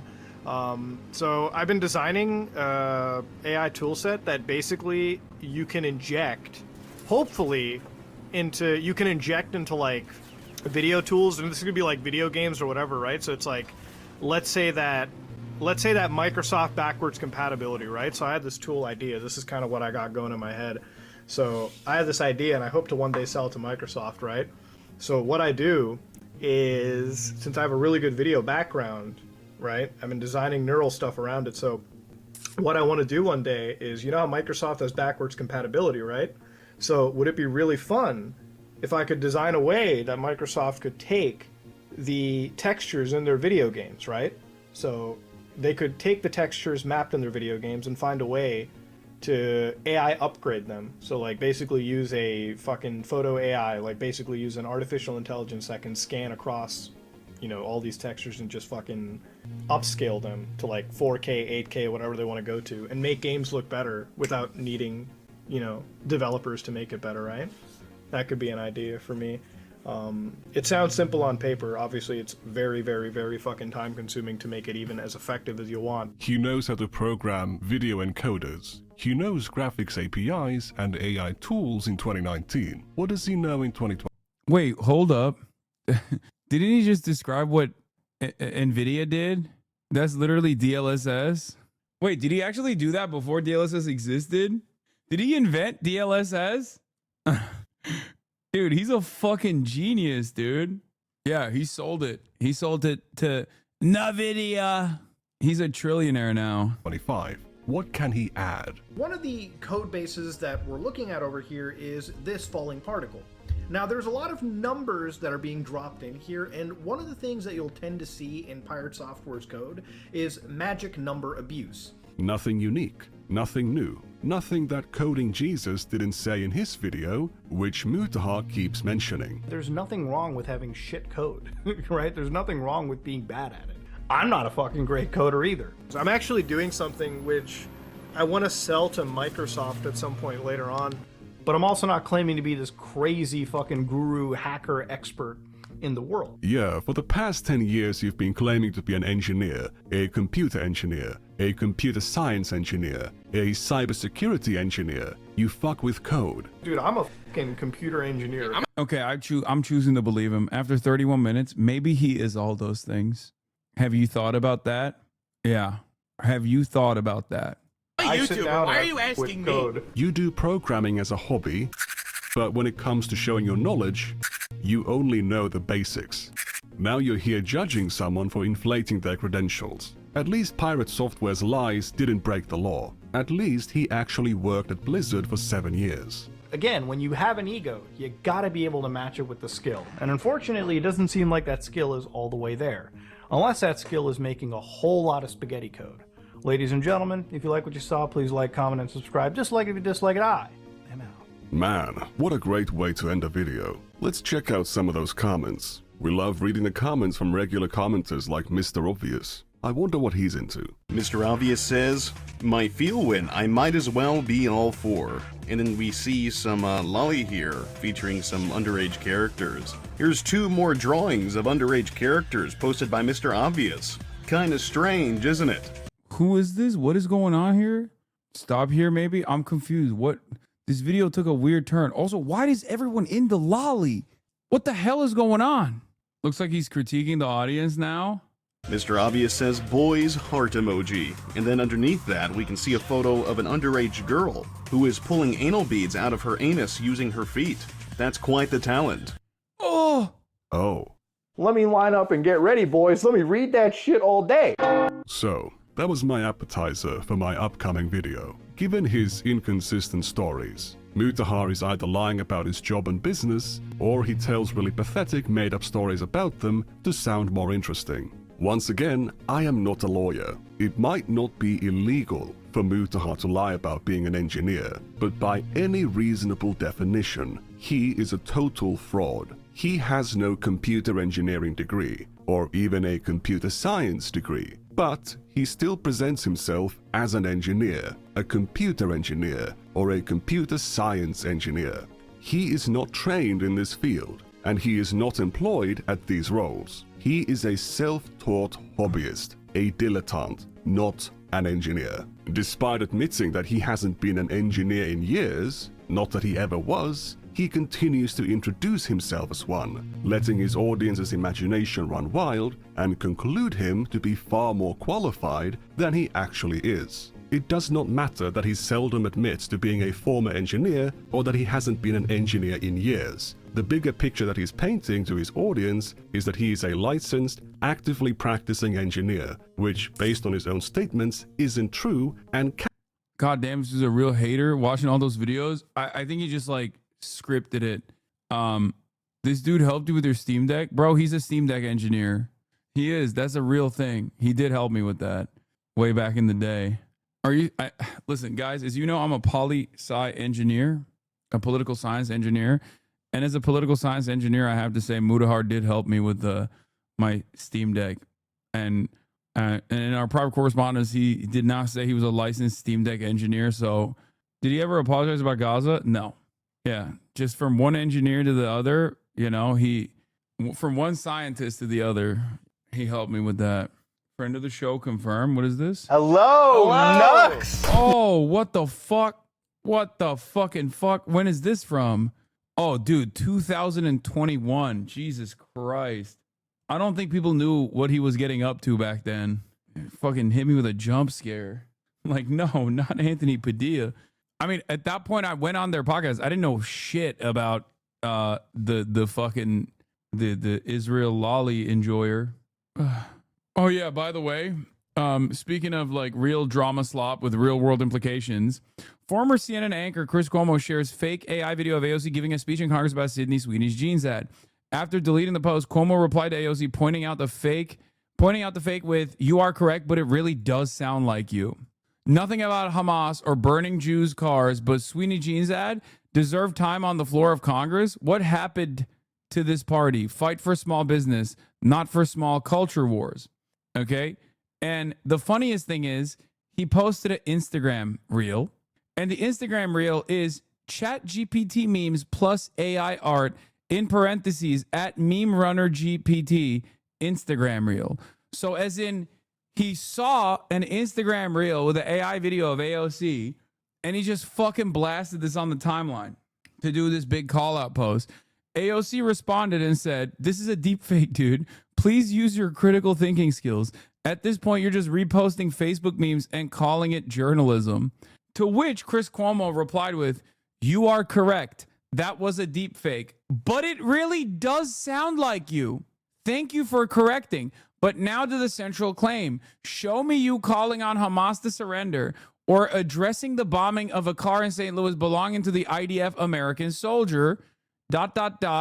dude, question mark." What a fucking insane world that we live in, where this guy got paid millions of dollars to be a top political commentator at CNN, Clinton News Network. That is fucking crazy. IDF American is a wild statement. I'm going to assume you were trying to reply to me, but burp this tweet into the ether instead. You seem to struggle with knowing how to write an apology. Do you need help? Maybe you should call someone. Oh my God. This is fucking insane, dude. Hi, Chris. I'm calling from Sagachay County Jail. Your nephew was just arrested and needs $100,000 for bail. Please provide me with your credit card number. Otherwise, he will be staying the night here. That's fucking funny. Bro, that shit might work, though. That's actually... He's such a fucking boomer, dude. Oh, I saw this too. AI slop-wise. Former CNN host Jim Acosta released a fake AI interview with Parkland shooting victim Joaquin Oliver, the AI Joaquin, was made by his parents to deliver a powerful message on gun violence. Joaquin is going to start having followers. He's going to start uploading videos. This is just the beginning. We need to shut the fucking internet down like ASAP. No, I'm serious. Butlerian jihad now. Butlerian jihad every day. No, we have gone too far. It's over. It's fucking already over. It's too late to salvage the situation. You got to watch it and see how much it does not sound like her. Sydney Sweeney looks like an Aryan goddess. Bro! What the fuck? And the American Eagle Jeans campaign is blatant Nazi propaganda. I mean, fuck. Watching that sultry little temptress. What? Are you fucking serious? Bro, this is like a wellness check is needed for Chris Cuomo. How does he put his fucking pants on in the morning? If you fall for this, you should not be allowed to drive a vehicle, okay? You should no longer be allowed to operate a vehicle. Are you fucking kidding me? Take his fucking driver's license away right now. Chris Cuomo went to Yale. Oh my Lord, this is so fucked. Squeeze into a Canadian tuxedo, 3 sizes too small, with her bouncy little fun bags on the screen. He literally, wait, this makes his retaliation even more insane.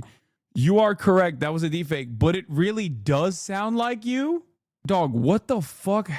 What the fuck is going on, man? What is going on, man? What is happening, man? Like, nothing about Hamas or people burning Jews' cars. What does that even mean? People burning Jews' cars? This man worked for CNN. Staring at you, piercing through the core of your soul with those ocean blue eyes that could resurrect the Fuhrer from his grave in Argentina is something that should alarm every American citizen. Because in America, like, her mouth is like, it's not even like good AI. It's not even good AI. As in like her mouth just keeps like moving weirdly. Like, what is, the script is so fucking stupid. beauty is not defined. Like, the person who made this did not actually intend for people to be duped by this. The person who made this thought that they were making a joke. It's a shitty joke. It's like classic boomer guy thinking like, lol, I'm gonna do this like Nazi ass fucking speech. And their intention was not that like a formerly prominent media figure would pick this up as a real thing. No, the watermark was put on after. Oh my God, this watermark. Oh my God. Oh my God. I didn't even notice. It says Clonos.io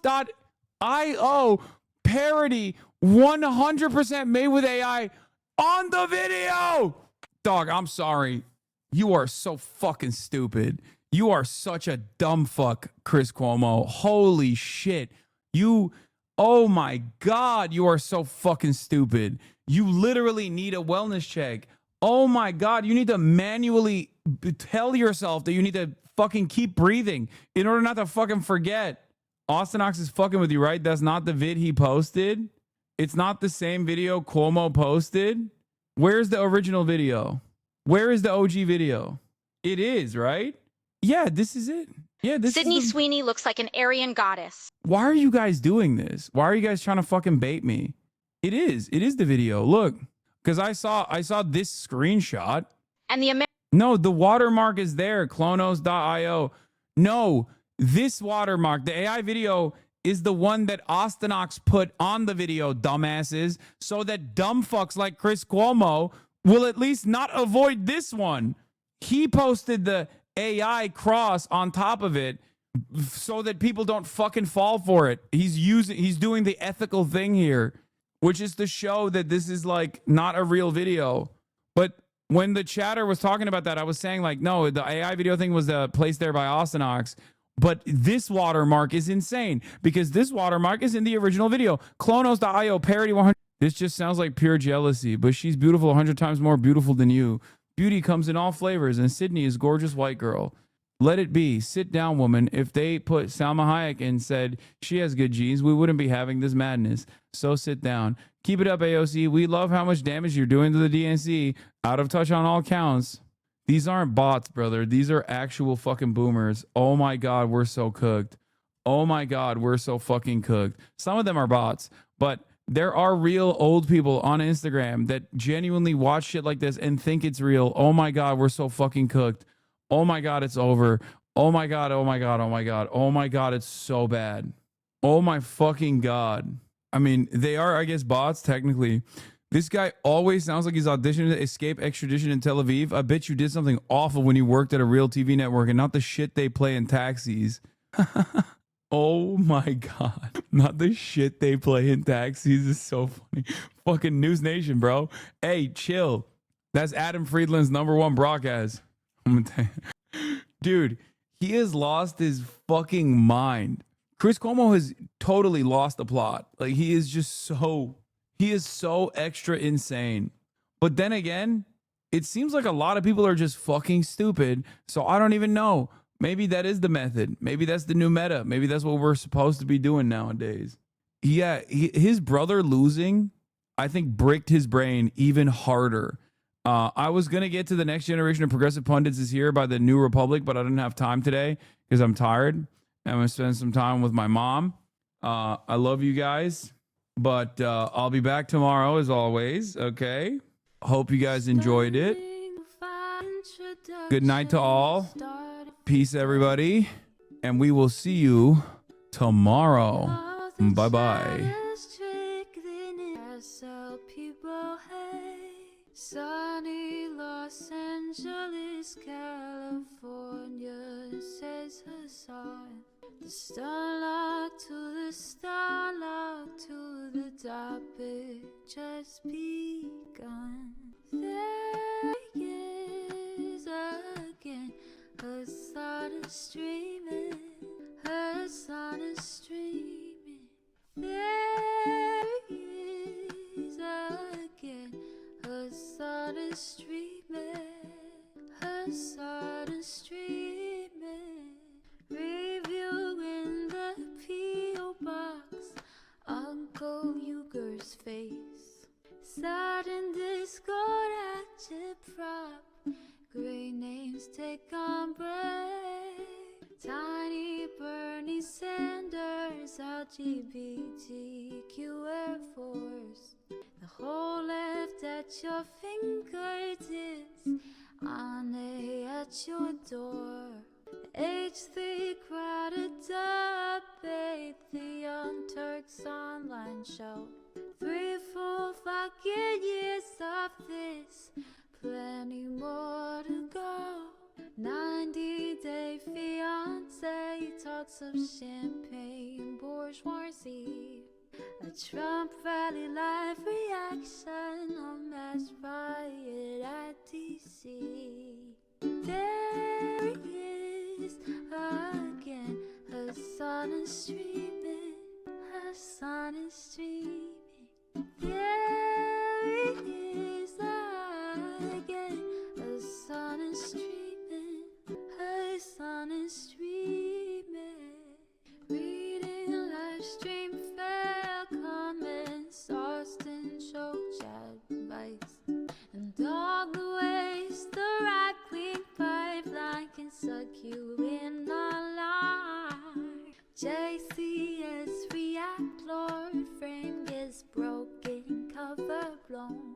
A full-blown mass pandemic, months are streaming at your home. Total radicalization coming out to find. The system you were taught to trust in was broken the whole time.